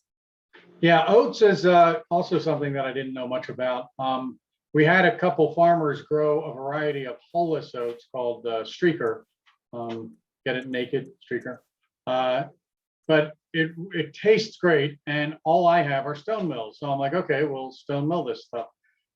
Turns out that's like your very, very traditional Irish method of grinding oats, because they didn't have anything else. They just smash it up between rocks and ate it. The benefit is you end up with a little bit of oat flour, and then you end up with chunky bits of oats. So you end up with a very creamy oatmeal that's got a little texture to it. And honestly, our customers just go bonkers over this. Like some of them, that's all they'll eat for breakfast all the time. Unfortunately, because of COVID's spike, we ran out of oatmeal about 2 months ago. And honestly, we can't find this. We've been all over, to Canada, to New York, to the Midwest. There's no hulless oats available in the United States until next June. So I just talked to a farmer today. He's going to plant 40 acres of it for us. The difference, though, there's a couple differences. So you've got flaked oats or rolled oats. You've got steel cut oats. You've got stone ground oats. You have groats. The long and short of it is you take the oat, and normally they'll steam them. So they increase the moisture, and they kind of cook it a little bit. And then if you roll it through flat rollers, it's going to make a little flake. And that's what you're used to, like your Quaker oats. Looks like a mini potato chip. So it's been steamed, so it's a little squishy, and then it flattens itself out, and then it sort of dries that way. So it cooks very fast because it's very thin.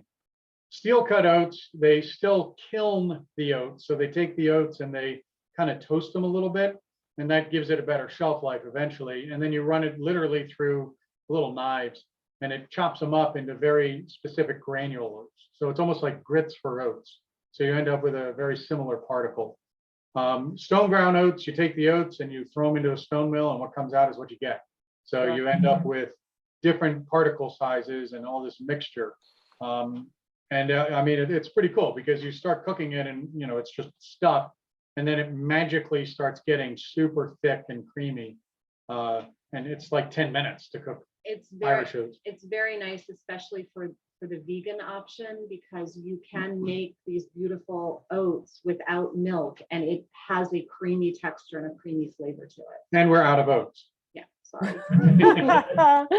Well, that's a good thing. Well, I do have one more question. This is a personal question. Is your mill haunted? Nope. No, what is cool though is there are, like Fran said, I'm standing on my grandfather's shoulders, and there's initials in the wall from Job Simpson. You don't name your kid Job anymore. No, that was clearly, that's definitely a ghost that came back to write that. I'm going to say you're Nope, he did it. I actually found him co-signing on some of the deeds. We have deeds on parchment for this place. Nice. And there's Job. I guess he was a guy who worked here. But he carved his name in there when Napoleon Bonaparte was on Elba, and that's what's so cool about this place is no ghosts, but a lot of history. A lot of, it's very cool to be working in a place that was, the income, the livelihood for so many people for so long. And we're still using the machines, we're still, absolutely. I walk by their names all the time. So the room that we're talking to you from, that is in the part of the house that was built in 1716. Whoa, yeah, that's incredible. Well, and thank you too for being such stewards of such legacy and history and the labor of love of all of it, and keeping all of the grain flowing throughout our region. It's been an absolute pleasure, and I promise I'll call first before I show up at your door next time. I'm really sorry about that. Thank you both. It's been a pleasure. Thank you. We'll see you next time. Bye-bye. Enjoy. Well, thank you, everybody, and welcome to anyone who's just joining us. So I just want to give a special thanks going out to our presenters, Deer Creek Malt House and University of the Sciences, for keeping this event going online. So this event has been going on since 2012, and we have many people who are very excited about it to keep its history going, and we're really just getting started. So thank you both. I'm Amanda Leahy, and I'm the Deputy Director of PA Grain Coalition and a leader over at All Together Now. And we have formed the Pennsylvania Grain Coalition, which includes production of local grains, beans, and oil seeds. And we have a working group comprised of farmers, researchers, millers, malters, bakers, brewers, chefs, getting thirsty and hungry, distributors, and farmers market managers who are collaborating to make sustainably grown Pennsylvania staples more accessible to eaters throughout special events, tourism, promotion, and also educational programs, so we can create demand, both the supply and demand of our community. With that being said, I want to toss it over to the video from the founder of the organization that I work with, Judy Wicks. Enjoy. Hello, everyone. I'm Judy Wicks, founder of All Together Now, Pennsylvania. We are a sponsor of the Grain Train, along with the Pennsylvania Grain Coalition, which is one of the 4 coalitions that make up All Together Now, PA. So I'd like to begin with a toast using my Trogs IPA, one of my favorite local beers, brewed in Hershey, PA. So my first toast is to Mark Broth and Deer Creek Malt House. Thank you, Mark, for all you've done over the last number of years to create and produce the Malt and Grain Symposium, which has done so much to build the industry, our local industry in Pennsylvania. So thank you for that, and cheers, everyone. So All Together Now is a nonprofit I started 4 years ago after hemp was legalized after 80 years of being banned. How silly. China is now the leading producer of hemp. So we're far behind. But I didn't want this new industry to be monopolized by outside multi-state and multinational corporations coming into Pennsylvania, but rather see this as an opportunity for our farmers and all our local entrepreneurs have an opportunity to build this new industry to benefit our communities. So that's why I started All Together Now, and the first coalition, the Hemp Industrial Hemp Coalition, made up of farmers and hemp industry entrepreneurs who meet and do business together, partner, and support each other. The second coalition is the Plant Medicine Coalition, which is made up of two hemp-derived medicines, CBD and THC medical marijuana, along with many other plant medicines, lavender, golden seal, and ginseng, and so on.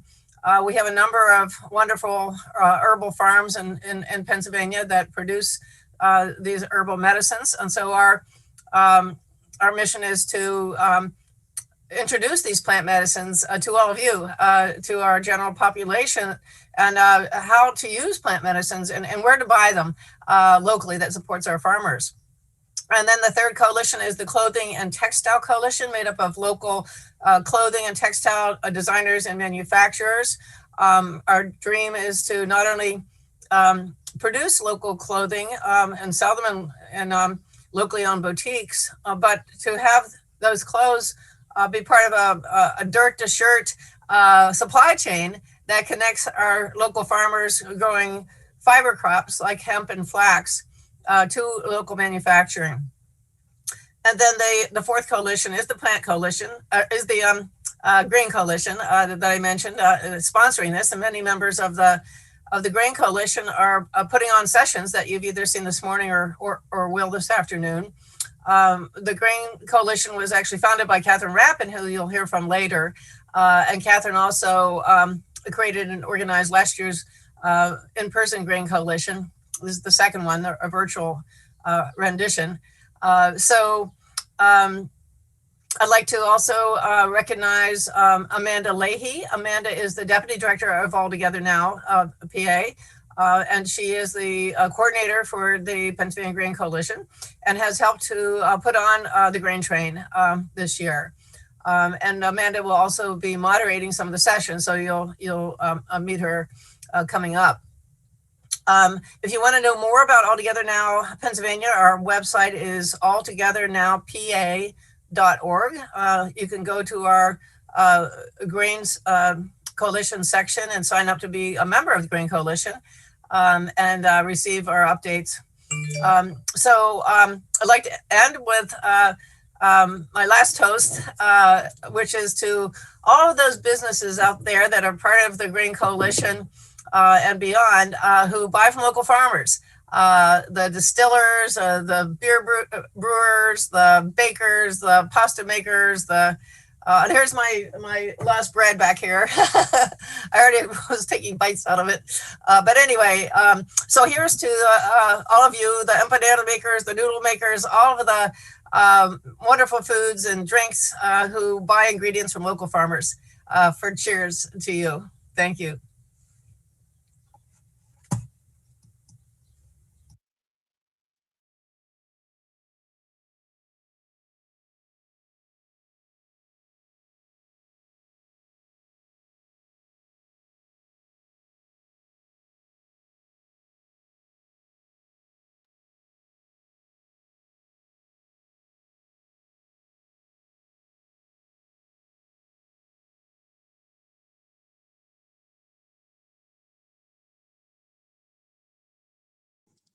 Thank you, everybody. Those of you who are still with us and haven't launched into your break, just wanted to announce that break. We will be back in action at 1:55 p.m. See you soon.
Hi everyone, welcome to our pasta demo. I'm Gina and this is Chris. It's a really nice flour that still contains most of the original kernel of wheat. So Chris? All right, aged sheep's milk cheese and a little bit of Parmigiano Reggiano. Really useful when, because it is so stirring. This is prepared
Hello, welcome back, everybody. My name is Amanda Leahy. I'm the Deputy Director and the PA Grain Coalition Leader at All Together Now. So our next presenter will have you wishing you were in the kitchen and indulging in some fresh pasta today. And also, just a reminder, don't forget to put your questions in the Q&A, and you can connect with others in the community and our local food scene in the chat box and share resources as well. So without further ado, it is my pleasure to introduce Chris Wright and Gina Rubinetti, owners of Pasta Lab. And we're going to watch their video and see how to do the shape of pasta.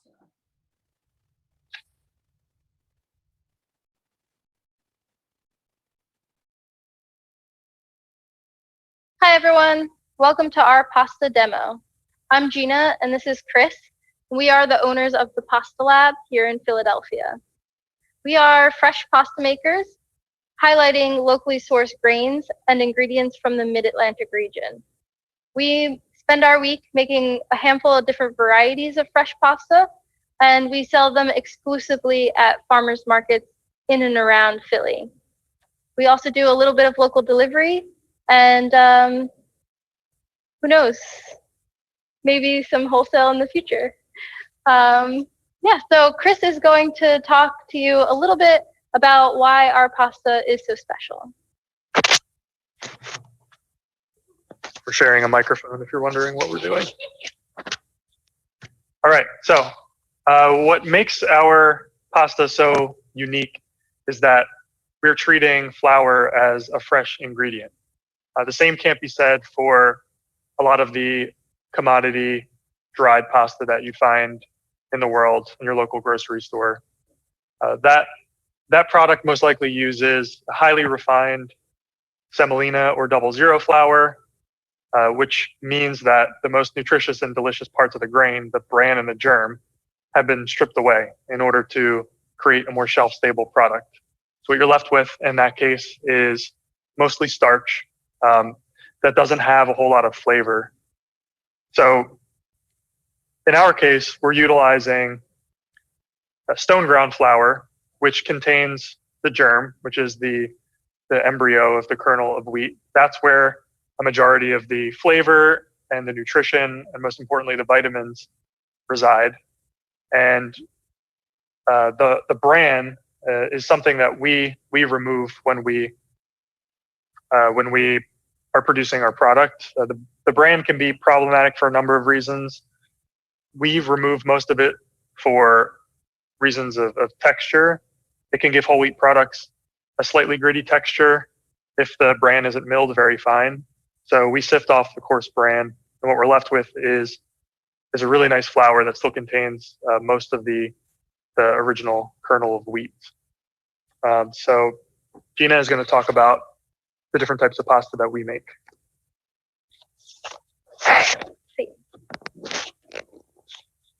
All right. So we make a rotating variety of different fresh pastas. Like I said, we spend our whole week producing different types of pastas. So one type of pasta that we make is a filled pasta, a ravioli or agnolotti. These are typically made with an egg-based dough. So we're using local eggs, and typically we use the Glen wheat in this product because the flour, we grind it very, very fine. So that's one type of pasta. We also do a handful of, with the same dough, an egg dough, we do tagliatelle and pappardelle, which are long cut noodles. And then we also do extruded products. So typically we bring to market a variety, like 3 varieties of fresh extruded products. These are produced Friday evening before our weekend markets. So it is a very fresh product. You don't want that sitting on your shelf in the pantry. You have to refrigerate it. And typically it will last you about 10 days in the refrigerator. So like Chris said, the flour we are using are fresh. Typically we get it in berry form. Sometimes we have a mill the flour for us. Sometimes we do it ourselves. Here is the flour milled. You can see there is still some bran in there. This one hasn't been bolted or sifted yet. Don't mind me. So back to extruding. This is kind of what we're going to talk about today. What makes extruded pasta so special in our case is that we're using bronze dyes. Now, a good indication of a high quality fresh pasta is texture. What you're looking for is a rough texture on the surface. Unlike commercial pastas that are available in grocery stores, they typically have a very smooth surface, and therefore the pasta sauce kind of just slides right off. Whereas in our case, you get that rough texture, and that's really because of the bronze. The bronze is heated during the extrusion process, and that's how you get the texture. So each shape that is extruded has its own dye. So we have here a radiatore, this is a conchile, and a gemelli, as well as bucatini.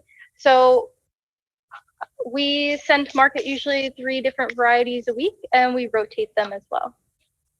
So Chris is going to demonstrate how to make spaghettoni. It's basically a thicker spaghetti. So it has a really nice texture and chew to it. And we are going to use the hard red wheat for that. So Chris? All right, let's do it. So this is a pasta extruder. This is the machine that we use to make this this type of pasta. And the way that it functions is there's a chamber in here that holds your wet and dry ingredients. In our case, flour and water. Typically, extruded pasta is not made with eggs. Some people do it. Some people also add vegetable juices or purees to color their product. We don't do that because we're focused on the flavor of the wheat first and foremost. So the hopper mixes the wet and dry ingredients here. I can show you what that looks like. It's very, very sandy. And no matter how hard I squeeze, I can't quite bring this together into a dough. It'll still be very, very crumbly. So this would not make a good pasta on its own without the help of machinery. So this machine takes this crumbly dough and using a little bit of heat and a lot of pressure, it forces those 2 ingredients together into the desired pasta shape. All right, so let's make some spaghettoni.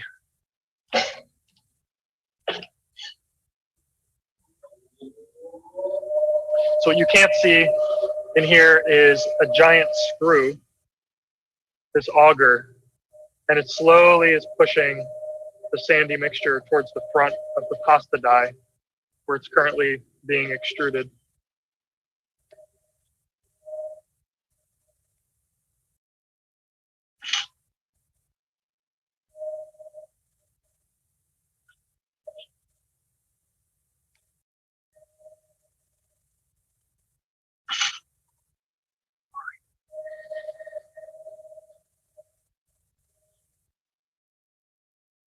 You'll see me trimming these with scissors because unfortunately the noodles don't extrude at the same rate.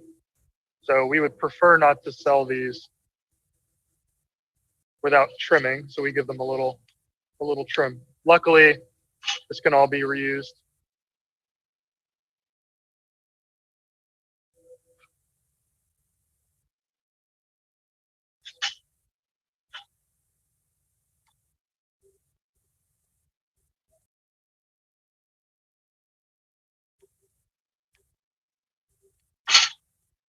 You could see. Not sure if you could see the texture, but this becomes really useful when saucing your pasta, which I'll show you in a minute. All right, should be enough to demonstrate. Cool.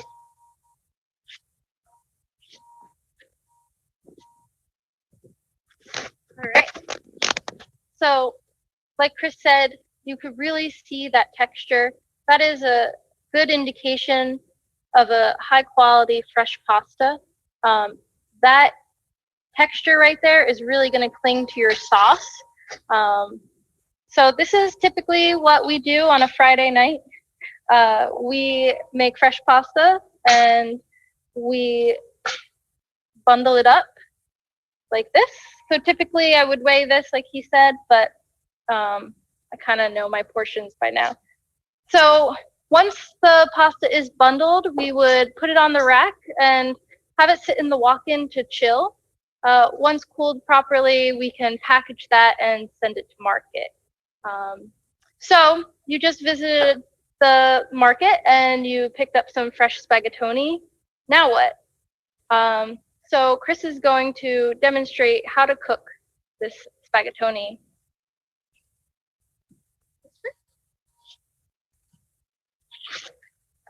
Just be sure that when you take your fresh pasta home, whether it's from us or another producer, that you are storing it properly. The packaging will tell you how to store it. Unfortunately, it's easy to overlook that information, but it's really important. Fresh pasta like this needs to be kept refrigerated for about a week, maybe a little bit longer, or frozen for much longer than that. So when you buy fresh pasta, the rule is plan on eating it within a week. Only buy what you think you can reasonably consume within a week. So for carbonara, this is a very traditional Roman preparation. The ingredients are very, very simple. We have guanciale, which is cured pork jowl or pig jowl. You can see how fatty it is. That's actually what you want in this case. Guanciale definitely has a distinct flavor, and I would choose this over pancetta for a preparation like this.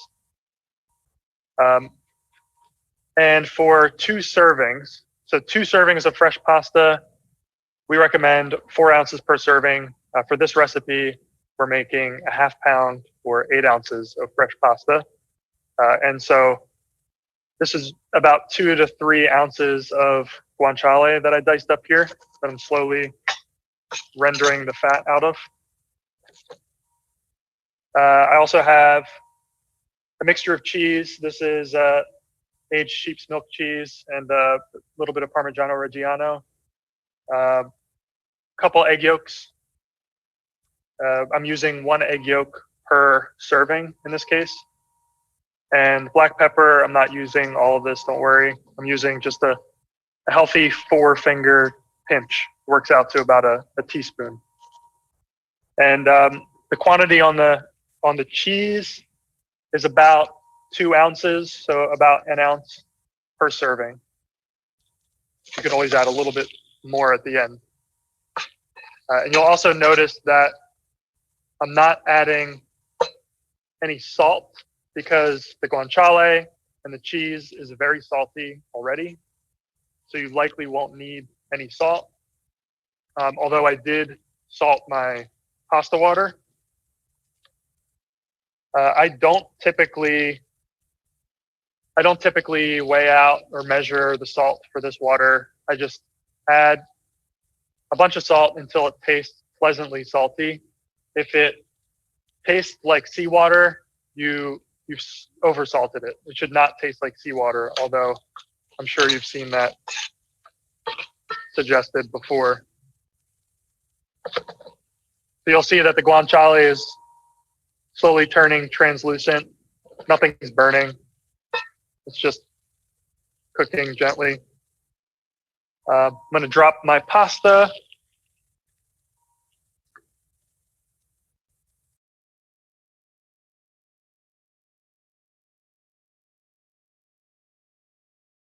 And I'm setting a timer for 6 minutes.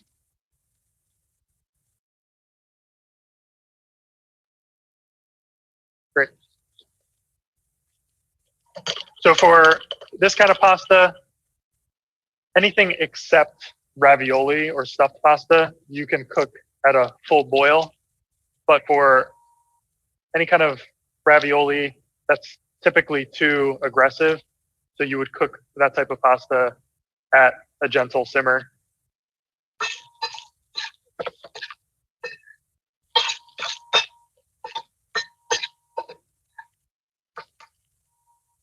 All right, so while that's going, pasta's working, we can mix up the sauce for the carbonara. I have my egg yolks.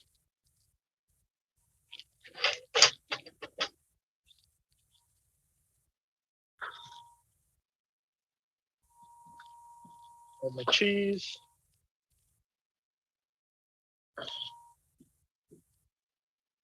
Mix this up.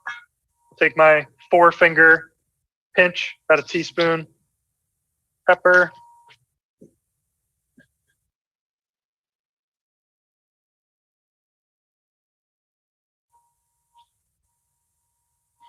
I'm aware this does not look like much right now. It's okay. It will shortly.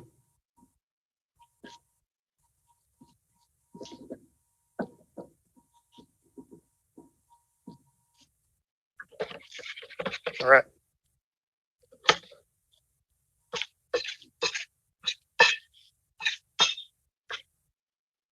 So since guanciale is so fatty, you may not want to include all of this rendered fat in your sauce. Some of this rendered fat will be added here as well. So I typically pour a little bit off. Guanciale has a very strong flavor. Delicious, but a little bit goes a long way. So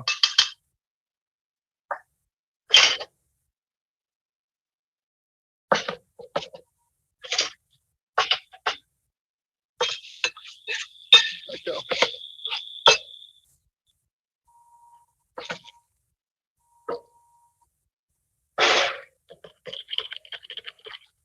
So I'm not sure if you can make this out in here, but this water is very cloudy.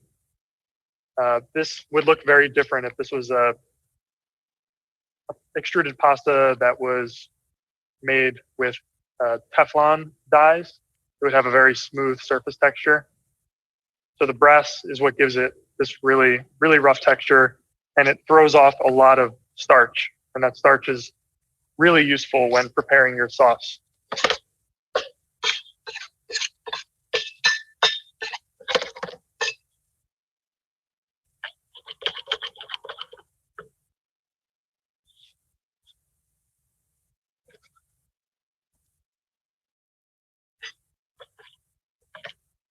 All right, I'm going to add a little bit of this water to loosen this up. Just a tiny, tiny amount.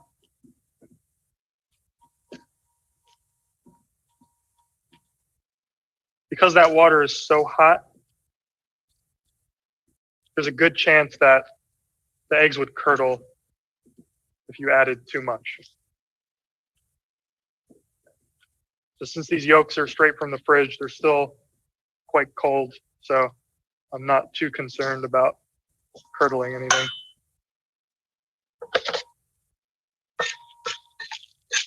This is almost done.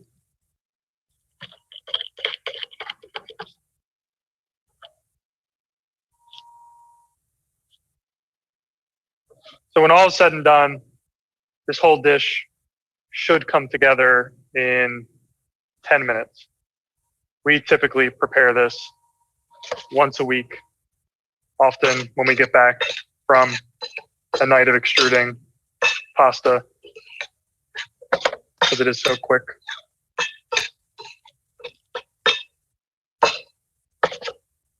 All right. So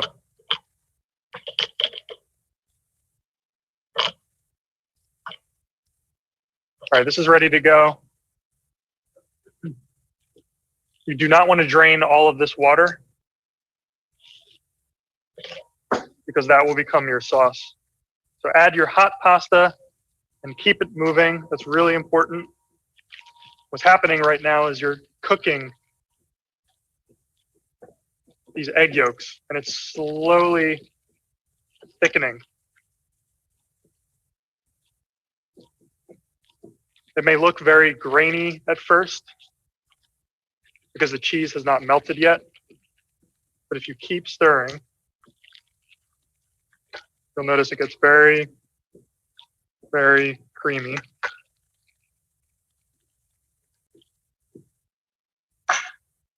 Guanciale is done.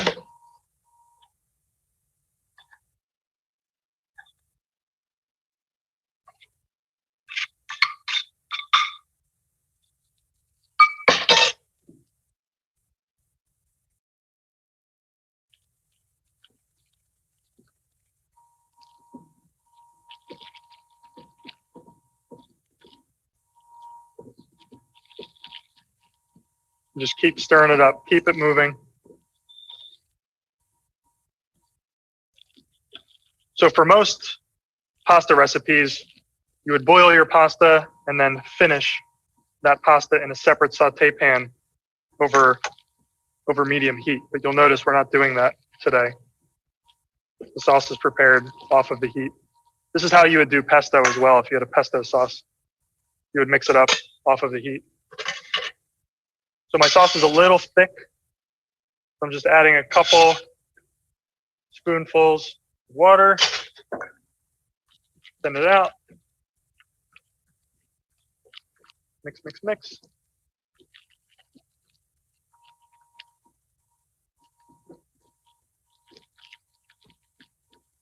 And at this point, you can adjust your seasoning if you need it. You most likely will not.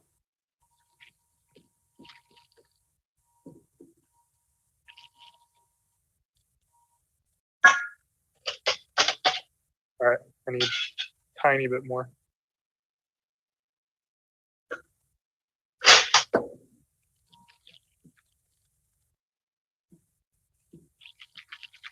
It tends to thicken slightly as it cools.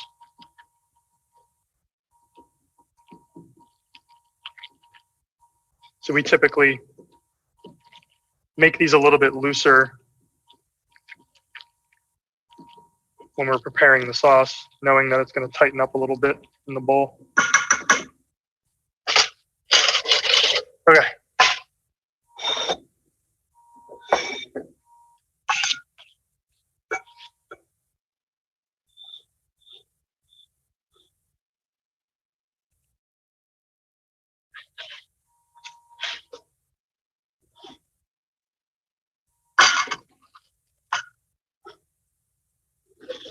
There it is. Spaghettoni, carbonara, guanciale, some eggs. These are all pantry items that we have around all the time. All right, let's do it.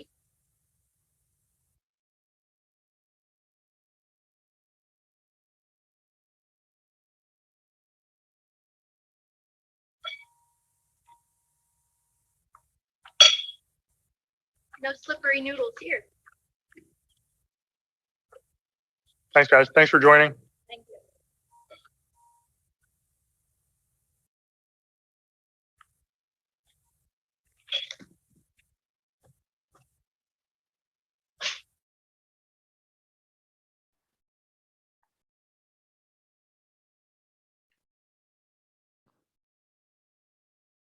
Hi, Chris and Gina. We're so glad to have you here. Hey, Chris and how are Gina, you? are you here? Okay, you're Hey, here. I'm here. Are you too busy still eating pasta? You're just like Yeah, keeping it you know, going? we're stuffed now, ready for a nap. That's fantastic. Yeah, your amount of self-control with your pasta making is just it's impressive. So it's absolutely beautiful, and I'm really so engaged on so many levels, especially. Oh, we can't see Gina, can we? Where is she? Oh, there she is. Here. Hey, And I love how you both talk about your the connection to the health benefits of food. And I really hear you focusing on that a lot. So I wanted to hear a little bit about your story, about what connects you to this work, and the health side of things, the grain side of things. Like what has been the thing that moves you through this work with grain and making food? So I kind of want to answer first, because I feel like I was the one that developed an obsession for working with fresh flour. In the beginning, it was more in the baking and bread realm, but I had bought a small tabletop grain mill years ago, and was sourcing as many different grains as I could find, not just from this area, but from all over the country. And that soon started to really take over our apartment. We started to use, we were using fresh flour for everything. And I had these white buckets all over the place. And at one point, I think I counted like 17 different varieties of wheat. And anyway, so we realized that nobody was really exploring freshly milled flour with regards to pasta outside of a restaurant setting. Mark Betry has become known for using a lot of local grain in his pasta. And there are some others too, but we really wanted to share this kind of product with more people and make it more accessible to our area. You know, we're still a really small company, so we're not very wide reaching, but you know, that's what inspired us to get into it. That's wonderful. Well, yeah, your obsession from the craft definitely shows through, and in every conversation that I've had with you, Chris, it's really inspiring. So you both are definitely collectors, as well as you're curators as well. So in preserving our food history. So did you both have any formal training? I'll start with you, Gina.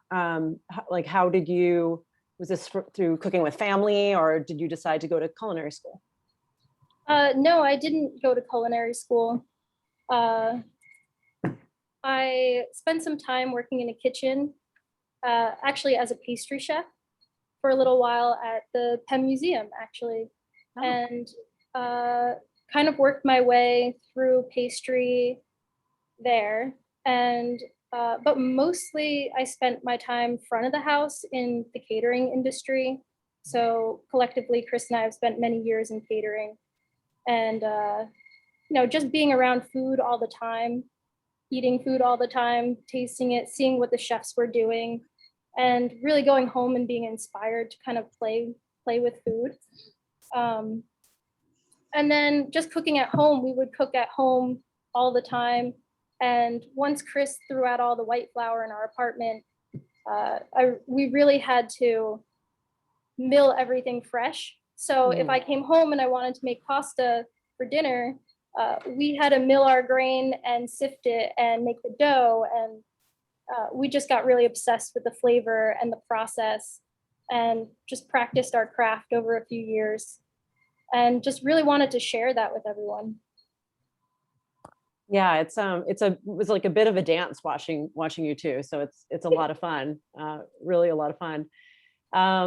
And so when you go from that, you know, small curator kind of mind, and then you're turning this into a business, of course, we know, like, from the hobbyist to kind of transitioning, that's quite different. So two questions actually that came in from folks in the audience, and one of them is, would you recommend a small pasta machine to start with for the serious home pasta cook?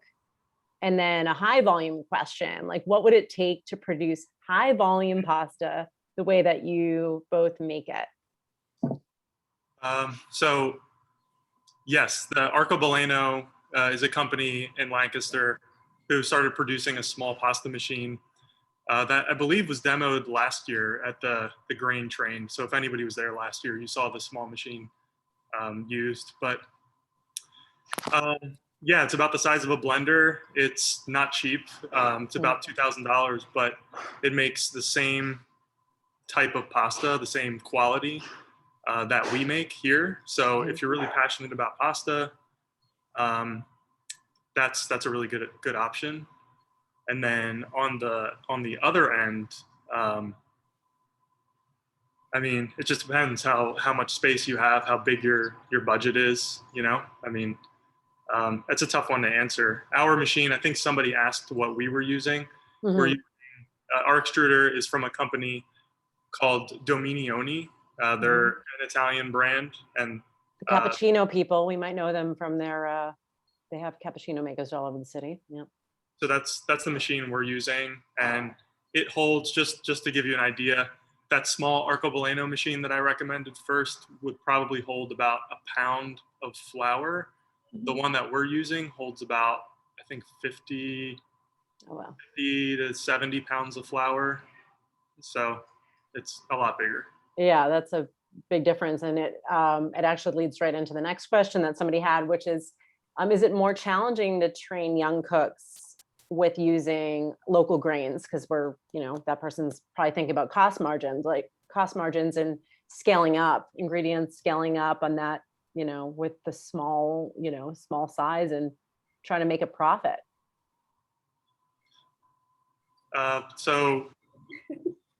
Yes,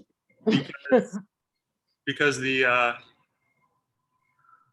your recipes are constantly evolving. Yeah. I think I heard some of the other presenters say something similar, that the same grain that is harvested from the same place on a different year may have different characteristics. Yep. And you as the producer need to just adapt and constantly change. So we haven't really had to train anybody yet. It's just the two of us still. But that's going to be something challenging for us when we eventually do bring somebody else onto our team. Absolutely. And I think about when you're talking about the training and like kind of that consistency variable of like, just, everyone wants this like perfectly, predictability that we want in markets. And I think our real jobs are almost like training our customers and training people of like what realness is, what true grains are. And we have such a beautiful opportunity talking to makers like you and everybody who's a part of this day, from our millers to the end use, and like what is good food, So we're going to get into some questions about usage. How does non-commercial flour pasta function differently in preparation or cooking? I would say that a commercial pasta is going to just act differently. So if it's fresh or dry, we're not drying any of our pastas. So for us, it does cook quickly, but we're using fresh flour, and that really does affect not only the flavor but the texture. So it's a little softer in bite. You're not going to get that al dente texture where you would with a store-bought dried pasta. And you don't get as much starchiness, like Chris said in the video, when cooking it. Yeah. A dried pasta will take longer. It doesn't really provide as much starchiness to the water. But really, in terms of the flour, you can be using the same grain, but the way it reacts can be different from time to time. So in the shop, we check the humidity and make sure that, if we need to tweak our recipe in a way, it really does affect how the pasta comes together. But in terms of preparation, a fresh pasta is, I think, easier to work with. Well, maybe not, because it does cook very quickly. So you have to keep an eye on it. A lot of these pastas cook within 3 minutes. Sure. So a few minutes past that, and it's a little mushy. Nice. And this is a really great a great question and a topic that I really enjoy. So this person says, we could ask this question to any producer sourcing local, thoughtfully grown ingredients, but especially in a traditionally pasta heavy city like Philly, do you think that customers perceive value of local grain, small batch pasta in line with the price that you charge, make it a viable business? Oh, that's such a good question. Yeah, it is. We're still trying to figure that out. Yeah. I think companies like ours and like Lost Bread are teaching folks slowly that there's really true value in these products. It's really helping our local economy, and it's better for us. So I think that people are slowly coming around. Hopefully, the more people buy our product and support local grains, the more accessible it is, the prices will come down, our prices will come down, and we'll see more products like ours. Absolutely, yeah. And it all goes back to creating that demand and that education, I think is so critical, and we know that takes a lot of time. We're wrapping up with a few questions here. So let's get into like a little bit of the cooking process techniques. What is the impact of pasta cooking in a basket versus straight in a pot? Like we always see that in the restaurants of everyone doing the baskets. Nothing. Efficiency. It's efficient. And so I feel like typically in a home kitchen, people use a colander and they will pour their pot of pasta in the sink in a colander, and really you're discarding all of that starchy water. Yeah. Which, I mean, that's like liquid gold right there. You could really use that to bring together a sauce. So out of efficiency, we like to use a strainer. Sometimes we use like a little scoop, perforated scoop, or tongs are fine. But it's really for efficiency, and then you save that pasta water. You're not throwing it down the sink. That's great. That's great. And just kind of keeping that whole closed loop system. And speaking of closed loop systems, my final question to the both of you are, how do you work with your local farmers and millers and everyone? And I know that's obviously a big part of why we're all here. Like, how do you work with everyone from the grower to what you're putting on the table? How do you integrate that in your business? Well, because we're selling exclusively at farmers markets, we're developing relationships with the folks that we're setting up right next to. So we source a lot of our ingredients directly from the farmers when possible. But on the grain side of things, we've just identified a number of local sources that provide us with a good product. Castle Valley Mill and Small Valley Milling. Lost Bread sells us some amazing flour. So we just work directly with the producer or the miller whenever possible. That's great. Yeah, I come from a farmer's market background, so I definitely, the value and missing those days of literally having everyone right there in front of you is such a beautiful thing. So I can't wait till we return to that soon. I want to thank you both for sharing your stories, your time, your obsession, your love, and your amazing food with our community. So thank you again, and we'll see you soon. You're welcome. Thank you. Thank you for having us. Bye, of course. So I just want to let everyone know a little bit about an evening event tonight for those of you who haven't secured your tickets yet. We have the Ancient Alcohol event tonight. So here's a chance to learn more about the dynamic and interactive tour through the history of beer.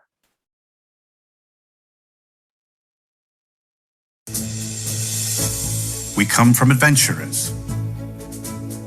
We come from explorers. We come from inventors, scientists, and warriors. We come from scribes and leaders and makers. We come from community. We come from family. The Penn Museum brings our story to light. For 130 years, the Penn Museum has excavated the treasures that tell our story. Now, with the launch of our Building Transformation campaign, we are embarking on perhaps our grandest excavation, revealing the museum itself. Over the next several years, the museum will uncover long-hidden architectural secrets, reinstall thousands of artifacts, and bring the wonders of our own collections into the light and accessible to all as never before. Perhaps the crowning achievement of our renovation will be the reimagining of our Egyptian galleries, where we will, for the first time, be able to erect the entryway and massive columns of the palace of the pharaoh Merimta at full height. It will be dazzling, unparalleled, the only pharaonic palace you can see anywhere outside of Egypt. What an extraordinary moment for Penn. This is a majestic fusion of art and engineering. Built for the son of Ramses II, it will be a Philadelphia landmark and a magnet for visitors from across the world. There isn't anything like it. Scholars around the world come to the University of Pennsylvania Museum to study these pieces. They are very important. Everybody knows about them and everybody includes them in their research. So what we work on here, it's not the same things that you see in history books. It's the physical remains that people leave behind. So in many ways, it's much more personal than what you get because it's everyday people, the things that they use, their cups, their spoons, and it helps give you a better picture of what everyday life was like. Whether you're in grade school or graduate studies, coming face to face with artifacts of this magnitude brings history to life, vividly. My students get to have an experience looking at artifacts and being able to prepare themselves for the museum. And then when they come here, they get to learn how Egyptians make mummies. They get to see the incredible Egyptian galleries that they have here. Reading about something in a textbook is one thing, but to be able to come into a space where the past meets the present, that's a really special experience. I love the Penn Museum for 3 reasons. It encourages curiosity, promotes learning, and celebrates diversity. Learning from history gives us a deeper understanding of who we are and who the people around us are. It gives us a much stronger culture, a much stronger society, a much more forgiving society. It makes us better people. Every day, we are discovering, preserving, interpreting, and understanding a little more about where we came from. We want everybody to know we house your story, so this is your home. Join us as we mount an extraordinary expedition that will bring Penn Museum itself and all of its treasures into the light.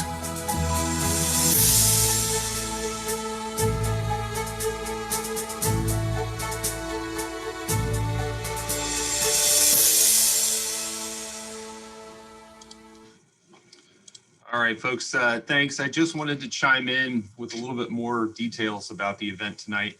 I am fortunate to be one of the co-presenters for an excellent event that I've been a part of in the past.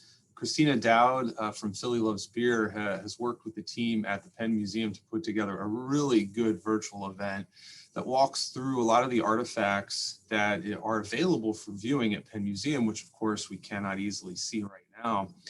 But working with Cristina, the folks at Penn Museum have really worked to curate a 6-pack that kind of goes through and helps tell the story of the earliest cultivation of grains, bread making, and beer production that has been prevalent throughout ancient times and our history. And folks like myself, John Trogner from Trogs, and Jason Perkins from Allagash step in and have a few things to say along the way. And it's a really great event for engaging the audience members. It's one of the best run virtual events that I've gotten to be a part of, and I hope you'll consider joining us for that as well. Just a reminder, it is a separate ticket purchase. So if you haven't yet gotten your tickets, you can find that link in the chat. And I hope to see you there tonight for some happy hour drinking. Well, it'll be after happy hour, but looking forward to drinking with you virtually tonight. Back to Amanda. Cheers. Thanks, Matt. And again, another thank you to the University of the Sciences for hosting such an incredible day. as well as Deer Creek Malt House, who has been putting this together. So we're very grateful to bringing all the partners together in the community and being strong here in the state of Pennsylvania and then beyond, and connecting all of our regions. So now we're back to the grain train. And how many of you have picked up a cook-along kit for an empanada happy hour for the next segment? If you did, now is the time to pull that out. So I'm going to be introducing you to Jezebel Correga, and she's the owner of Jezebel's Argentine Cafe and Bakery in Philadelphia.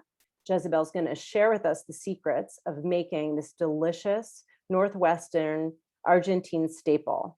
And with that, let's begin the video. Hi, everybody. My name is Jezebel Correga. That's what my face looks like. Yes, I'm Jezebel. Maybe we have been before, maybe we haven't. I'm here to show you today how to shape empanadas. So I'm going to give you a little tour of all the things that I have right in front of me, and I'm going to change this up. And, you know, I'm excited also to answer all of your questions as well in a little bit. So here I have my chicken filling that has some olives and scallions. Here I have my empanada circles. You can see them right here. I'm going to be using this to shape our empanadas. For the other filling that we will be working with today, here I have leeks, and here I have the little strips of cheese.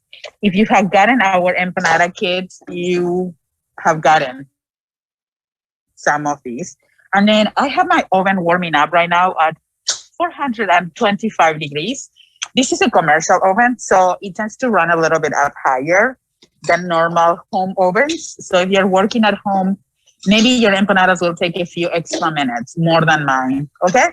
And then here, as I'm getting ready to make the empanadas, I want to show you. Here I have parchment paper with a little bit of oil. I put a little bit of oil so it gets really nice and crusty at the bottom. You don't necessarily have to put the paper, but you can. So here we go. I'm gonna be setting this up so I can show you the empanadas I'll be making. So here we go. Just 2 seconds. I want to make sure, like, when we're doing this, we're all safe, and you know, I can get to make some really good empanadas. So here we go. I have already. So this is a circle. What I usually try to do is put empanada like a filling, like a medium-sized egg. So if I were to put a medium-sized egg here, you will still see around 1 inch all around it. Can I have an egg? Thank you. Here I have someone on my kitchen helping me out. So if you look at the size of a medium egg, you have it still around like 1 inch all around it. So this is going to allow us to close the empanada really well and approximately the amount of filling that you want. So I'm going to put this egg to the side. One easy way to shape the empanadas, to be honest, is to start on the here, right? And then what I do, I just close it, right? And then do this, okay? And that's it. So I know this is not the cleanest, but you're gonna see next time. Then the other thing I do, I make like the Z as in zebra, and I press it in the middle. You see, this happens to me too. Even though I've been making like thousands of empanadas. And you see how I close it? So if you look it up like that,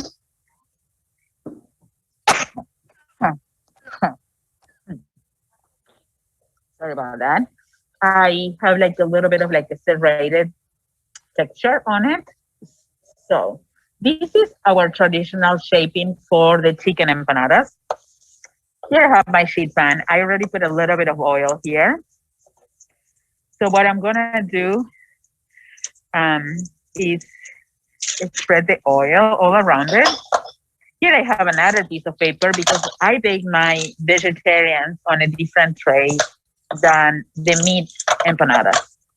And, you know, and I don't cook like chicken and beef in the same tray. We're extremely careful with that. So here we go. I'm going to put my empanada right here. And then I'm gonna be shaping a few more other things. You hear the noise? It's because we're in a kitchen. So I'm gonna keep shaping here. On this case, I'm gonna do it on my hand. So when you do it on your hand, it's maybe a little bit easier because I shape it right in the middle. You see that I have around a little under an inch, and then I create a corner on my circle, and then I go and I close it all around it. Once I close it, you're gonna see that approximately here, I have like half of an inch.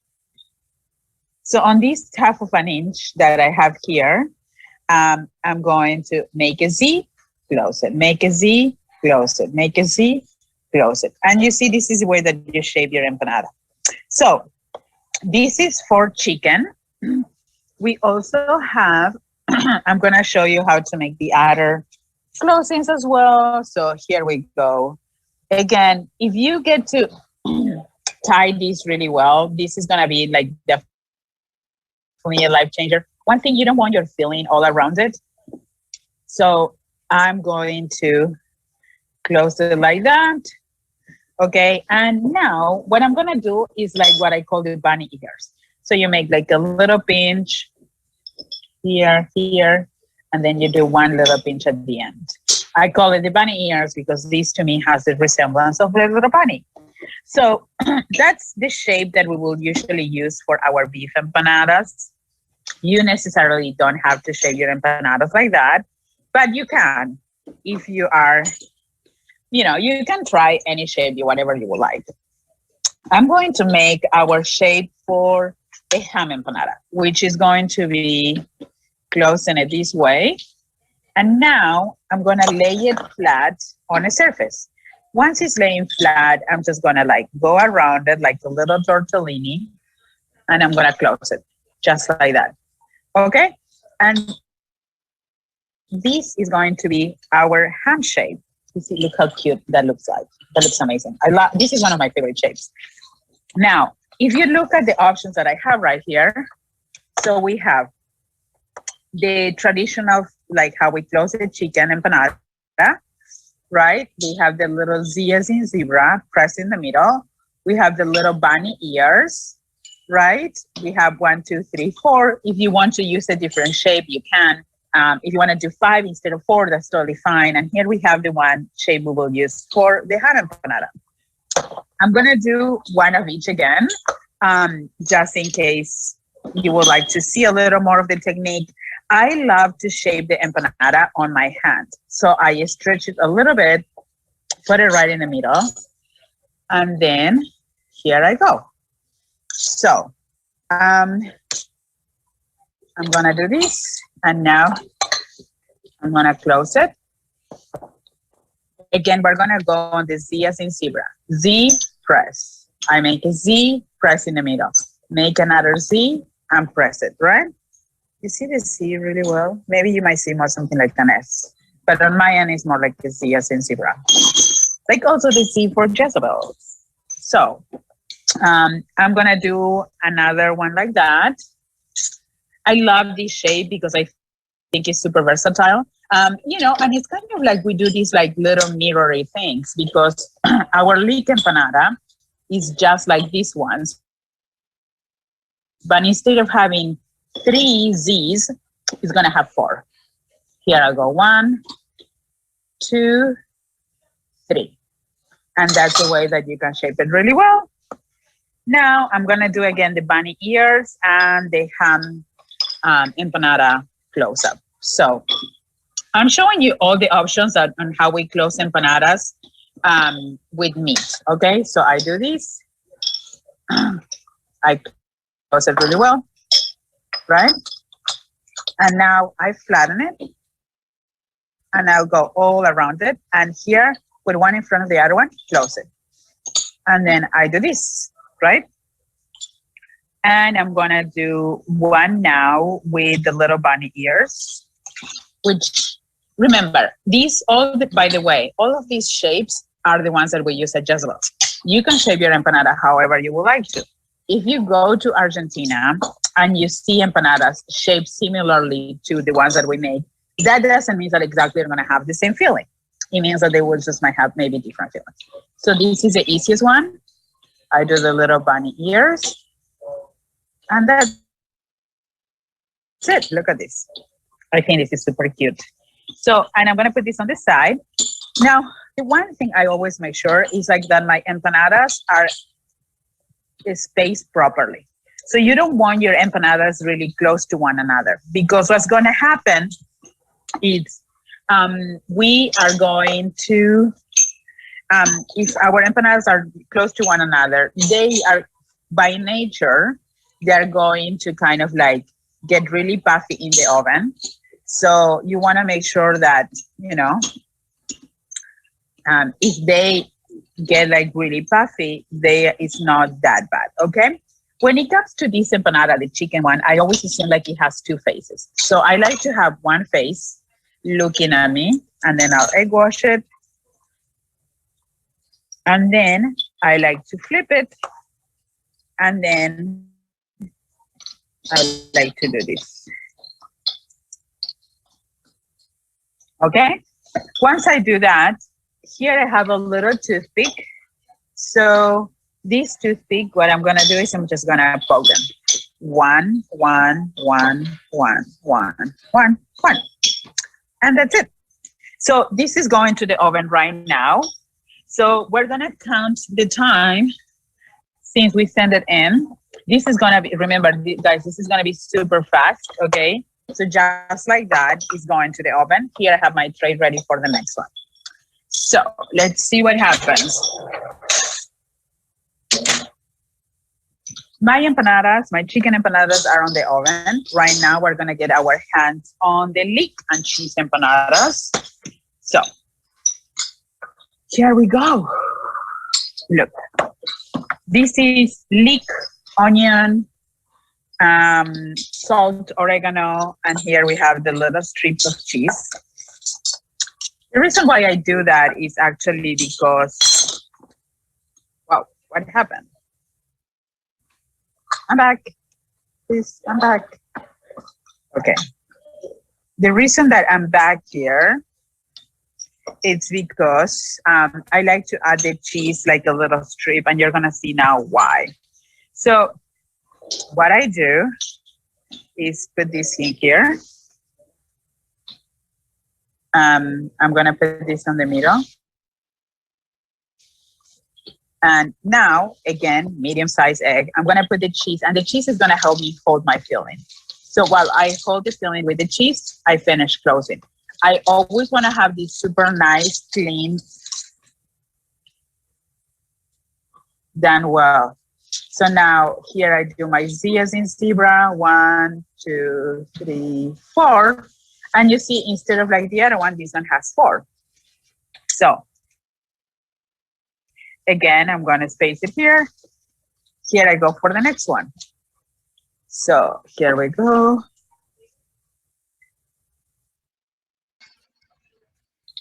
And for this one, we have this. I'm gonna do this. Close really nicely, okay? And I'm gonna go Z, Z, Z. Cool. So now I'm going to do the other one. So here we have this. I'm always default to my medium-sized egg right in the middle with a clean circumference. So I'm gonna put my cheese. If you don't want to avoid the cheese and make this vegan, you can. So you don't do the cheese and you don't egg wash it. So here I close it. Okay. Now that this is nicely closed, I'm gonna do the braid, which actually is like the hardest shape to make. And trust me, these take years. So I'm gonna close it like a little thing.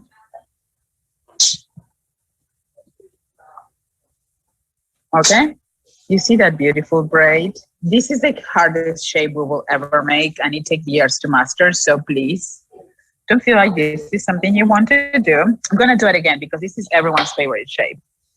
So here we go, one more time.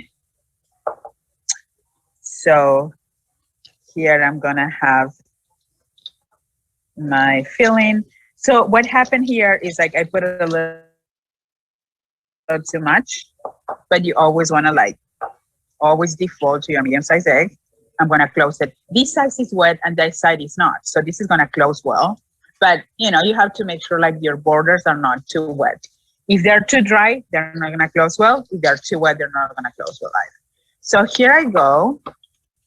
I do, for whatever reason, I went back to the little Z as in zebra. I love the Z's.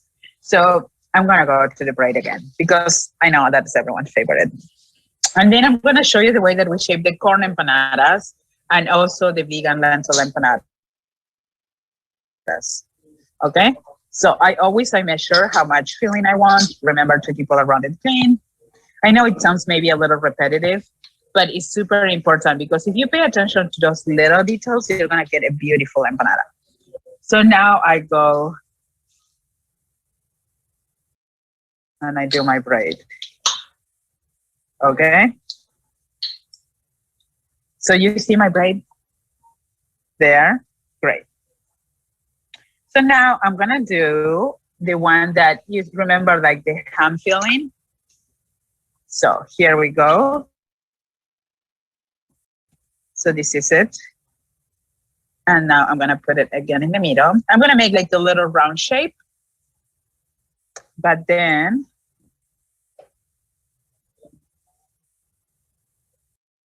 okay, this is gonna be laying flat here, right?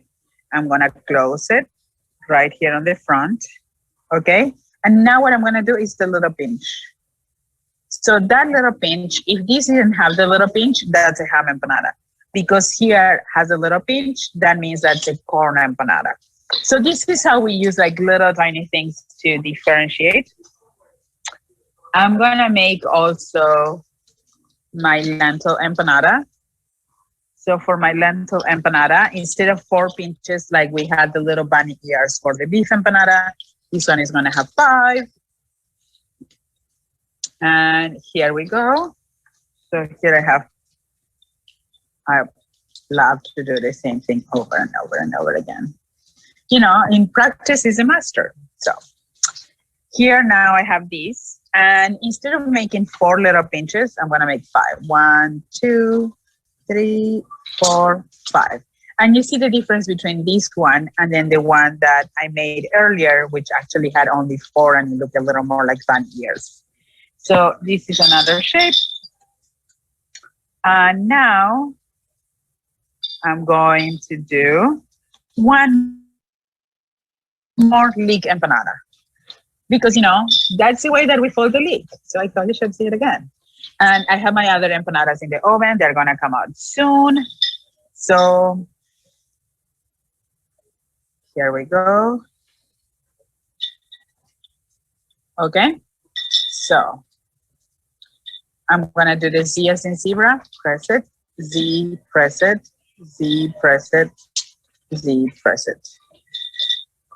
Okay, and now this is gonna come right here.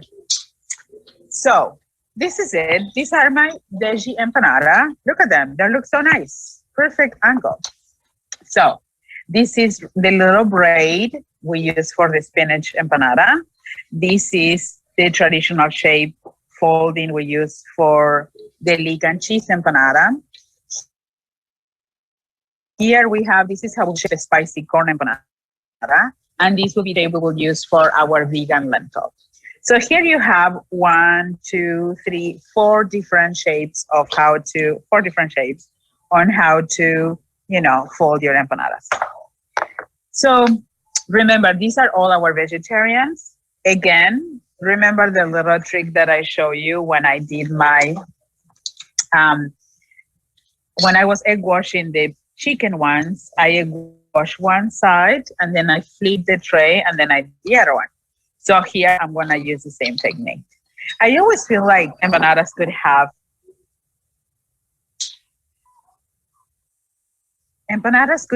either 2 sides or 1 side, or, you know, because I feel like this one, because it's kind of like facing us, have 1 side, so I wouldn't wash behind it. This one the same with this one. This one definitely has only one side because it's pretty flat. This one for me has two sides. So now I'm gonna span my tray and I'm gonna do this. And this is it. And I'm gonna use another toothpick here and I'm going to poke them. This is gonna, so if there is any steam like kind of really building inside the empanada before like super getting puffed, like that's not going to do it. Okay, so that's it. And this is gonna go into the oven. Let me see what the status of everything else is. So,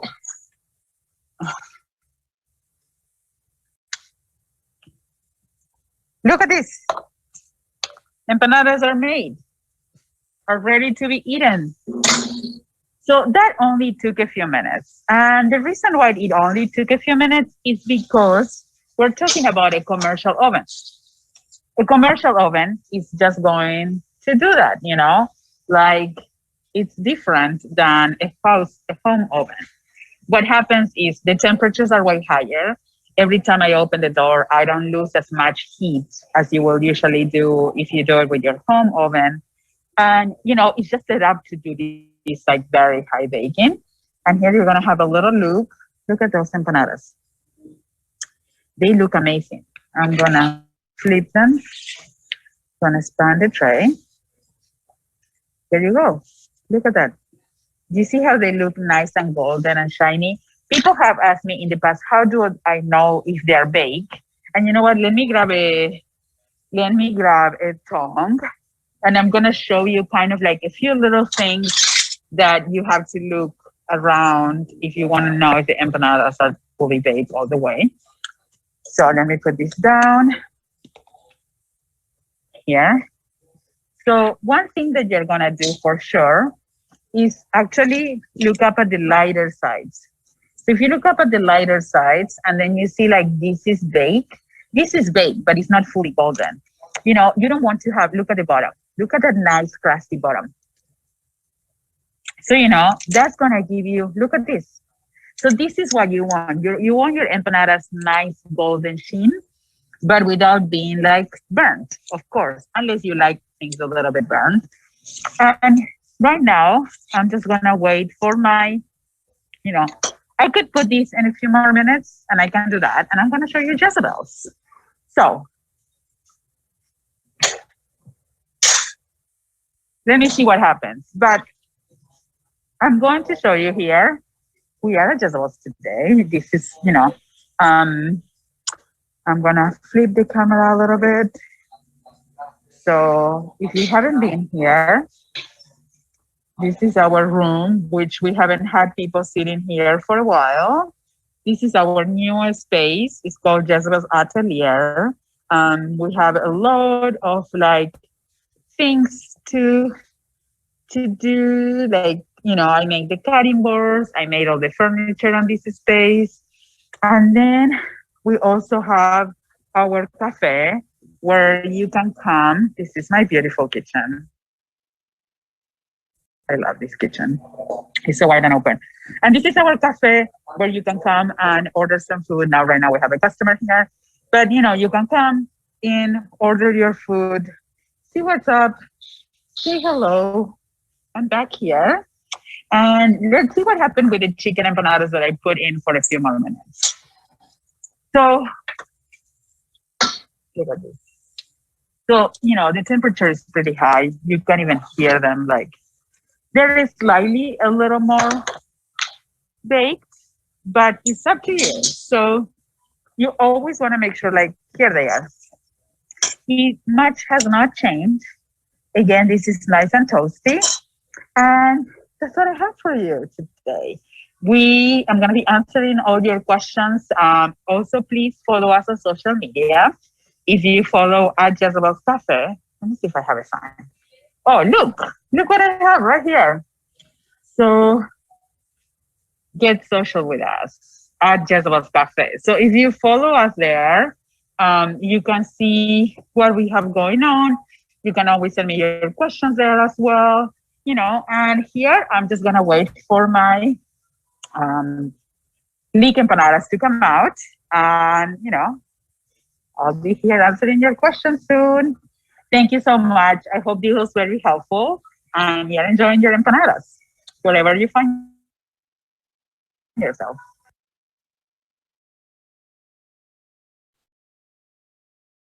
Wonderful. Well, buenos dias y bienvenidos, Yazibel. We're so excited to have Hi. you. Hello. We're very excited to have you here. And thank you so much Yes. for giving us such beautiful detail. And those leek empanadas look extraordinary. I have never had leek empanadas before, so I'm very excited. Great. So are you in your beautiful new space right now? Is that where you're? Yes, I'm sitting at my desk. Okay. It was a long day. Okay. Happy International Women's Day. You as well. I know Amanda. you And too. to everyone who's on the other side. Very good. And I know you were one of the presenters for that conference as well. Is that right? Yes. Yeah. So today we organized this like surprise menu with 15 other women across the city. Wow. So by this point, we already put together somewhere around 250 meals that now they're wow. being picked up across the city. So it's it was an amazing day. Yeah. That's really great. Hi, Well, Peggy. get some friends in the audience here too. I see you have a Yes, lot I of love in the know. chat I box, see which is it. exciting. Well, let's get right to it. So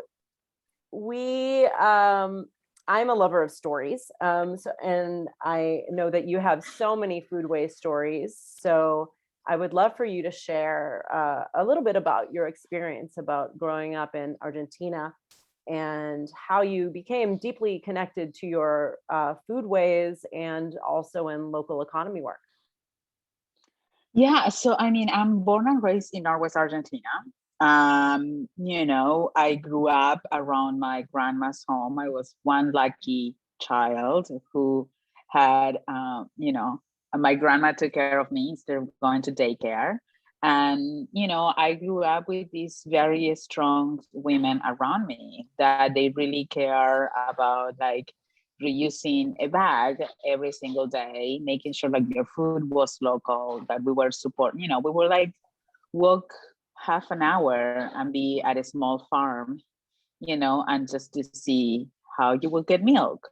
So, this is just the way that I was brought up. But, it wasn't like that for everybody, like people that went with me to school. It wasn't that way. So, in that case, I consider myself very like fortunate to have that experience of like where your food comes from matter. It matters for health purposes. I didn't grow up eating many sweets or processed food. Like my mom never made like a burger patty from a frozen one. So I always had access to fresh food, and it was really important to support the people that was around us.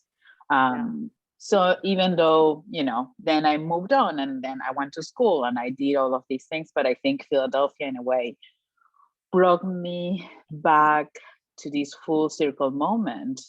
And that happened when I started working with the Grain Coalition, because it was connecting all the dads from way back, and figuring out how do we make a positive impact to the farmers, to food producers, to small business owners. And I think we have something amazing going on in Philadelphia. I'm really proud of what we have in the city. I do too. Yeah, beautifully said. And I think from your perspective here, for being such a hyper local person and having such deep roots back at home, you bring a level of fluency from seeing what it looks like in the life we live here now, and from what was so natural for you that you and I have had conversations about, that you didn't go learn about the farm to table movement. That is very much an American concept of like trying to recall a memory. So, and food is memory. So I think you share that. Yeah. Very much in your work. Yeah, I think, for me that, yeah, that was the way that I was brought up. So that's my normal. And I usually say that about the people that works with me. It's funny because I was looking at my team yesterday and we were 3 women in the kitchen, 2 women in front of the house. And then we have one guy who was like the busboy dishwasher, kind of like being the support to all of us. And that's my normal. Sure. To me, it's not a new normal. That is my normal. So I think I just continue to live that way. And I hope like that resonates with the people that works with me. So when they go somewhere else, that also is the expectation. And I think that's the most important part now. Setting the tone and setting the environment, like what we do is normal. So that's expected that people is going to be treated well when they go to another, they're going to be eating good food, and then we're supporting the people that is around us. And I think the pandemic really highlighted that it's extremely important that we support the people that is around us. Our food, of course, we want to have sometimes food from California, but at the end of the day, if we can have things right here in our backyard, I think it's extremely important as well.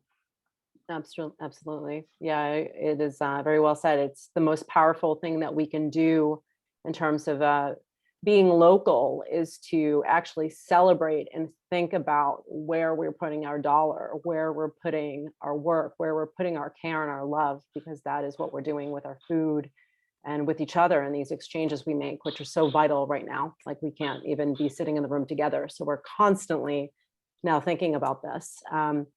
So when, in terms of like when you're working in your space and how do you work with local millers and grain farmers and people in the farm community to support our local food systems and foodways? So it takes a little more time and energy, but that's like, it comes right back to us, working, the relationships are a lot more thoughtful. There has to be a little more planning. It's not just like placing an order through a bigger food supplier or anything. You have to build it in. So I think in a way you have to be very thoughtful about the process and to have a little more patience. This is a big moment for the local economy. So we are all kind of on this, like going through like little growing pains, right? Like, oh my God, we're getting to the next level. And all of those are like growing pains. And that's expected. Like it happens to a human when they're growing, you go through growing pains. And I think like that sometimes is a little bit of like the patience that you need to have when working with smaller producers. And, it's establishing the relationship. And you get so much nourishment from that relationship as well, because you get to visit Castle Valley Mill and you get to see how they grind, how they mill their grain, and so there is a knowledge component to it that to me it's fascinating. So I geek out on all of these things, and it's also having the conversation with people like Claire McWilliams, which, I admire so much her work. The bread that she makes is amazing. So I think it's just establishing the relationships and investing time and energy, being ready to, I'm not going to say selective, but a little picky on where my time and my energy goes. I like to say discerning, because discerning, yes, powerful, yeah. Yeah, I love it. I love the word discerning. I'm going to steal that for future talks, because I think it's super important to think it all the way through and how it makes an impact to the person that works at the milling, at Castle Valley Mill, and how all of this money always end up coming back to the community, to the people that live around you. Absolutely. So let's we'll zoom out and we'll go back in and we'll go, we'll then zoom out again. We do have a lot of questions about, people want to know your secrets, and how you make your food, and people love your empanadas. So we have a lot of questions about, how is your dough made? Specifically with like the ingredients and the technique. First of all, it's super easy because you just need water, flour, oil, and salt. So those are the ingredients that we use. Okay. Sometimes we use a little bit of white wine vinegar if you know that you're gonna use your dough within like 2 or 3 days, and you're not gonna use it right away. So it just helps that as a preservative. But it's not a chemical preservative. It's just to keep it like super like nice and crispy, clear and clean and white. So that's the one thing we do. We start with flour. I feel like I want to go into my kitchen and make a demo of this. We start with the flour, we make a hole in the middle, we put the oil, and then we pour hot water on it. And the ratio is approximately 50% if you're using 1 kilogram of flour. Bakers will work on metric system, cup systems, pound systems, all of these things. But this recipe is very easy. If you do 1 kilogram of flour, you're gonna use 500 of, you're gonna use 50% of water. So which means 500 grams of hot water. And then for oil, I believe you use 0.02. So that will be a 10%, which means 100 grams of oil. And I recommend usually a neutral olive oil, the one that you use for cooking. So I wouldn't use any fancy oil, or rapeseed oil or canola oil, which we do have amazing local organic canola oil in the area as well. That's right. And then Susquehanna is one. Yeah, Susquehanna, absolutely. You can just grab a spoon and start mixing. You know how you mix when you make pasta, how you start like kind of slightly bringing in all the flour. So you can use the same technique. And then, once it start getting a little more lumpy, then you're gonna get your hands and start kneading. And, it might take like 3 to 5 to 7 minutes to get it super nice and smooth. When you make with pasta dough, you're just gonna like let it rest, and it's good to be rolled. So it's actually, and even though if you over knead this dough, it's gonna be fine. But you want the dough to be super like nice and soft. You don't want it to have like little lumps or anything.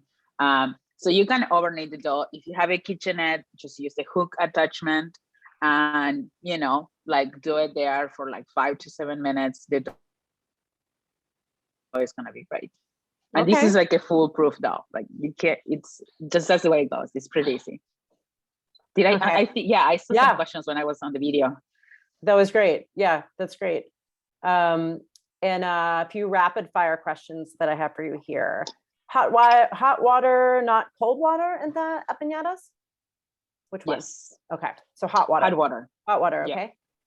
And then who taught you how to make your empanadas? Was it your grandmother, your great-grandmother, a friend? I haven't met my great-grandmothers. So it's somewhere along, this is something that I grew up observing from afar. As a kid, you're like, your duty is to maybe make some circles. That's as close as you get to, it's like, my grandma and my mother, they were the ones like cooking and mixing the spices and like being by the fire. So all of this is like an evolution and a recollection of the women in my family.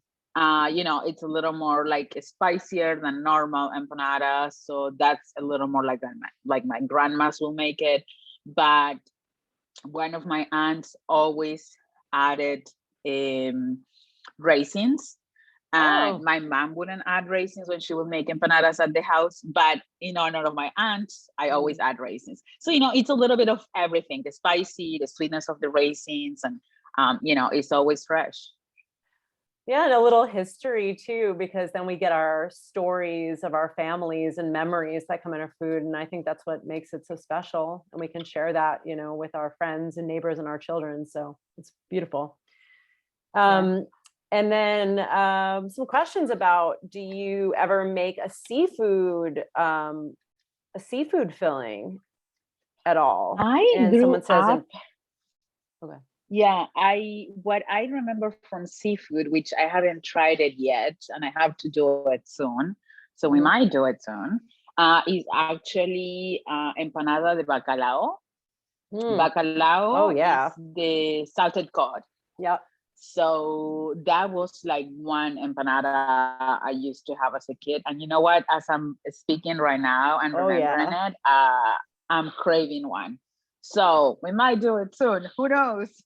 Leeks and bacalao would be, that sounds incredible. Yes, indeed. Do you have favorite shapes that you work with? I think in your video you said you have the Z shape, so that's everyone's maybe favorite shape. Yeah, I'm gonna go for the braid. I think the braid, it takes so much finesse and work to get it right. It takes a lot of practice, but it's like such a beautiful, elegant empanada. So for me, the braid is number one. And if you come to Jezebel's, you ask for the spinach empanada, which that's the one that has the braid.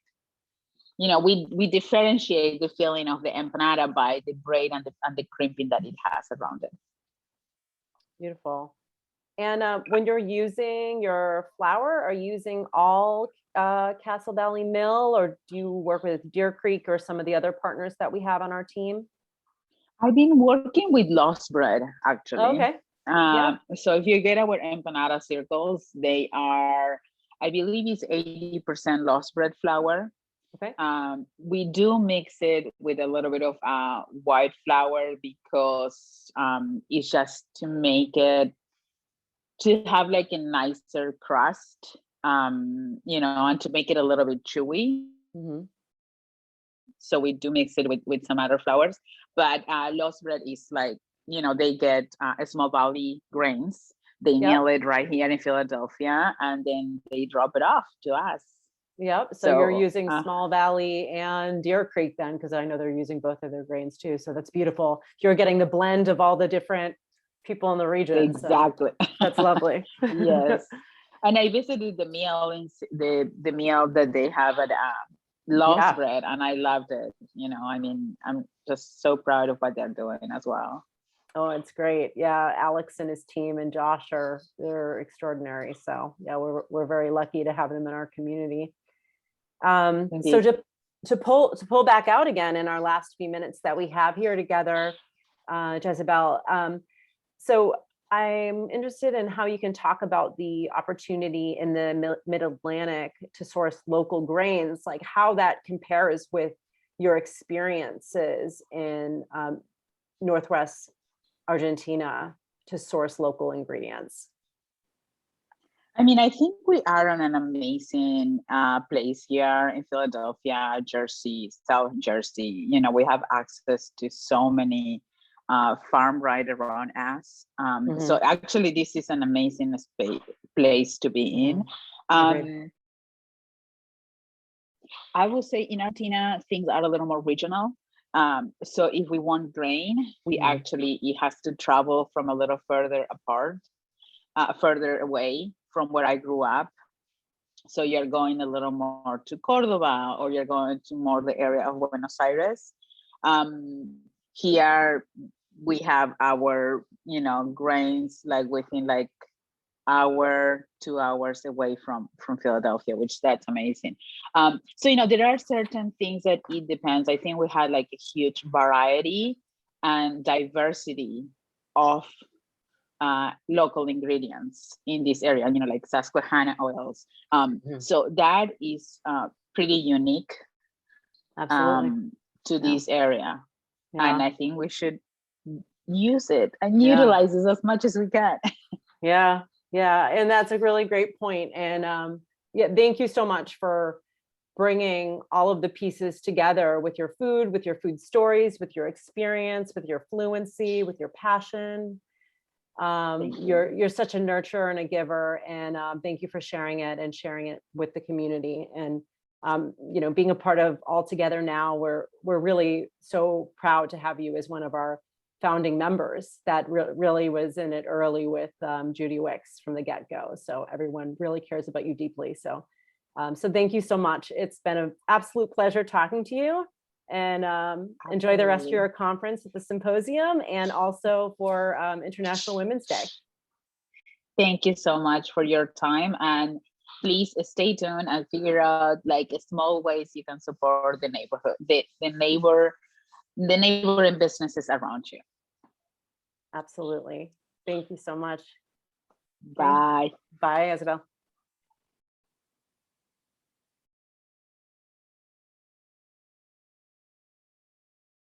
Wonderful. Well, that was a beautiful conversation and so many great conversations today. And we actually want to take some time to support and recognize a major sponsor for this year's symposium. And we're going to go ahead and put direct link into our chat so you can check it out to learn about their services and their marketing services that we all need in this digital world. And when we're talking about sponsors and we're talking about businesses, it's all about relationships, as we were talking about just now, and that we're cultivating relationships with the folks who work to support our local grain supply chain economy and food economies. So please check out the link in the chat and support directlink.com.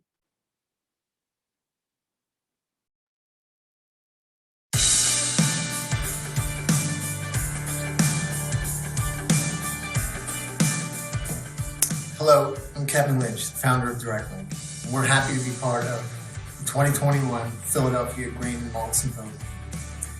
We wish we could be together with everyone at this year's event, but it looks like we're going to have to keep moving forward virtually for just a little bit longer. Now, I wanted to take a quick moment to introduce you to DirectLink and explain how we can help your business. DirectLink is a software company based in Bucks County, Pennsylvania. And we help organizations with their digital marketing and customer relationship management efforts. We've built a unique software platform that simplifies digital marketing by offering email, social media, customer relationship management tools, and more, all in one place. Now, we all know how important it is to engage our audiences via social media and email, but doing so effectively is much easier said than done. Having different logins to different platforms and having to log into all these different places to get your work done is not the most efficient way to work. It also makes it very difficult to understand what is and what isn't working. This is where DirectLink can help. Our platform is a one-stop shop for the tools to help you manage your digital marketing across multiple channels. With DirectLink, you can send custom, branded, and professional-looking emails quickly and easily. You can post and schedule posts to your social media accounts from one place. You can automatically segment your audience based off of customer activity and engagement.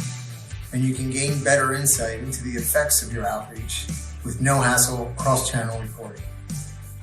Save time and money, work more efficiently, gain better insight. These are the benefits of an all-in-one digital marketing platform. And finally, it's worth mentioning that when you join the DirectLink community, support from a real person on our team is only an email or phone call away. We take great pride in the level of support that we offer and consider our role as one that empowers our customers to accomplish the goals they're reaching out for. So, if you're interested in learning more about the DirectLink platform, you can visit our website, give us a call, or send us an email, and we'll be happy to answer any of your questions. We're looking forward to gathering in person for the Grain and Malt Symposium next year. But in the meantime, enjoy the rest of the event, stay safe, keep moving forward, and from our team to yours, cheers.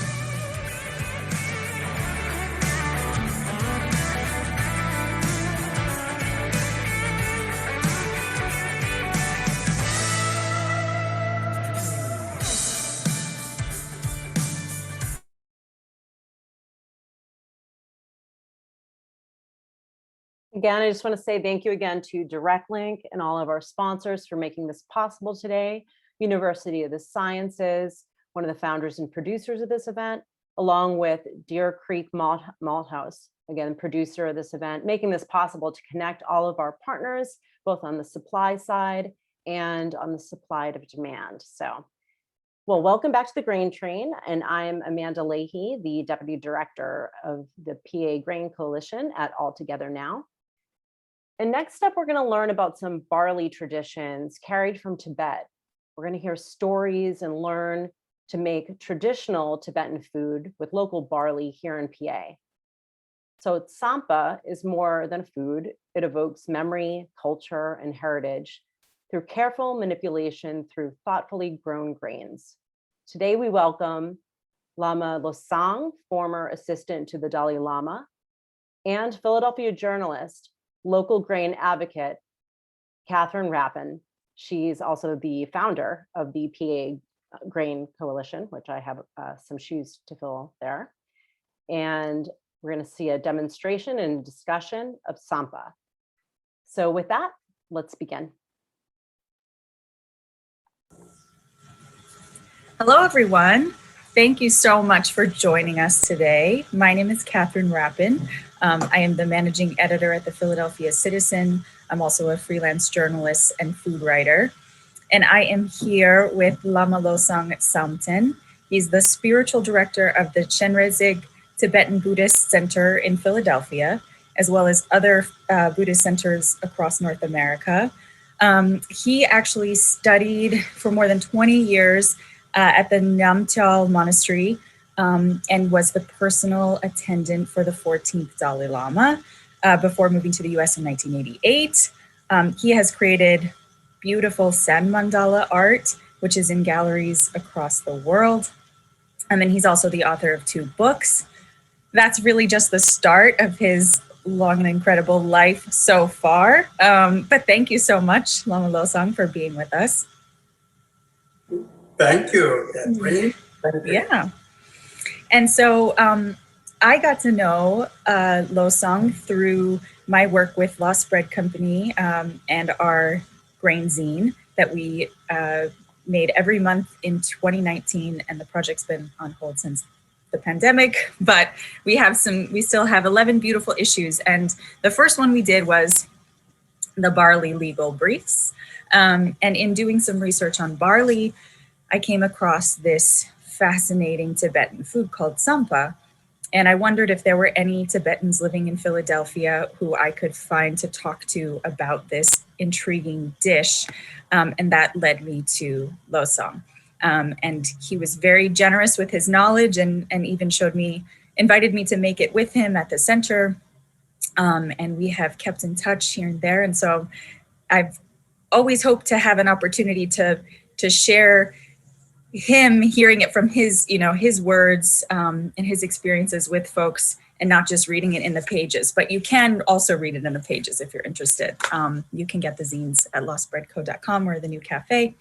But I think we should start first with maybe the question on everybody's mind, which is, what is tsampa? So can you describe it for us, Losang? Well, tsampa is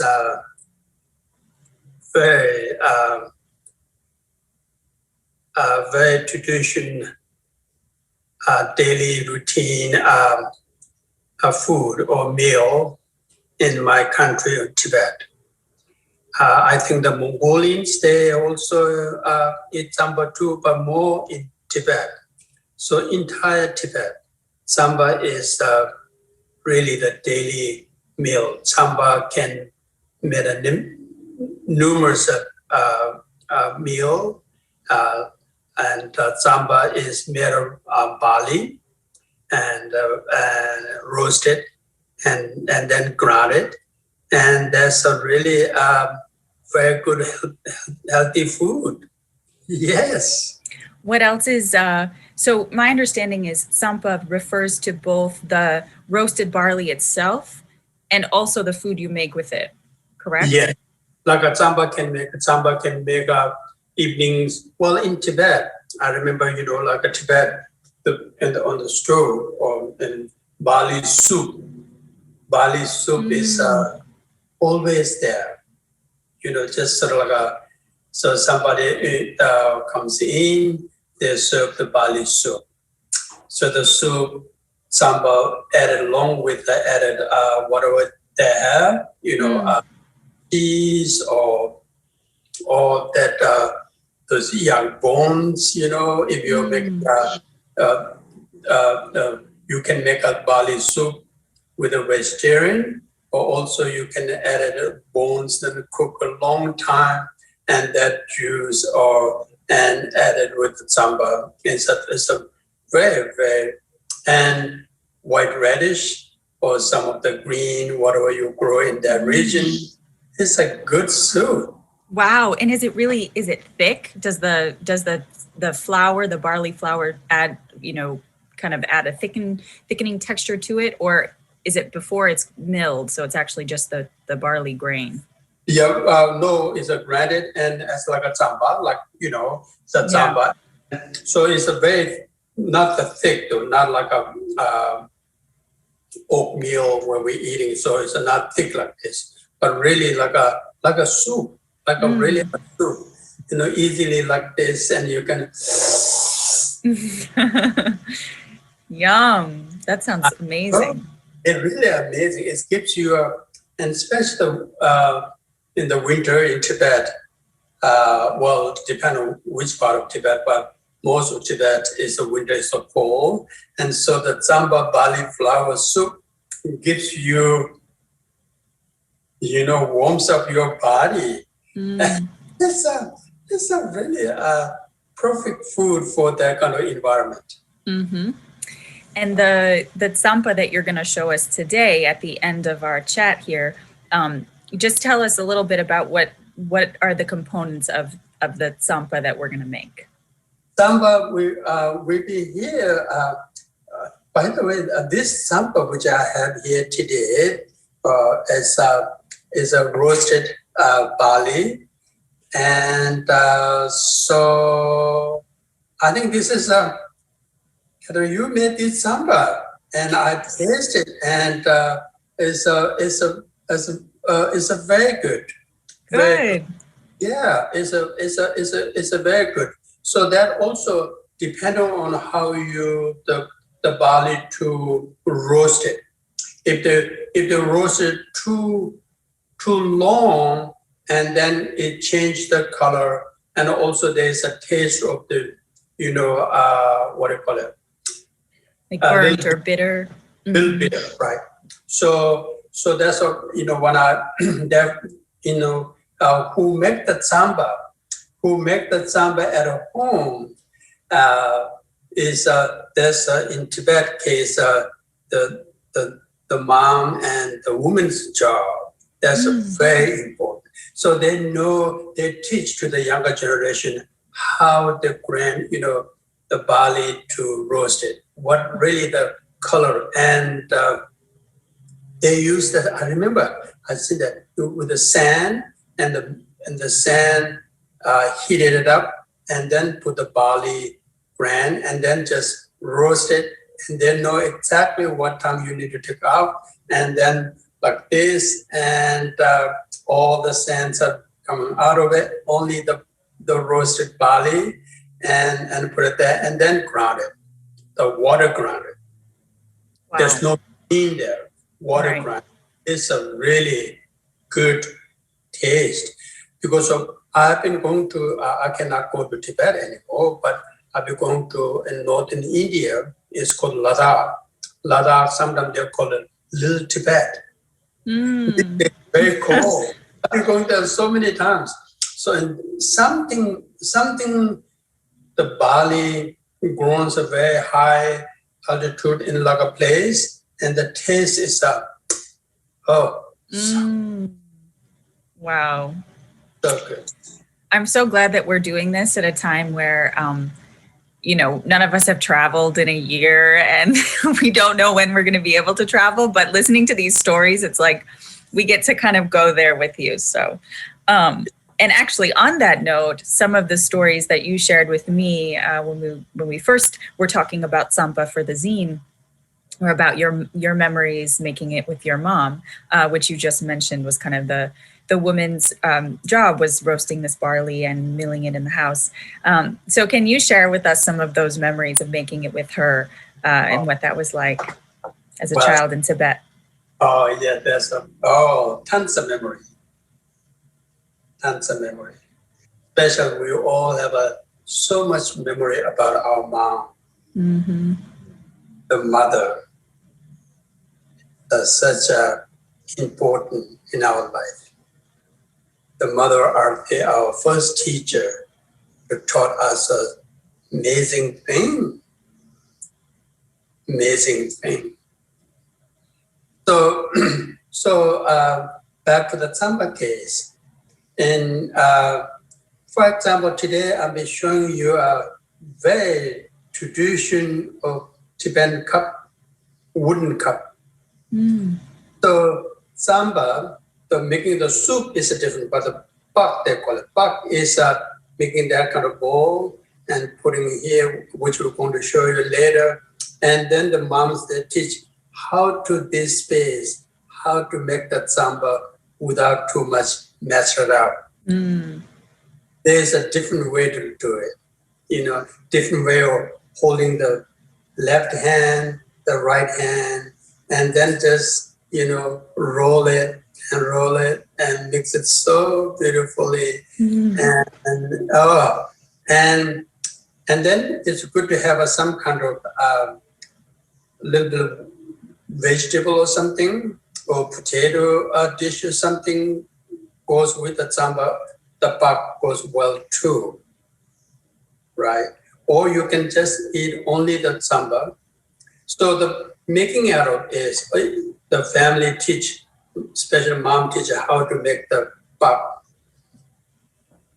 And in the beginning, anything when we're learning, even just how to make the samba in one small bowl, you need to learn. But in that also they call a puk. Puk is like some kind of the leather container, holds like this, and put the tea and the samba and roll like this, and that way just making here and then open it and then ready to go. So that's easier for kids when you're smaller, and it's harder to not just make a mess and get the flour everywhere and spill the tea and smear the butter. Exactly. And especially people who travel, they made that because it keeps it warm inside a lot longer. Very, very practical. They call it puk. Puk means it is the leather, the yak or sheep leather, and made it very small. It's like a bag. Sort of a little pouch. Exactly. Nice. Smell. Minute they open that, it smells. And these things came from the generation to generation. The puk they use you've been using many previous the parents before. Wow, that's amazing. Do you still have any at home? No, I don't have any of those. What I have now is for special today. I'm sharing with you my cup. Beautiful. Yes. Will you tell us a little bit about where you spent the first 5 years of your life? What was the family farm like?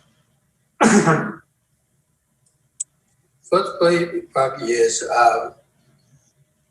fortunately, I have spent time in my homeland in Tibet, which is the western part of Tibet. And so, really a big family. I have many uncles, and each one has a big farm and lots of animals and lots of land. Back then in Tibet, though, the land, anybody can have any land you want. Anyone you want to build a home anywhere you want.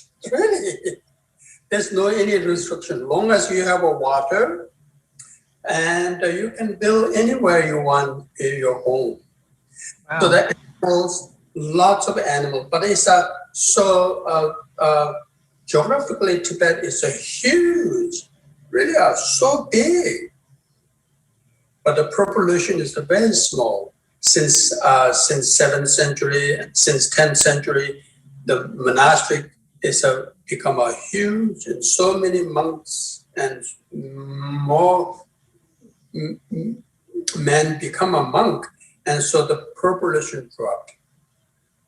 So there was because of there's so much land. So back to my family case, yes, we have a big land, and the hometown is near river, no shortage about the water, and at that time the glaciers are very not like today. Now, unfortunately, in Tibet, all the glaciers are melting. Cooling. The glaciers, something like Mount Everest, the glaciers are melting. Now very rocky mountain. Wow. So back then was a glacier. So you didn't have to worry about the clean water. Right? And so, yeah, I had a really still a beautiful memory in my head. And yes. And tell us about the process for making tsampa specifically on your family's lands. I know you had all the components you needed there, like you grew the barley, you roasted the barley, or your mom roasted the barley. There was someone who milled it. Tell us a little bit about that. Right. So the barley is grown in the barley on the field, and the barleys, they're called nima, the way they hold the barleys, and so cold, and then the wind blows. It's like it has some kind of music there.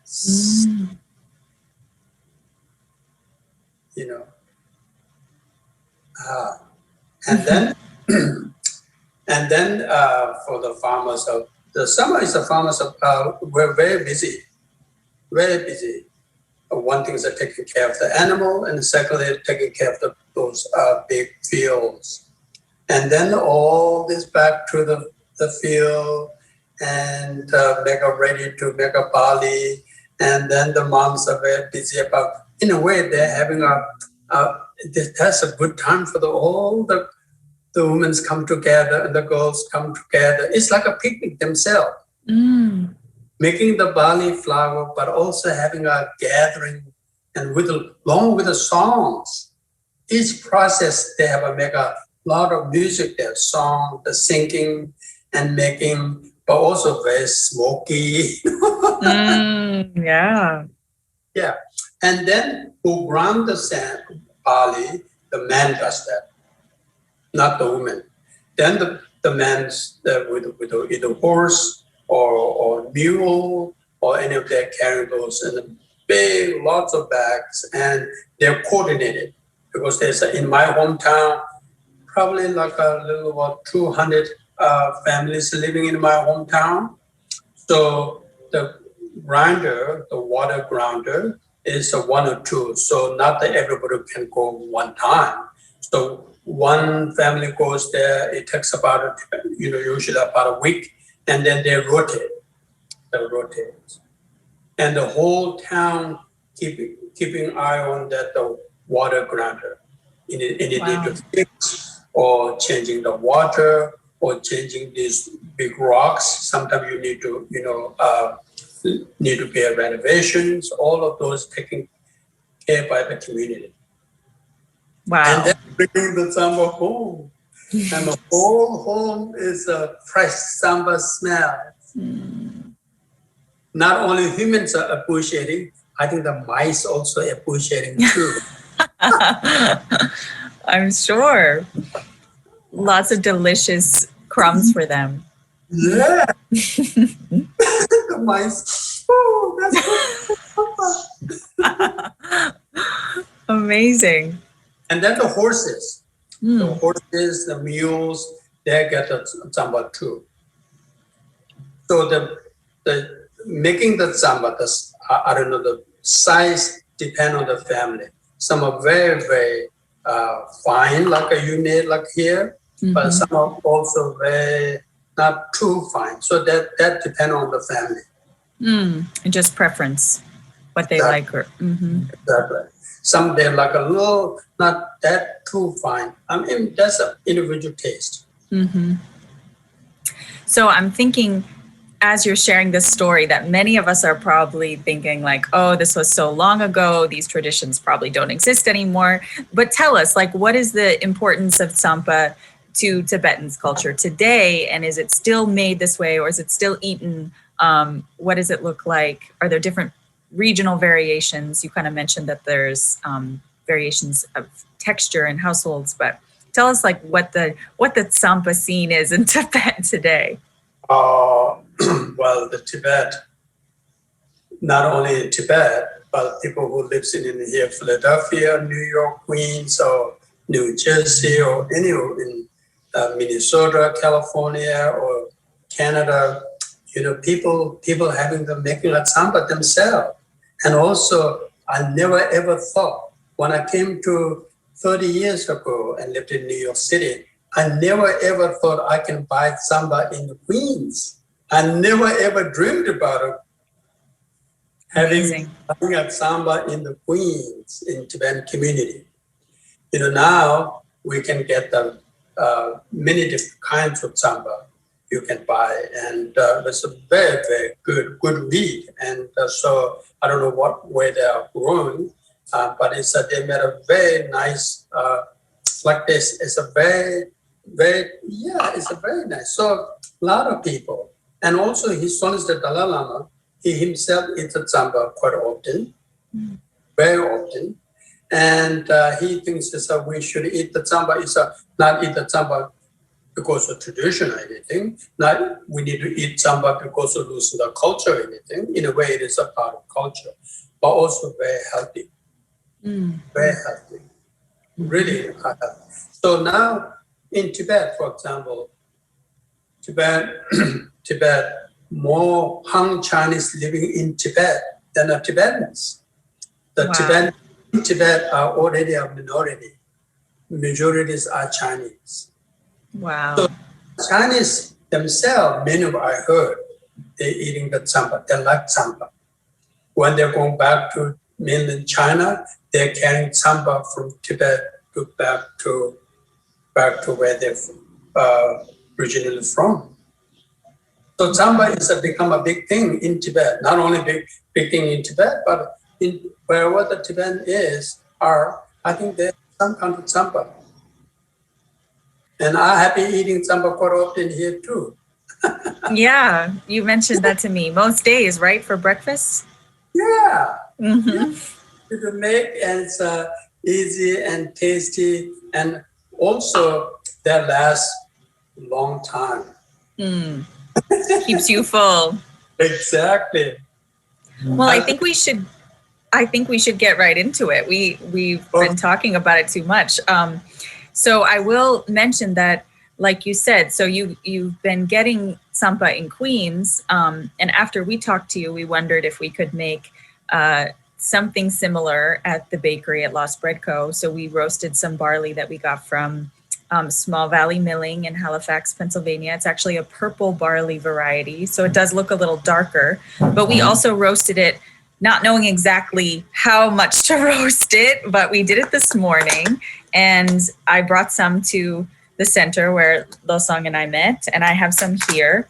I'll hold it up so you can see. And some folks will have picked it up in preparation for this class today, Losong. So some people will actually be making it with us. So yeah, take it away. Tell us what to do. I have my bowl, which isn't as beautiful as yours, but I think it's wood, or at least it's fake wood. So now, so now here. Yeah, take your time. Yeah.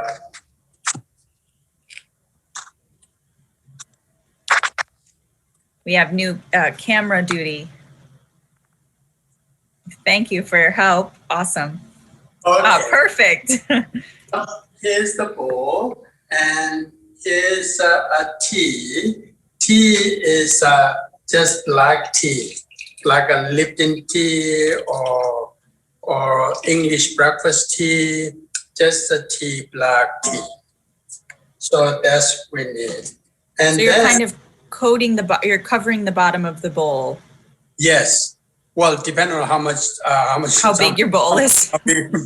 Not Right. only the bowl is, but how much you're going to eat the samba right there, you know. And Right. then, and if you want to, you can add a little bit of sugar too, if you want to. Oh. Mhm. Right? And then again, depends on the family. You could also add a little bit butter too. Not too big, but a little bit butter.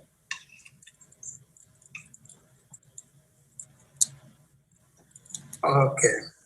And is your tea, really quick, Losang, is your tea very hot? How warm is your tea? Not very hot, because it's too hot is burn your finger. Right. If you use your finger. I'm showing here as a tradition. Otherwise, you can use by spoon or anything, right? And that's the case, tea is hot is better because it keeps it warm, right? So here I'm using, I'm not that hot, but warm. Okay. Let's say, see,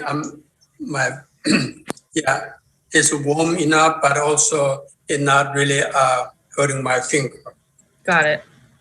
And now you can add the samba here.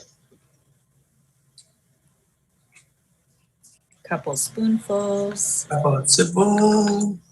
Yeah. 4. Yeah. 5.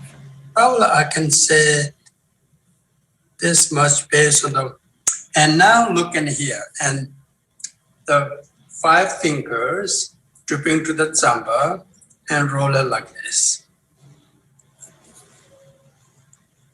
This is the part that takes years of practice. This is how I'm telling you earlier. Oh my goodness. How mother taught us about how to do it. Like so you're kind of bringing it to the bowl. Yes. And back out into the center, to the edge, and then back out into the center. Yeah. Oh my gosh. So look at my screen for the beginner version. I'm making a mess. And like this, look already now making a shape. Yeah. They already are mixing well, samba and tea. It smells so good. And yes, smells really good. Oh, this be my lunch already here. Uh-huh. See? And then like this. Okay, pressing into the center a bit. Exactly. Just trying to get all the liquid incorporated into the... Exactly. This is came out very good. This is a very, not too wet, not too dry, but perfect. So if you do have like some, see, look at mine. I have some crumbles still in the bottom. Should I add a little bit more tea, or do you think I need to just keep working it in? I think either you need to add a little more tea, or you need to, if they're too wet, then you need to add more samba. If too Okay, dry, you can adjust. yeah, you can add a little more tea too. Okay.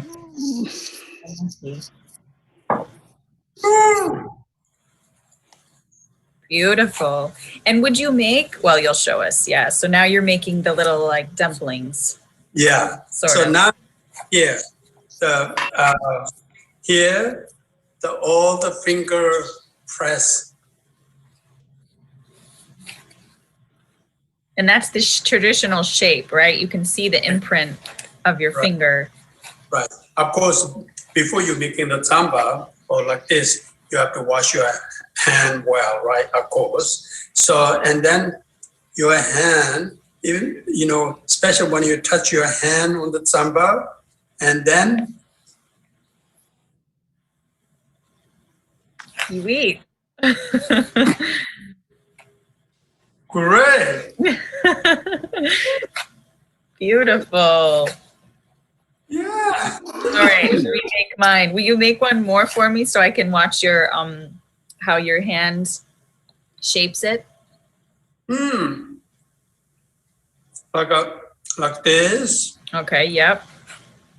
And then press it. Uh-huh. press it.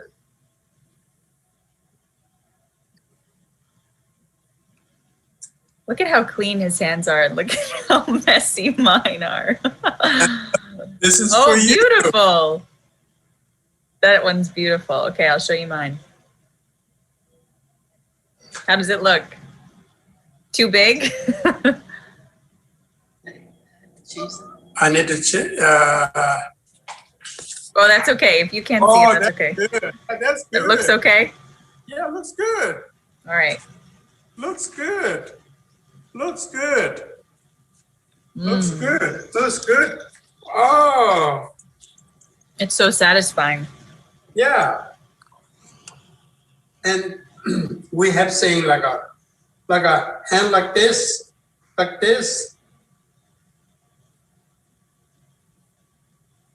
And eating samba, traditionally, mom says, don't eat like this though.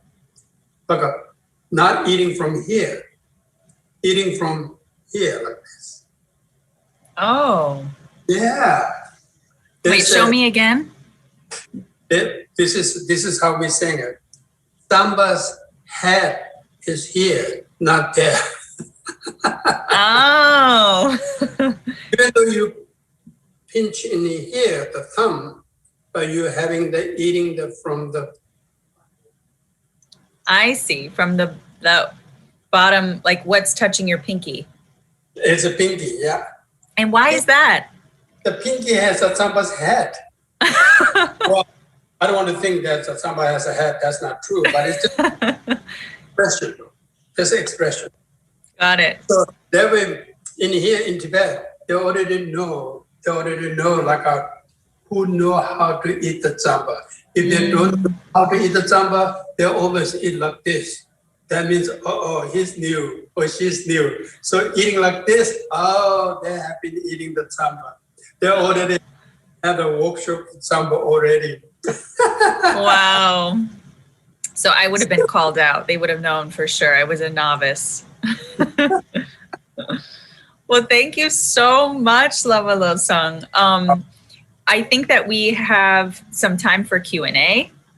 Okay. So we will have folks can either drop their questions in the chat or we'll bring them up on screen and you can talk to them and answer all their Tsampa questions. Oh, okay.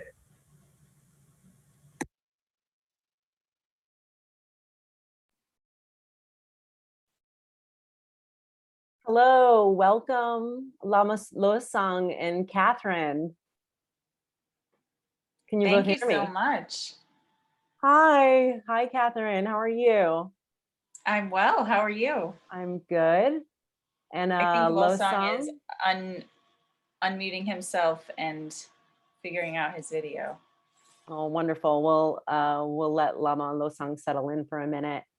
And I just want to say thank you so much for Lama Losang for sharing your story and for reminding us and teaching us the joy of food through virtually traveling in faraway communities and where they reside back at home. Such a beautiful way that we can experience that, especially in this time. So it's really special. And we're very excited to speak with you and also to take questions from the audience today. So Lama Losang, can you hear me? I can hear you, but I could not join on the video. I don't know why. Today I'm having a little tough time. Well, that's okay. But I can hear you. Well, I that's can good. hear you. Yes. Well, welcome. That'll be just wonderful. We're so glad to have you here with us Thank you, today, thank you. sharing stories. All right. Oh, great. And I'm Amanda. Very nice to meet you. And Catherine's Good here with us too. Good meeting you. Yes. So I'll get started. We have a lot of questions. We have a lot of questions covering many topics here. So first, I would love to start with the story of how you two met. I love this story from Catherine, and I would love to hear it, a mix from both of your experiences to share with everyone. Losong, do you want to tell your side of the story? I think I would like to first about you. Okay. Yeah. Okay, so I think as I mentioned in sort of the beginning of the in my introduction there, that when I was doing research for the Barley zine, which is the first zine that we made with Lost Bread Company for their grain share project, I was looking just for interesting cultural dishes tied to barley that I hadn't heard of. Yeah, I think I said all of this. You just heard it. So I will just skip ahead to the part where I found the Tibetan Buddhist Association, or the center here in Philly, which is just off Girard between 6th and 7th Streets. And actually, I had been passing it like at least once a week on my bike for a couple of years before finding out that it existed. And so I thought maybe somebody there might know about Sampa. So I saw that they had open meditation sessions on Sundays. So I went with a friend and we participated in an amazing meditation led by Lama Losong with maybe about 20 or 30 other people. They have this beautiful center, gorgeous high ceilings, and it's just an amazing space. So it was kind of, and also just being there and taking our shoes off and going through the whole process was not something I had really thought about going into it. I had my mind on Sampa, but you know, I've done some meditation and I thought I'd give it a shot. So anyway, the whole experience was really amazing. And during the kind of tea break, where people were congregating in the kitchen having their tea, I started asking people there about Sampa and asking if, you know, anybody had heard of it. Lama Losong, as you know, you would agree, there are not that many Tibetans. Like on the particular day that I was there, I couldn't identify many other Tibetans in the room. So I talked with, I think maybe one of the folks that also works at the center, Losong, and he was like, oh, to talk about Sampa, you have to talk to Losong. And I was like, okay. So I noticed that folks were walking up and kind of kneeling in front of him and thanking him. So I just followed suit. And after thanking him for the great service, I said, I also have a random question for you. Do you know anything about Sampa? And he kind of looked back surprised and said, oh yeah, I had it for breakfast. And so I thought that I had found my person. And then he was extremely generous in sharing what he shared with me, and telling me stories about making it and inviting me back to make it in the kitchen with him. So yeah, that's my side. How about you, Losong? That's right. Really, I've been living here in Philadelphia for almost 30 years. And I think you're the first one who asked at Samba. People coming to TBC for the meditation of Tibet. Wow. And many other questions that people might have about Tibet. But no one came to me asked about Samba. And you were the first time who asked that Samba. So that shows something amazing. I said, wow, I already had a Samba this morning. And how did she know I had a Samba? Oh my gosh. Oh, that is so wonderful. Yes. Yeah, that was my reaction when Catherine was telling me the story. I was like, you were like a detective of Samba. She's like, I guess so. So it's a really, I love that story. So going back to you, Lama Losong. So share a little bit about your story and why you left Tibet. Well, thank you for asking, and also sorry for somehow I could not join the video today, but anyhow, okay. I'm glad you're here. Yeah, okay. So I left Tibet not voluntarily or not sort of like but I have to leave Tibet for danger of my parents at the time, 1959. So such a, you know, each time I think about 1959 and Tibet, it brings me lots of memory, lots of good memories and a lot of painful memories. So So I call as in Tibet,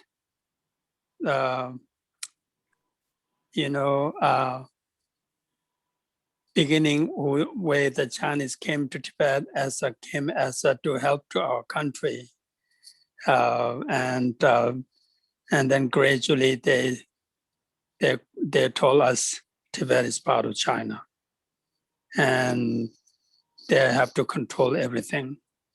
They have to control the land, the people, animal, all of it. So so many Tibetans who lost their, not only lost their wealth, but they lost so many life. So many of my parents, include my parents, we see the danger of the life, so we escaped from Tibet. Yes, it's a long story. Yeah. And especially very painful story. Sure. But at the same time, Tsampa is with us. We survived 2 months to cross the mountains and glaciers because of what?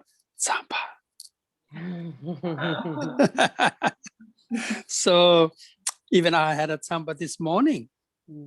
So it's don't you have it every morning? Lo Song, is there a morning you don't have Tsampa? Well, not every morning, but really quite often. Yes, quite often. And so Tsampa is very healthy food, very easy. It's lasts long time in the stomach, and it's a very healthy food. Really, it's a very healthy food. So Tsampa is the main food in Tibet, and 1959, our journey from Tibet to Nepal, really we're carrying a Tsampa, and a lot of time we didn't have a Tsampa, and so a little bit of Tsampa, and that's just my mom and my dad just saving for me and my sister. Yeah. So Tsampa is everything for us. Wow. Well, and just when you speak about your food and your experience, it clearly has so much power, and just food and experience of how we live our food and our food ways. And I really enjoyed watching you talk about it, because you were talking about it as if it's a living and breathing entity on its own in its body. Can you tell us a little bit more of your experience with that and with barley, and how it's, how that is alive for you? Well, the barley here, the Tsampa, in a way, I remember very childhood, at age of 3 or 4, living in Tibet and the summer, and the barley and grows on the field. Oh, it's a very, very, very good memory about that. And the summer is really a beautiful place. And winter is cold. Of course, winter is very cold. But at the same time, it's a whole year round. It's a Tsampa is the main food. And for a while, I came here in 1988. I never thought about I'm going to get the Tsampa in US. Now, yes, we're getting a Tsampa.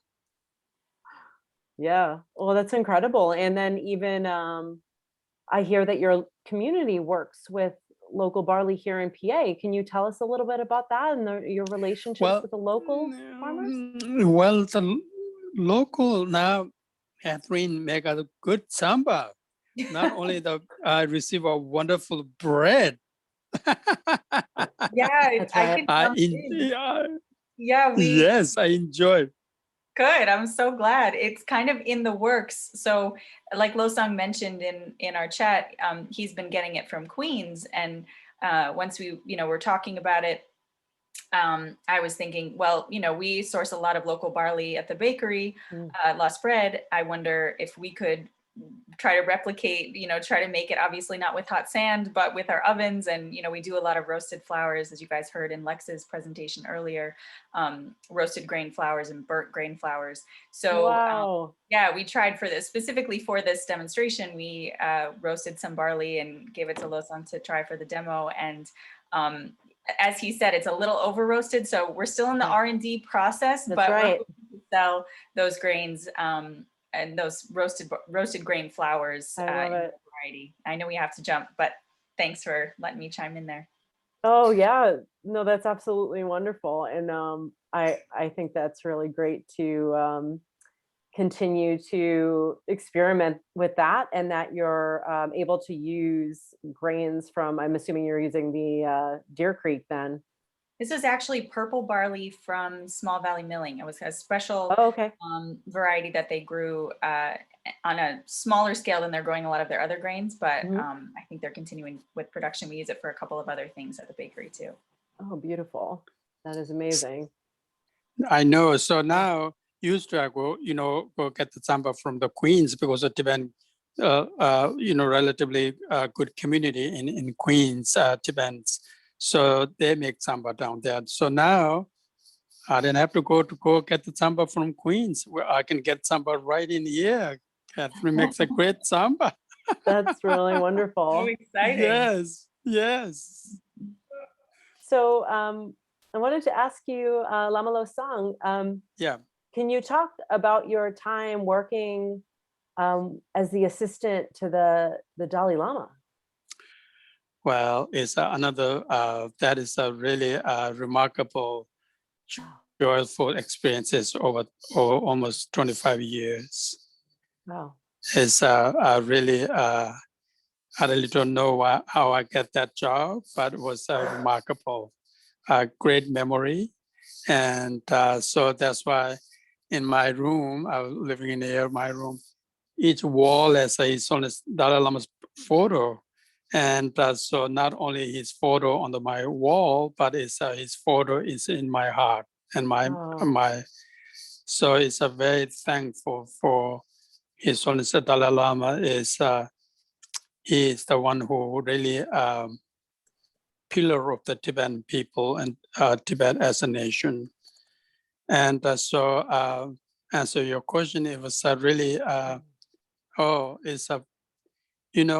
I've seen a lot of people, a lot of wealthy people, famous people, a lot of, by his case, so famous, but down to the earth. Yeah. Living as an ordinary, as a human being.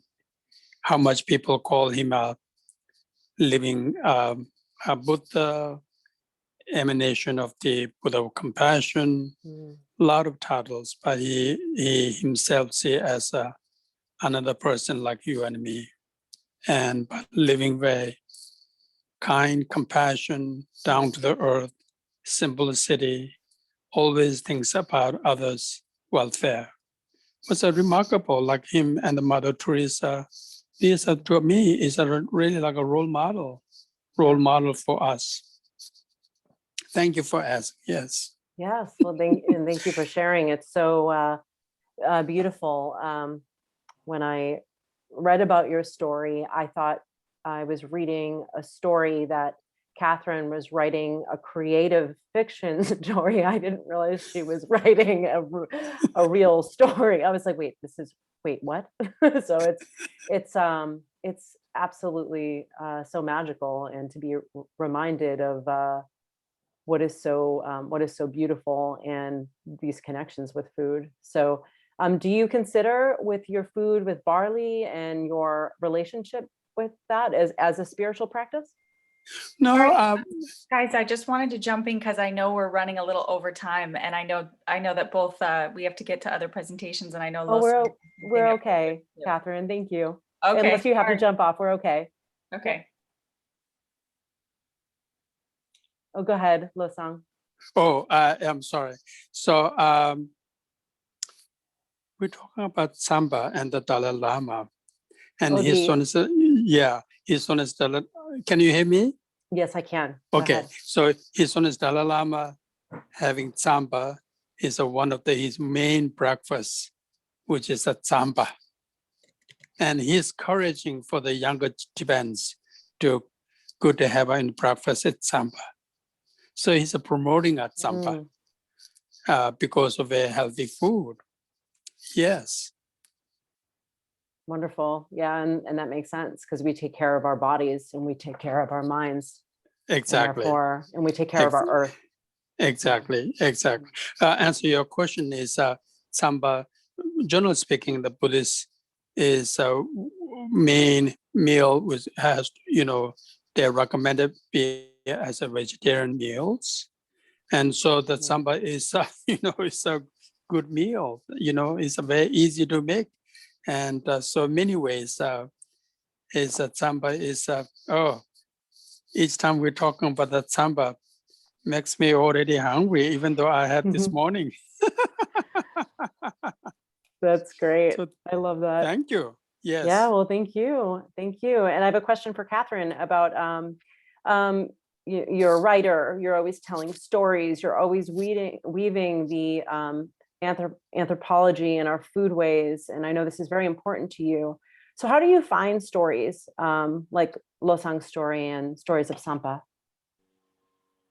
Yeah, that's a good question. I think for just looking at some specific examples, because following the Barley zine, we went on to make 10 more issues. So we focused on sorghum, rye, buckwheat, emmer, spelt, not in that order, oats, and many others. And so for each grain, my approach was to kind of think about, how can I tell a story that shows how this grain is rooted in a particular food culture, and also sort of celebrate the diversity here in Philly. So can I find someone locally who can speak to that? So, I mean, the example of how I connected with Losang is one way of just showing up to a place and just putting yourself out there and asking people questions. And that's often just the way that it has to be. As a journalist, you have to just be comfortable talking to complete strangers and just trying to get the information you need. In some other cases, so for the spelt zine, I was reading about grünkern, which is a spelt that's harvested when it's green, and then it's actually roasted to be fully dried out so that it's shelf stable, and then milled into flour and used to make all kinds of dishes. And it's really similar actually to frika, the same processing methods, which is common in, Middle Eastern, Mediterranean cuisines.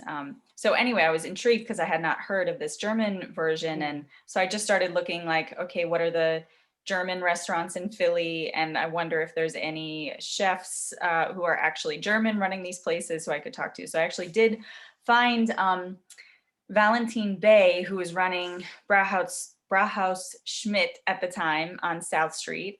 He might still be there. And I reached out to him and I had such an incredible response. He was like immediately sort of overwhelmed. He's like, oh my gosh, I haven't cooked or thought about grünkern in 16 years, but it was, a part of my childhood. And, I made this dish. He immediately started like telling me about all the dishes he used to make with it. So he invited me to his kitchen and we prepared this sort of casserole. So it's basically making like kind of a polenta, like a thick porridge out of the milled grünkern. And then he bakes it with a tomato on the bottom so it gets nice and soft and juicy. And then Emmental cheese on top that gets bubbly and crisp. Had it along with a delicious, refreshing beer. And so, yeah, there's a lot of stories in the zines like that. And I think it's just about, often you have to reach out to a lot of people to find what you're looking for. And also word of mouth is really helpful as well. But ultimately, like there's so much interesting food culture represented here in the city. And I love to be able to tap into that and follow my curiosity to get great stories like these. Well, we're lucky to have you, and we're lucky to have you write for important pieces like the zines and keep these foodway stories going. And everyone else can also check out Catherine's work. She's one of the managing editors over at the Philadelphia Citizen as well. So you can follow her wonderful food stories and other stories about social justice. So to wrap up here in the final few minutes that we have left, Lo Song, it's a burning question I have for you. Does the Dalai Lama get stressed often, and does he like to dance? Those are my two questions. No, well, as long as the Dalai Lama, I won't say the dance, but in a way, there's a spiritual religious dance, or spiritual dance. Okay. It's, a lot of hand mantras and hand, in a way, not like a modern dance or anything, but as a short answer for your question is a yes. Yes. The dance is a healing. Music is a healing. Samba is a healing. So it's a great. Wonderful. And does he get stressed out? Does he get stressed out during certain times often, or? I'm sure. Oh, okay. I'm sure. We human being all are, some point the stress, right? Sure. But in his case, meditates a lot. It's just meditation, to release his stress. Sounds like meditation and samba releases the stress. So I think so. I think that's the perfect thing for us to bring with us as we take this story with us today. I want to thank you both so much. Lama Lo Sang, I hope we meet actually in person. It's just been beautiful talking to you. So thank you for taking the time. Oh, thank you. And thank you, Catherine. Thank you, Catherine. Thank you. Thank you. Thank you.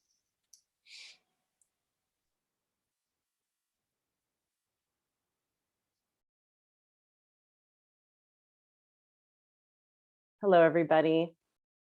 And we're back. Thank you. We were running a few minutes late. We certainly got swept away with our story. So now we're going to head into some very different kind of twist of stories. And after a long day of sitting and listening and feeling all these lovely grain vibes here, I think everyone's ready for a little whiskey. So we have Aaron Sella here, head distiller of Philadelphia Distilling, with us live. And Aaron, we're excited to learn about the process and science about such a complex craft. So come on in, Aaron, and we're excited to see you at work. Okay, how's it going, guys? Hi. Welcome to Philadelphia Distilling. What we primarily do here is make Blue Coat gin. But 4 years ago, we moved the distillery to this location. And one of the things we really wanted to accomplish, one of the upgrades we really wanted to get by moving here, was the ability to turn local grains into whiskey. So a lot of the new toys, a lot of the stuff we added in when we moved here was for the purpose of whiskey production. And I'm going to walk you through that process today and answer any questions you guys have about creating whiskey. I do want to apologize off the bat. We're not actually making whiskey right now. We're, like I said, most of what we do here is make Blue Coat gin, and that we're in kind of a gin production block right now. So that's what we did earlier today. We actually just wrapped up our gin distillation for the day. So follow me, and we're going to go through the process of turning grains into whiskey. This building where we are is actually an old, we're in Fishtown, kind of right on the edge between Fishtown and Northern Liberties, but it's an old metal smelting and stamping plant here on next to the Fillmore, in between like Frankfurt Ave and Dell Ave. If you guys haven't come down to come visit us, you definitely should, with big, beautiful tasting room, retail section. Watch us sweat, make gin or make whiskey while you're enjoying a cocktail. So the process for making whiskey for us starts off here at our mill. We get in local grains in these big super sacks. We get 1,200 pounds of grain at a time in these super sacks. We run it through this hammer mill. The hammer mill has all these spinning hammers in it, which are going to smash the kernels of grain into kind of a coarse flour. We call it grist. If you're making, there's been a lot of talk today about different milling techniques. Mostly sort of with an emphasis on baking, right? How fine of a flour you want, and whether or not you're sifting it or anything like that. We're not that particular, I guess. We're kind of going for we're just trying to get everything sort of broken up, everything passing through. On the other end of the spectrum, if you're making beer, you want to kind of keep that hull intact so you can use it to lauter your liquid and separate later on. We don't care about that either. We're really smashing everything up all together and making this sort of coarse flour it's also not very homogeneous. There's some really fine stuff in there, and there's some coarser stuff in there as well. It's like cornmeal is kind of the right texture, maybe some finer bits in there. Kind of if you dump corn flour and cornmeal together, maybe that would be accurate. So we're going to mill 1,200 pounds of grain through this hammer mill into a super sack, just like this. And then the next step of the process, we're going to take this with our forklift and lift it up and lift it above our mash tun so that we can feed it into our mash. The sun is just gorgeous right now. So our mash tun is where we're gonna mix that grist, that milled grain, with hot water and create this porridge or this oatmeal we call mash. The purpose of the mash is to try to trick the flour, trick the grist into breaking its starches down, the starches that exist in the whatever the grain is that we're working with, from these big giant starch molecules into smaller sugar molecules that we can ferment. So one common form of starch that exists in a lot of cereal grains is amylose. Amylose is this big long chain of glucose molecules. Each one of these segments is like a glucose molecule. So this can be an amylose. It can be anywhere from 500 of these units long to like 20,000. There's other types of starch as well, like amylopectin, which can be even bigger. Amylose is one that's pretty common in a lot of cereal grains. So that's how the kernel stores the energy that the baby plant is going to need later on to grow into a plant. It needs to be able to convert that stored energy into usable energy. And so it knows how to make this enzyme to chop up that starch molecule. One of the enzymes that it uses to do that is called beta amylase. And when you malt grain, when the local maltsters like Deer Creek or Double Eagle malt grain, one of the things they're doing is they're tricking the kernel of grain into upregulating, creating a lot of this beta amylase, especially in barley, malted barley. So malted barley is a high concentration of enzymes like beta amylase. So it's really it's primed to do this sort of work once we get into the mash tun. We're going to dump the grain into the mash tun. We're going to add hot water, create this porridge, and the missing ingredient from all of this is that we need to convince that beta amylase to do the work, to really start chewing through these starch molecules. And the way that we do that is that we hold it at a temperature that it really likes, sort of its optimum temperature for it to do its thing, which for beta amylase in barley is right around 150 degrees Fahrenheit. So when we do that, it starts to go to work. And what it does is it takes the amylose molecule and it starts chopping every 2 glucose units. It starts hydrolyzing, so it uses water to break this little oxygen bond here. And what you get is a maltose molecule, so 2 glucose molecule that comes off the end of the amylose molecule. And then the amylase keeps going down the chain, chopping more and more of these units off the amyloses. So at the end of this mash, after we let this sit for a while, we have to mix in a big rotor in here that mixes the mash. At the end of that mash, we go from having this very starchy, non-fermentable porridge to having a really sweet, high concentration of maltose, really easily digestible mash, or like a sweet oatmeal. So the next thing we're going to do is cool this down. So right now, it's 150 degrees or a little warmer than 150 degrees sometimes. And we want to drop that temperature down so that we can add yeast to it without killing the yeast. Any of you guys that have been paying attention to the baking seminars and stuff like that, or anybody that's familiar with baking, you know that when you're proofing your yeast, you can't have the water too hot. Yeast is a little bit, it's not too tolerant of temperatures over like 100 degrees. So, so we're going to cool the wash down and pump it over to to our fermenters here. The fermenters are where we're going to add the yeast, and yeast really does most of the work in this distillery. The work that yeast does, I'm sure you guys are all aware, is fermentation. So what we're doing is we're taking those maltose molecules, those simple sugars that we created in the mash tun from the big giant starch molecules, and we're going to convert them into alcohol and carbon dioxide. What we care about is the alcohol. In a lot of the talks, earlier today, or a lot of, if you're talking about baking, the thing you care about is the carbon dioxide, maybe not the alcohol as much.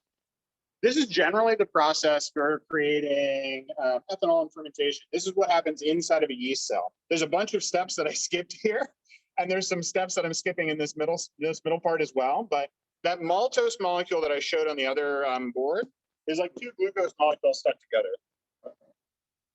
Gimbal died. We're all good. Sorry. So the first thing we're going to do, or the first part of this step here, is that we're going to take that glucose molecule, and over the course of 4 steps, we're going to split it in half into 2 separate pyruvate. So pyruvate, glucose is a 6-carbon sugar. It's got 6 carbons in this, well, it's 5 carbons in the chain, plus 1 carbon that's sticking out.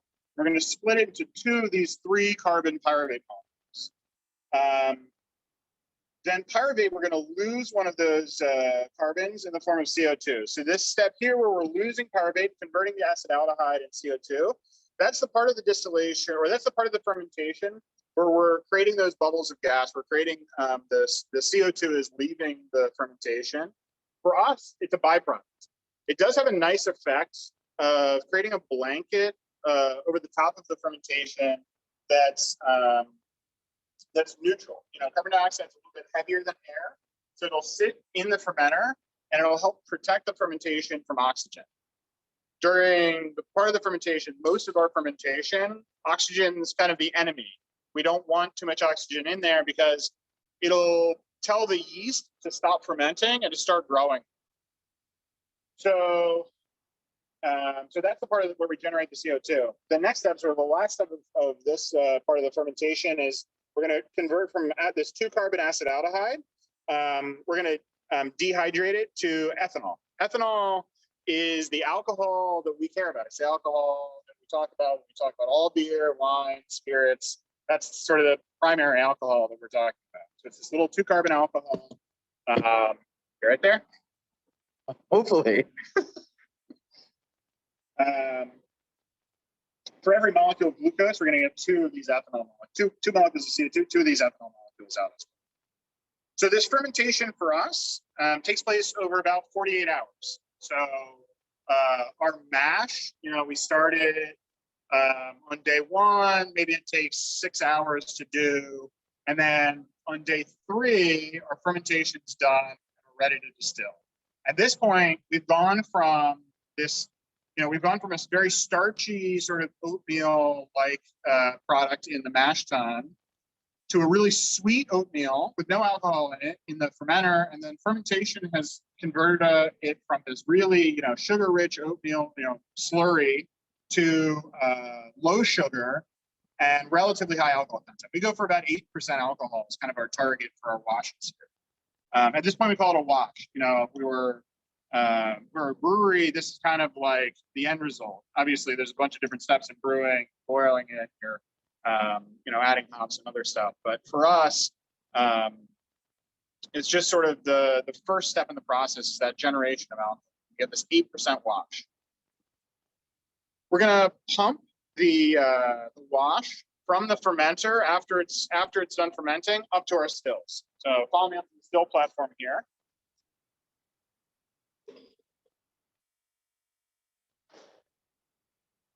These are our stills. This is our original still. It's a 1,500 liter hand-hammered copper pot still from Forsyths in Scotland. This is our whiskey wash still. This is a little bigger. It's 2,500 liter. So about 660 gallon. Again, hand-hammered copper pot still from Scotland. We're going to pump the wash from the fermenter into this still, and then we're going to distill it, which is what we do here primarily.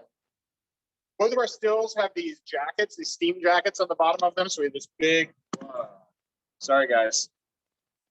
We have these big steam boiler in the back of the distillery. We control the flow of steam into this jacket that's around the bottom of the pot. And that lets us heat up whatever liquid is inside the pot. So in this case, the liquid is a wash, it's a mixture of, the spent grains or sort of grains where we extracted all the sugars and, then fermented all those sugars into alcohol. So it's, a lot of protein, some fats, some fibers, non-fermentable fibers and starches, plus all the dead yeast, and then all the water and everything that we added earlier on in the process. So when we heat this mixture up, right now we can sort of reduce it, think of it reductively, like just a mixture of alcohol. And when we heat that mixture up, the vapor that comes off of it is going to have a higher concentration of alcohol than the liquid it's coming from. And the reason for that is because the boiling point of alcohol is lower than the boiling point of water, right?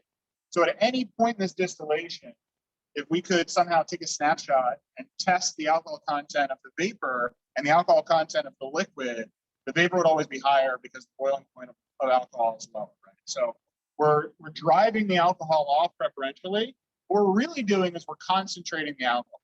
We're going to go from 8% alcohol to a higher concentration. So this alcoholic vapor is going to go up through our neck and across our line arm. And this is all open copper pipe. There's no plates or there's no packing, nothing in here that would interrupt the flow of alcohol of this vapor. So it's just traveling up this pipe across this line arm to our condenser. Inside the condenser is actually a shell, and inside of there's a bunch of copper tubes that are running in parallel, and we run cold water through those tubes. So when that hot alcoholic vapor hits those cold copper tubes on the inside, it's going to condense back to a liquid. Gravity is going to take over. It's going to fall out the bottom of the condenser, and we're going to collect what's coming out. So in that way, that's the way that we're separating alcohol and water, or primarily alcohol from the fermentation, from the wash, and we're also concentrating that alcohol. We're going to go from, in this first distillation, we're going to go from about 8% alcohol up to about 25% alcohol. And the product of this first distillation is an intermediary step, or this intermediary product we call low wines. It's about 50 to 60 proof, so 25 to 30% alcohol. And we're not going to make any cuts, meaning we're not going to keep anything out of it. 100% of what we get through, of what we distill, we're going to collect as low wines. So it's going to be the full sort of range of flavors that are able to be volatilized or able to be boiled off of this mixture. What I mean by that is, in this mixture, it's not just, even though we think of it sometimes just like alcohol and water, it's not just alcohol and water. There's flavor and aroma compounds in there from the grains, from the yeast that are created as byproducts during the yeast growing and fermenting, by the interaction between things that exist in the grains and things that exist in the yeast, like esters that are created by amino acids from the yeast and by alcohols, by acids. Sorry. And then also in the process of distilling, we get some more chemicals that are created as well, more esters and things like that that are actually generated within the distillation itself. All these flavor compounds have the potential to be distilled, to come across the distillation, depending on how aromatic they are, depending on how likely they are to turn into a gas, travel with that alcoholic vapor along the still to the condenser and be condensed back into a liquid. So that process favors things that are, more alcohol soluble, more volatile, and less water soluble, and less, have a lower or a higher boiling point. They want to stay in a liquid phase. So that's the sort of the first step in the process. And then we're going to take that liquid, that low wines, we're going to put it back into a still and redistill it again. The second time, we're going to make some cuts. Basically, we're going to edit the whiskey. So the very early stuff that comes through the distillation is going to be the highest concentration of alcohol, but also the most volatile compounds, the sharpest compounds, the sort of brightest flavors. And we're going to collect that, but we're not going to put it in the final product. It's going to be separated out and redistilled later. We call that heads. So that's the beginning of the distillation. There's this thought or this idea out there that heads is like dangerous, right? That's like the part of the distillation makes you go blind. That's really rarely true. There's not very much methanol, which is the sort of the dangerous alcohol that people are talking about when they're talking about distillations making you go blind. There's very little methanol that is generated during fermentation and during distillation, unless you have a source, unless you're starting with something that has a lot of methanol in it. So some things like agave can have higher concentration of alcohol or of methanol. Things like apples and grapes can have a higher concentration of methanol. Still relatively low compared to the amount of ethanol and water that we're talking about in the total mixture. But things like grains, there's very few sources of methanol in the starting material. There's very little to worry about sort of in that heads fraction. It's just the flavor and the texture and all the qualities of that heads fraction of the distillation aren't desirable for the final product. The middle of the distillation is what we care about. So that's what we call the hearts. That's the good part. It's sort of the right concentration of alcohol. On average, we go from something like 25% alcohol to about 60 to 65% alcohol in that hearts fraction. And it's also, more importantly, it's the desirable flavors for the new whiskey. So it's things like, bright, ester compounds like isoamyl acetate, which is like this very, banana flavor, come up very early in the distillation because they're very volatile. But it's also these, later in the distillation too, there are some heavier compounds we still want in the final product. Recently, we've been making a lot of smoked whiskey, which is this cool process where, you apply smoke to malted barley, and flavor compounds from the smoke actually adsorb to the barley. Things like guaiacol and syringol. These are these phenolic compounds that have a relatively high boiling point, so they're relatively non-volatile. They're going to come through later in the distillation. We still want to keep them in the final product, so we try to capture them at the end of the hearts fraction. There's a lot of other like sort of oily compounds too that have a lot to do with the texture and the mouthfeel of the whiskey that come through at the end of the distillation. That's what we're capturing at the end of the hearts cut. Everything after that we call tail. So it's compounds that are even more oily, heavier, more water soluble than the end of our hearts fraction, and less desirable. Things that have sort of a wet cardboard or like a wet dog kind of flavor associated with a lot of really heavily boiled flavors to them.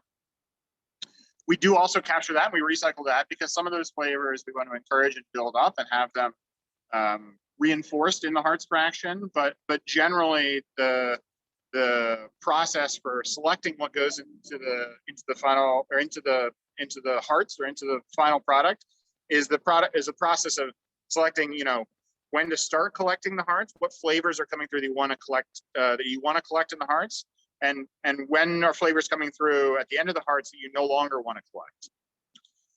So that process or that product then we call new make spirit or white whiskey. And like I said, it's somewhere 60 to 65% alcohol usually, and it doesn't have any color to it. It's, we call it white whiskey because it's clear, it's uncolored. We think of whiskey generally. The general public, I think, thinks of whiskey, they're thinking of this sort of brown spirit, right? Well, most of that color comes from the next step, which is barrel aging. There are some distilleries also that add in some coloring, like some caramel color, whatever, just to smooth out differences they might see from batch to batch, which is, I guess, why it's technically accurate to say most of the color comes from the barrel, but the starting material, the spirit that we put into the barrel doesn't have any color to it. So follow me down. We're going to go look at the barrels real quick and talk about barrel aging.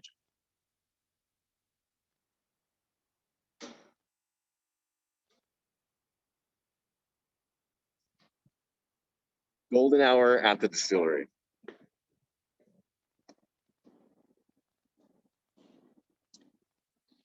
So after we we do a batch of whiskey. You know, we make that cut, we collect our Hart's fraction or the new make spirit. We're gonna do that a bunch more times. We're gonna do a bunch of fermentations, a bunch of that first wash distillation, a bunch of the second spirit distillations, and we're gonna batch all of those. We're gonna batch all of those Hart's fractions together and blend them together, and then we're gonna fill barrels. We're going to fill our barrels with that spirit. So that mixture of a bunch of different batches of new make whiskey. In the world of spirit barrels, there's two main types of wood that you make barrels out of. There's American oak and there's French oak.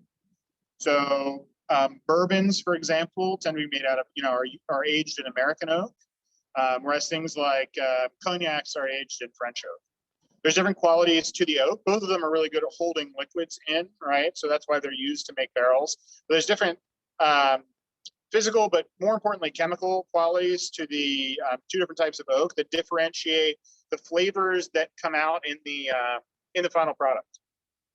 Generally, with American oak, when they're making the barrel, before they put the heads on, so this part of the barrel, the barrel maker is going to shoot flame through the middle of the barrel. Barrel would be up on its end. And they're going to shoot flame through the middle of the barrel to char the inside of the barrel. So this is a stave. These are the staves of the barrel, right? These individual pieces that run the length of the barrel are the staves. This is a stave from inside of the barrel, and you can see this layer of charcoal that's been created on the inside from that charring process. Again, most often in American oak barrels, pretty much never in French oak, very rarely in French oak. So this charring process does a couple things. It creates a layer of actual, like charcoal inside the barrel, but it also toasts the oak.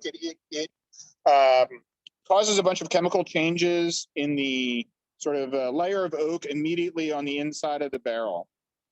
And those chemical changes are going to generate a lot of color and flavor compounds that then can be infused into your final product. So for American oak, for charred American oak, one of the big signature sort of flavor compounds that's generated is vanillin. So, the vanilla flavor that we sometimes associate with bourbon. There's also a lot of sugars that are generated from the pyrolysis, the breakdown with heat of some of the celluloses in the oak. So those sugars also come out in the spirit. That's why things aged in new American oak barrels especially tend to come out sweeter than they go in, right? And like I said, there's some color compounds, there's some other things. There's also some compounds called lactones that are created that are especially high in American oak that contribute coconut flavor or nuttiness to the final product. So when we put our spirit into these barrels, there's three main sort of things that are changing the flavor of the whiskey. One is all those flavor compounds that I was just talking about infusing into the spirit. Another one is can be affected or is partially affected by this layer of charcoal that's created on the inside of the barrel. So the charcoal, just like charcoal in a water filter, it can strip out really volatile compounds, tends to do a good job of stripping out or adsorbing things like sulfur compounds. And also the high surface area of the charcoal does a good job of catalyzing reactions. And so it speeds some of the mellowing and other aging reactions that are going to occur inside the barrel.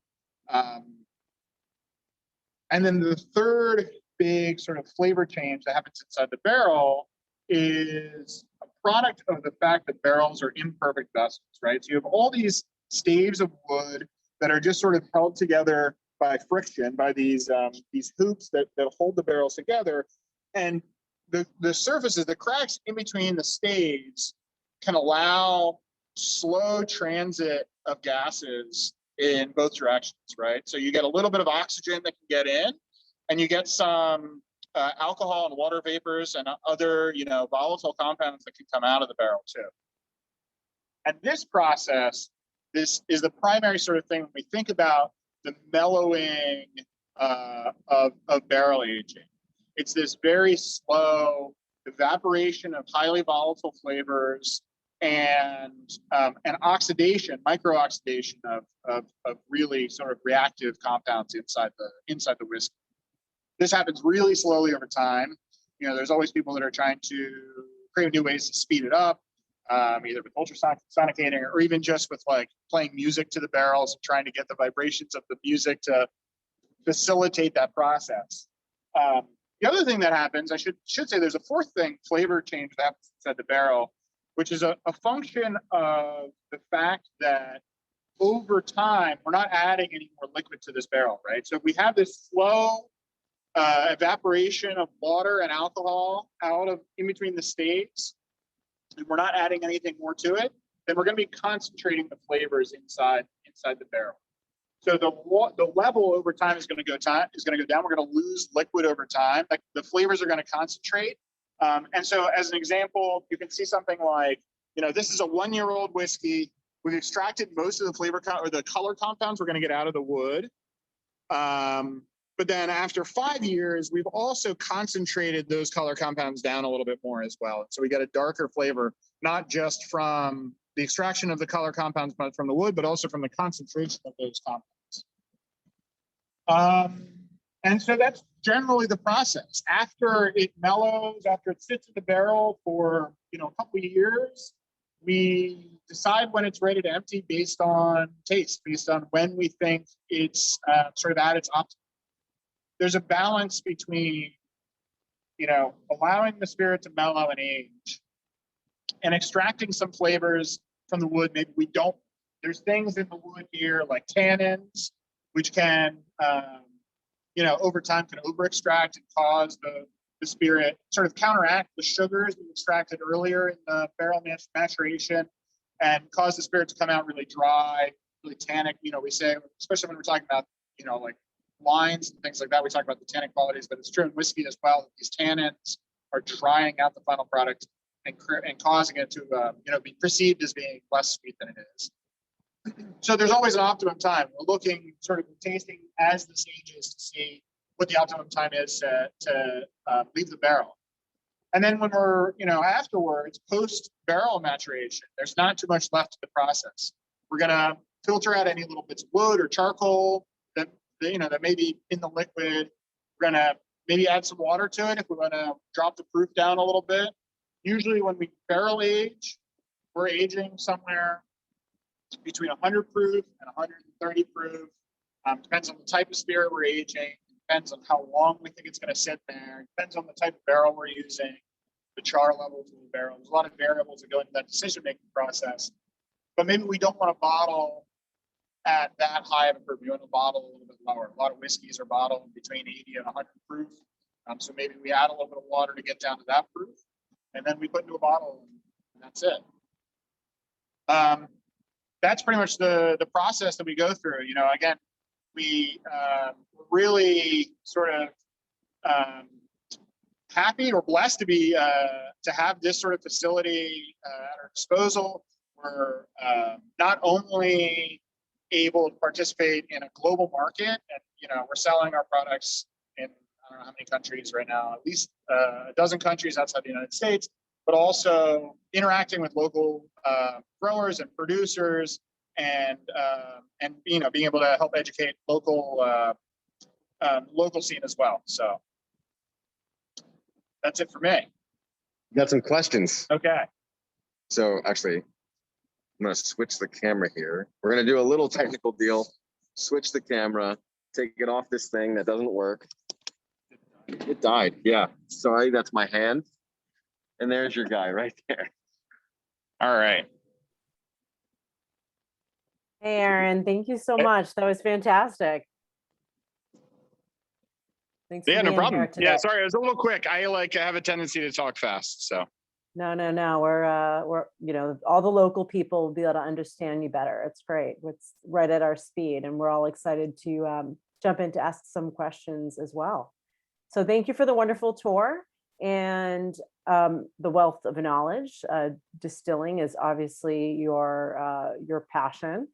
And we have a lot of questions for folks, some technical and some from basic to clearly some industry folks. So let's start with some how you got into this. What was the thing that brought you into working as a distiller, and what is your favorite spirit to work with?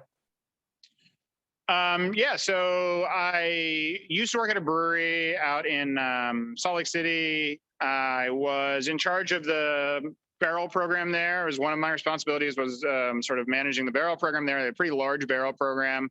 So that was kind of my, like the passion connector from that world to this world was working with barrels and barrel aging. One of the things I didn't get into too much, but because, you know, whiskey's a natural product, or, you know, the grains are a natural product to go into this process. And therefore the whiskey has a lot of variables that are associated with, you know, any sort of natural product. The barrels are also in a similar sort of position because the wood is a natural product too. So there's a lot of variability you can see from barrel to barrel, even, you know, that are created at the same time from the same lot, from the same company. And what that means is that sometimes you get two barrels that you fill at the same time that are aging right next to each other on the racks. When you pull them down to taste them, they're at different spots, right? They have different flavor profiles, different flavors that you're getting out of those two different barrels. And that uniqueness, that sort of like, I don't know, random quality is really intriguing to me. I think it's really kind of sort of like the mystique of this, of you know, aging things in barrels. And it was true in the brewery, and it's true now as well. That was kind of my connection here. Yeah, that's really interesting too. That's very much unique to distilling, because if we look at other markets, we think about the variabilities and how much that is looked down upon. But for you, it's kind of like this kind of this unique creative space you can play with, it sounds like. Yeah, I mean, it's great. Don't get me wrong. There's you know, there's definitely a benefit to consistency, and you know, with products, especially products that have bigger distribution, we're always looking to blend multiple barrels together to get sort of a consistent final product.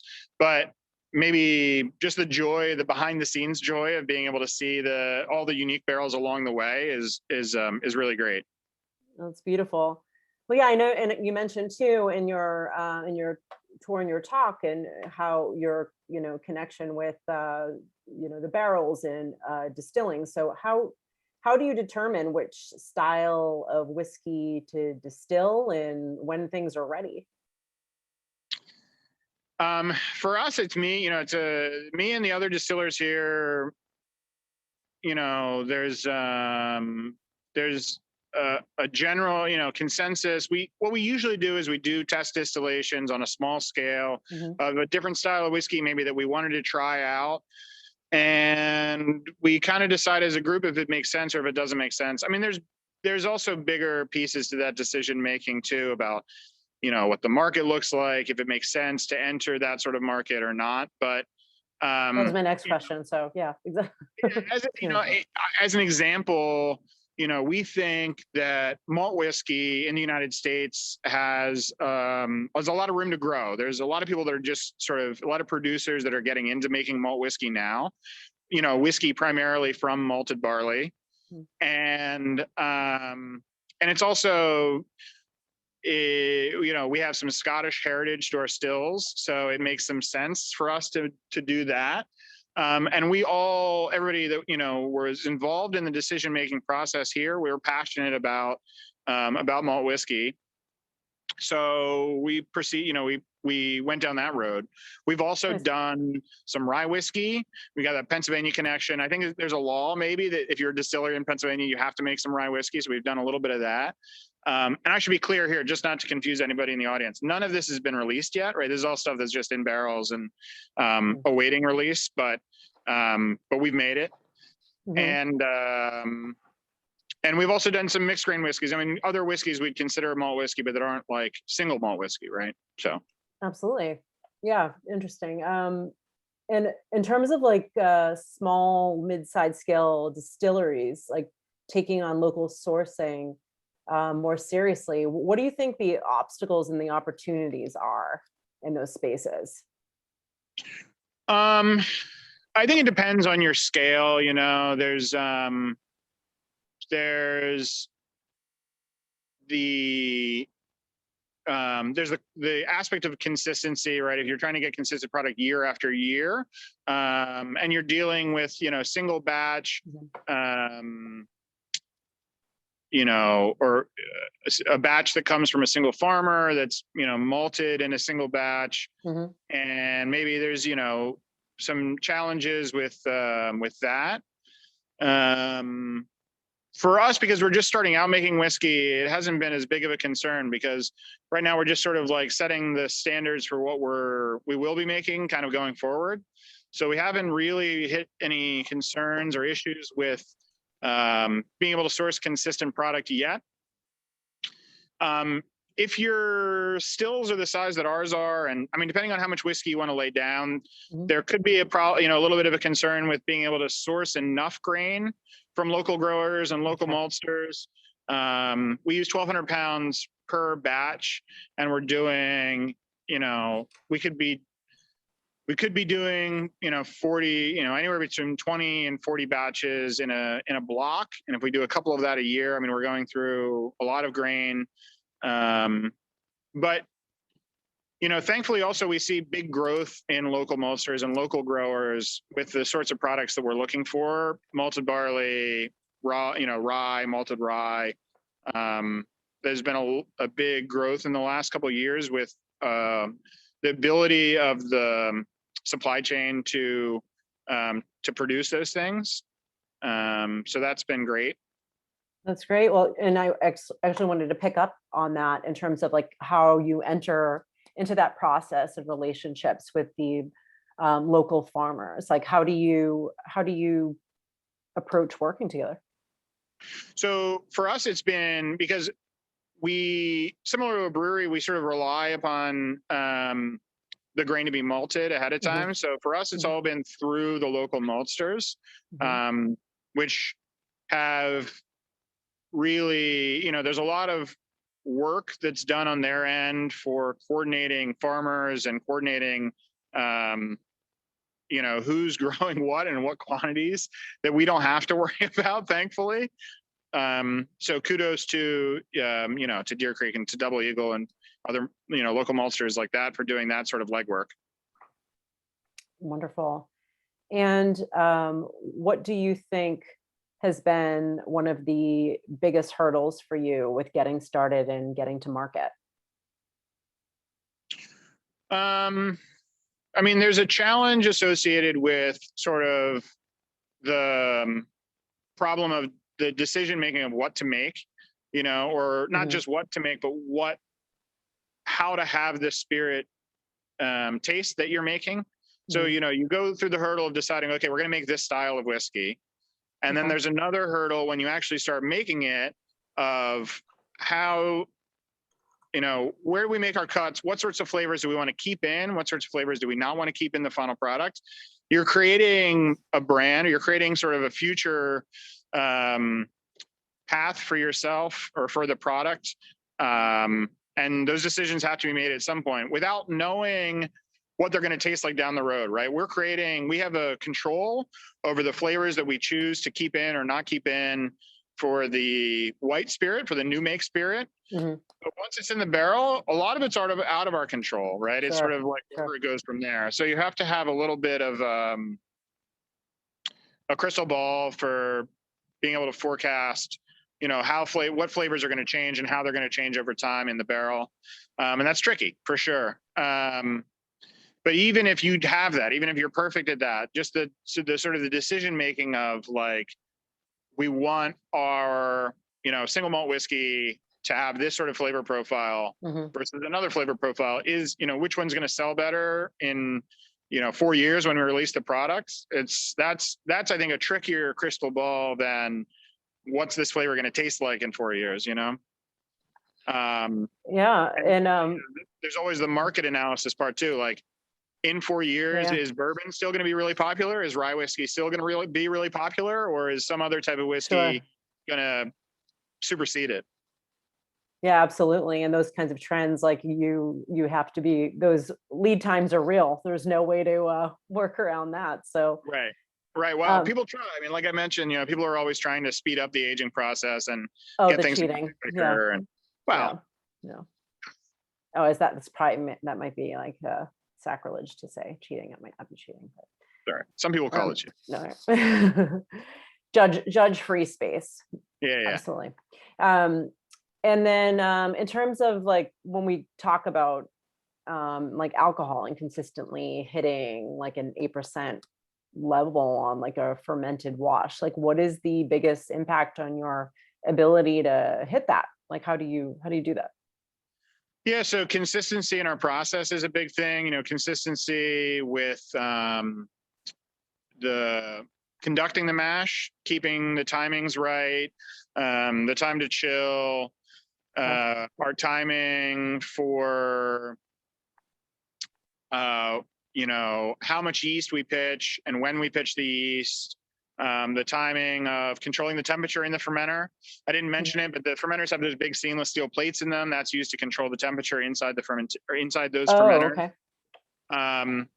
So all those things, you know, keeping that consistent. Once you find something that works, that keeps the yeast alive and active for a long enough period of time that you can chew through all your sugar in that, you know, 48-hour window that we look for, then you really got to stick to that. You can't start, you know, slacking or getting, you know, making changes to it. And so on that same, you know, level, you know, cleanliness in the mash tun is also really important. There's a lot of places where, even though we do use open top wooden fermenters, which encourage a relatively large amount of wild fermentation to occur parallel to the sort of like controlled pitched yeast fermentation, we don't want too much of that. And so cleanliness in the fermenters and in the mash tun is super important to keep our bacterial levels at a controlled level. You know, I'm not at zero, because we do want some of that activity, but not we don't want them to dominate too early in the fermentation, which can stall it out and basically, you know, cause the pH to drop too much for the yeast to do their thing. That makes sense. What are your recommendations for corns and barleys to use for the home distiller? Well, yeah. Okay. So home distilling, I have to be careful about that one. Yeah. I was like, I know I just took you on a way jump, but yeah, a lot of home distilling questions coming in. Yeah. So, you know, I think that there's a lot of good options out there for corn and for barley to use if you're home distilling. You know, the big thing I think is if you can get a nice consistent mill, either through having a mill yourself at home that you can dial in to get, you know, to get fine enough, or if you have like a local homebrew shop where you they'll let you maybe adjust the mill setting a little bit for your grist and, you know, get it a little bit tighter. Because I think that's you know, that's good. As far as varieties of local or of barley or corn, there's you know, sweet corn has a really high concentration of sugar in it, which is obviously advantageous. You don't have to, you know, there's a lot of steps taken out of the mash process. You want things that are not too hard. So we don't use too much corn here. I don't have too many recommendations about corn to use. We've used a little bit of green dent corn from Dancing Star Farms out in Western PA, which has been great, but it hasn't been sort of the primary. We haven't relied on it too much. It hasn't been like the primary sugar source in any whiskeys we've done here. For barley, we've been sticking with 2-row barley, even though historically distillers have used less expensive, higher protein content barley like 6-row. We find that the 2-row barley we've been using from, you know, locally grown, locally malted barley has been really great. The sugar concentration is a little bit higher, so the efficiency is a little bit better, and there's still plenty of enzyme in there to get the mash done. We don't add any enzymes into our mash tun even, and we still, you know, get really great efficiency coming out of the mash tun and the fermentation. So can't complain about that too much. Well, that's a really great thing to pick up on when we're thinking about mash too and other ways that we could work with the grain. Do you do anything with spent grain or any other kinds of ways that you guys are experimenting with anything? We don't do anything with spent grain right now. Part of the tricky thing for us is that we have 100% copper stills. And we distill on the grain. So we separate our spent grain post distillation. But what that means is that there could be a higher concentration of copper in that spent grain.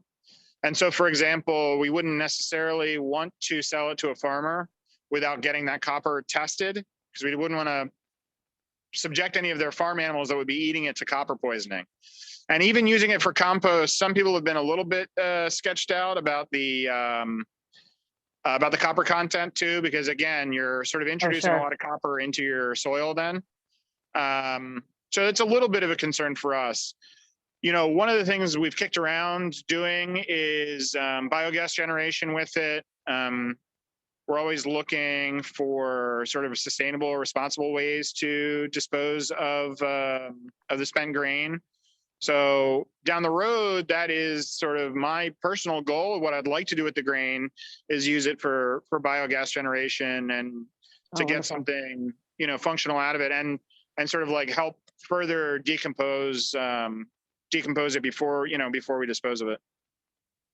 Well, wonderful. Well, thank you, Aaron. You covered so much. You're such a scientist. I feel like we hit every topic surrounding the supply chain of distillation. So thank you so much. And it's been incredibly exciting to talk to a craftsperson such as yourself. So thanks for coming today. Thank you. So, well, this has been a jam-packed day, and wanted to thank you, our audience, for watching and supporting our panelists today.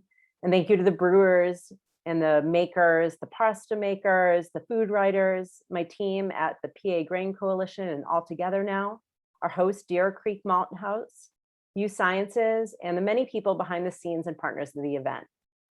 Imagine some of you are watching out there right now and contributing to your craft and from the greater region, and also are a part of this movement. In the conversation around sustainable growing and practices and healthy functioning regional food systems, it's crucial that we connect with customers through these tangible products that grow revenue and identify growers for the producers. On that note, let's hear from Heritage Radio Network hosts of Beer Sessions, Jimmy Cabron, and he's worked to shine that same light on local growers and maltsters across the state. Hi there, I'm Jimmy Carboni. I'm the host of Beer Sessions Radio on Heritage Radio Network out of Brooklyn, New York. The past 11 years, we've been recording weekly the craft beer movement and cider and malt and other things that have come up in the local food movement for the New York and the Northeast primarily. In 2014, we were introduced to Andrea Stanley of Valley Malt through June Russell of the Grow NYC Regional Grains. And we put together one of the first in New York City Brewers' Choice that had 20 breweries, each making a small batch of beer with local malt, care of Andrea Stanley at Valley Malt. And that was such a funny time. It really, it was a novelty, and we've come so far. By 2019, we did another edition of that event called Slow Grains, and we found that from North Carolina all the way up the East Coast as far as Maine, there were noteworthy small craft breweries that were regularly making batches of beer, and in some cases using as much as they could with malt local to them.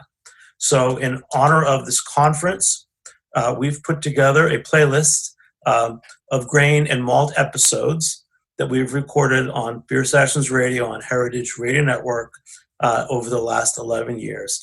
And we'll take you on that journey, mostly focused on New York and Northeastern grains and malt.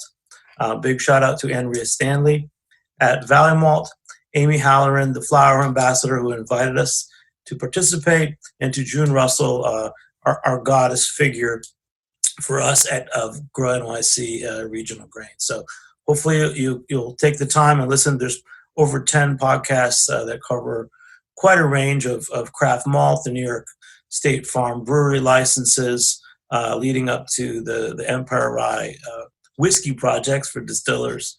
And thanks so much for having me. Tune in sometimes. Hey, I'm Jimmy Carbone on Beer Sessions Radio. All right.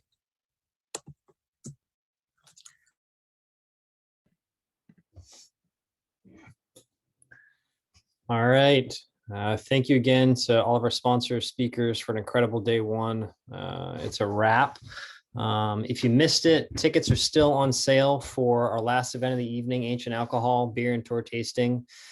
Interactive tasting experience, a lot of fun. I'll be over there. It starts at 7:30, so check your chat box and we'll get that link out one last time. And we will be back tomorrow morning at 8:50 sharp Eastern Standard Time. Thanks, and we'll see you tomorrow.